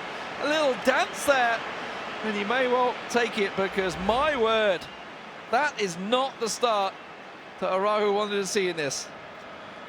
And it's fantastic to score this early on, but I have to say, I think all the games that we've seen where it's gone this way have not ended up in favour of the person that's, managed to slot that one in early on. So we'll see if Sean Allen can be kind of exception to the rule in our final quarter of the day. Let's see there. There was actually a rematch in this one against Kevin Asai. Araujo had the rematch because he actually used the custom formation. It was spotted despite winning on penalties. Oh my God, it's 2-0. This is just 7 minutes gone 2-0. I was getting my story flow going, Joe. Well, I'm about to break your story flow, because that is the exception to the rule that we were talking about, where a second goal's come in equally as early then after that first one. Well, I mean, we're at 7.5 minutes in game on this one. This could be 2-0 already for Sean Allen. This could be like Germany versus Argentina in that World Cup just a couple of years ago. Brazil. The 7-1. Against Brazil, that's the one I meant. Yeah, the 5-0 very early on. And, well, that was as simple as you like, wasn't it? Just tapped it, took control, slid it past the keeper, and Hulk and Fernandinho already got themselves a 2-goal lead here for Sean Allen, the Man United fan. Yeah, Araujo now, it's important for him to just kind of step back, have a bit of possession, slow the game right down, because right now it's obviously going quickly against him, and that's something that can't afford to let happen again. 2-0 down, not impossible to turn this one around, especially since they've both come early. And we'll see if he can do that here, as he does manage to get into the box, managed to get through, but last defender between the last Argentinian and the goal manages to get a hold of it. And 12:50 in, remains 2-0 to Sean Allen. Yeah, it's a good little effort there, but good defending as well. But once again, now we have Argentina on the wing. It's going to be Aguero trying to cut something through. He's beaten 3 members, make it 4. Can he go all the way? Passes it across to Messi, to Higuain. There it is. And is that going to be enough to start bringing him back into this one? Some beautiful little passing work. And that is now 2-1. Okay, game is on. And this is exactly what I was talking about. The earlier that you can manage to claw one back, the better you're going to be feeling in the game. The more you can concentrate on what's coming forward and not the horrible mess, basically, that happened in the 7.5 minutes to start this game off. And here we see Messi in a great position, trying to get through the last man. But that last man was David Luiz, and not a person that you just walk on by. And now the chance for Allen coming forward here with Costa down low.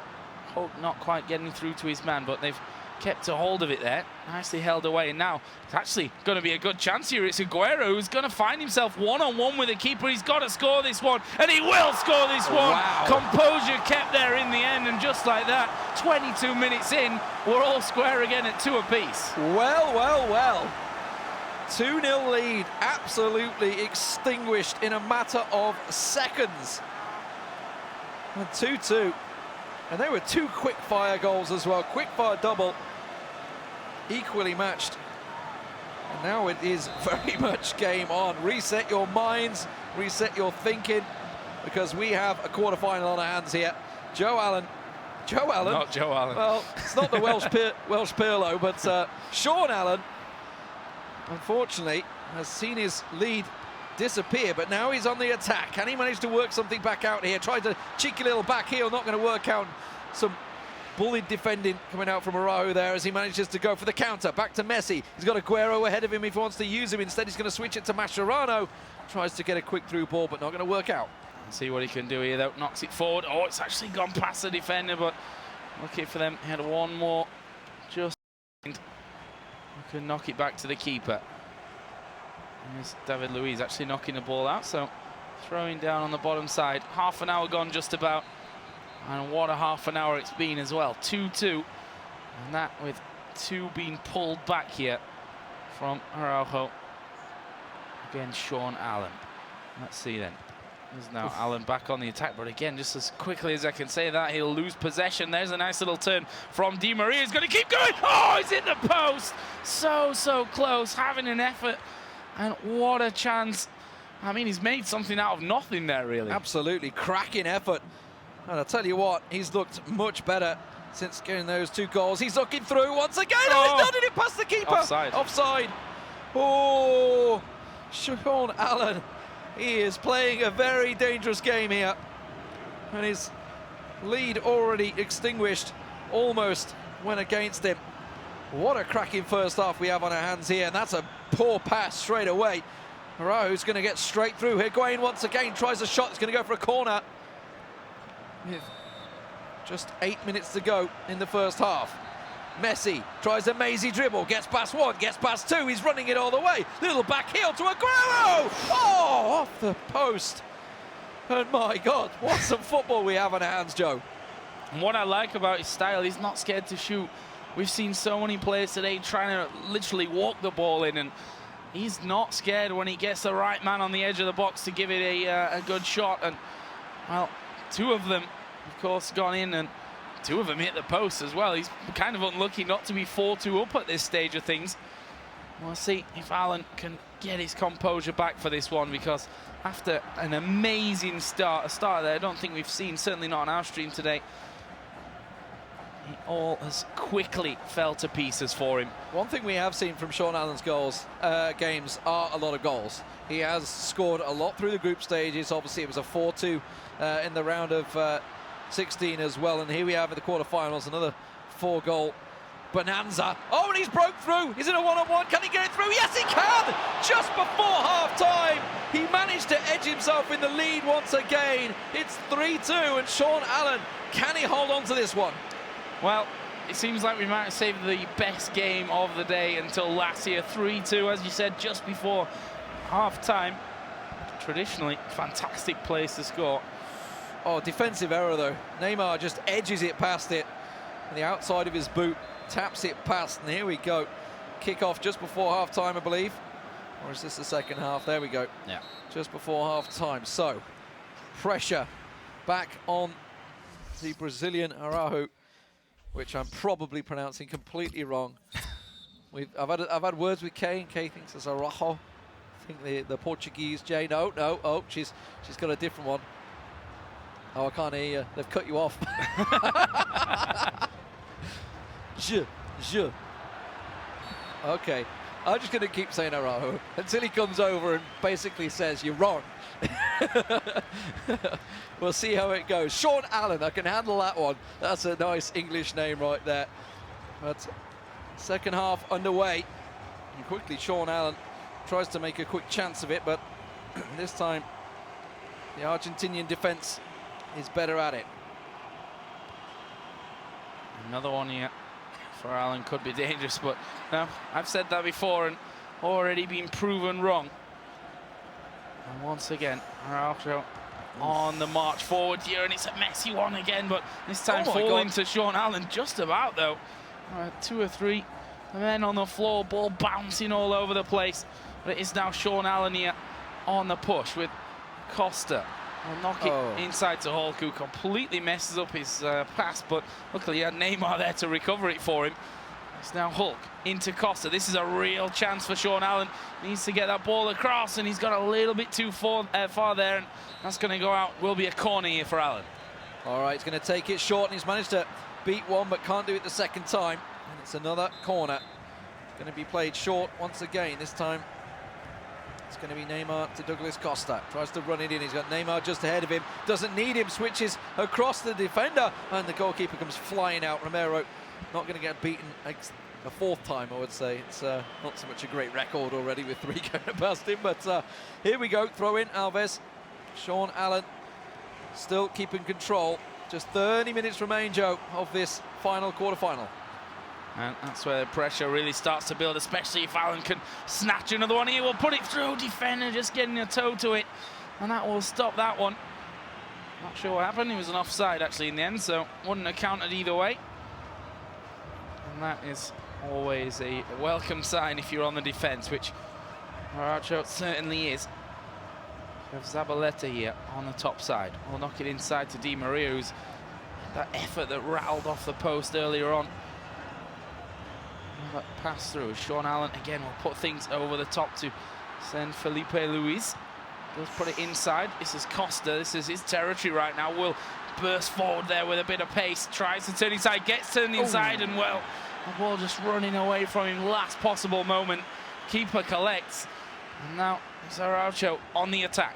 Yeah, nearly got a lucky bounce there. Di Maria plays it back though. Aguero not able to find that ball, but it somehow managed to wriggle its way back to Messi. And Messi's running this one through. He's got Aguero in the box ready and waiting, but he can't manage to bustle his way through. That looked almost like a penalty for a moment there. David Luiz getting a little handsy in the box. Speaking of handsy, that looked like a nailed-on handball for Mascherano, but this could break out well for Sean Allen. Suddenly he's only got 2 members in front of him. Passes it through for Hulk. He's got Neymar just on the side. He goes to Willian. Instead he's going to try and cut it through. Willian! Off the post! Oh, there it is! It's 4-2! And somehow it managed to wriggle its way into the goal. Sean Allen finds himself in a great commanding position with just 20 minutes remaining. Well, we're going to need a new set of bars and posts, I think, for the semi-finals, because they've been worn out in this one. You see they're rattled all over the shop, and well, that goal coming in on 73 minutes. Time is ticking away now, and Araujo at this point has been down by 2 goals twice. Clawed the first 2 back, but can he do it again? It's a massive ask for him, and well, it won't quite work out this time around. 76 minutes, not enough time possibly here, but then again, first 2 goals are scored within 7.5 minutes, so. Needed a more delicate first touch, Serge, not able to work for him. Hulk chasing a hat-trick here as well, but it's Otamendi down the wing, trying to work something out to Pastor, to Aguero. Nobody in front of him, he's got to go it alone, and that's just going to give the ball straight back to Sean Allen, who's on the counter here. There is Hulk. He's just got no energy left, though. He's trying to brute force his way through. Lays it off to Coutinho! It's 5-2, ladies and gentlemen, Sean Allen, the Englishman, looks like he may well have just booked his place in the semi-final against Dylan Bonds. Well, I think coming back from 3 at this point is going to be nigh on, if not just definitely impossible. And, well, he's turned it on here in this second half as Allen, after going 2-0 up, losing out on that, showing real composure to keep his head in the game, scoring another 3, and might not even be over at this stage. I mean, his forwards are pretty much all dead. They need a good sleep after this one. He's been running them ragged, and he has the goals to show for it as well. There's the knock inside. Pastore to Aguero, who gets muscled off. And it looks safe this time around for Allen, or is it? Or is it? Is it? It is. It's a 7-goal bonanza. Will we see an 8th? That's the question. The final counter-attack possibly coming out, or will there be a little bit of pride from Araujo? It's a long-range effort. What a goal! Maybe goal of the tournament. Who knows? That was a top corner stuff from Lionel Messi. It's 5-3, ladies and gentlemen. What a quarter-final this has turned out to be. The best, no doubt about it, so far. It is still not over. I think technically, I mean, yeah, the clock's still ticking down, but I just can't see it at this point. Just 2 minutes going to be added on with a corner here for Sean Allen. Almost impossible for this to be turned around. You see, just running out there, running out a bit more time, running the clock down at his enemy's corner flag. And, well, that is going to get played out. Possession lost once again, and this is going to be Sean Allen. Can he snatch another one here in the dying seconds of the game? He's certainly got the strength there for that one. Almost went out for the corner, but he's going to blow the whistle, and it is going to be Sean Allen moving through into the semi-finals. Who knew? An Englishman versus a Frenchman into the semi-finals. Dylan Bonds versus Sean Allen. And then, of course, on the other side, La Pagna from Sweden versus a Danish man. So it's kind of like rivalries. Al Bakker, of course, the other Dane. So rivalries in both semi-finals. But what a cracker that was to finish. Yeah, I wasn't quite expecting that level of insanity, if I'm honest with you. 2-0 brought back to 2-2 and then going all the way into to 5. So absolutely insane stuff, to be honest. And really great to see, you know, after such a long day of amazing action, that these games just continue to deliver. And looking at the 2 semi-finals, quite honestly, they just look world-class. Going to be 2 amazing games tomorrow. Absolutely fantastic stuff. Thank you very much, guys. That is it from me and Joe for today. We're going to go over to Kay to finish off. Thanks, guys. What a day it's been as well. Let's hope we see more Goal Fest tomorrow. It is, of course, the semis and then the grand final tomorrow, live from the world-famous Apollo Theatre. Just to wrap it up, to tell you who has made the semi-finals, we've got Ivan La Pagna from Sweden. He'll be facing Mohamed Al Bakker. He's representing Denmark. Over on the Xbox, as you can see, it is Sean Allen, a late arrival to the tournament, and he's gone all the way so far against Dylan Bonds from France. So it's certainly going to be an exciting conclusion to this tournament. We cannot wait to take you through all of it. It's been a fabulous day of action from here at the Skylark, but we will see you 6 p.m. Eastern at the world-famous Apollo Theatre and find out who will be the FIWC 2016 champion. Thanks for joining us.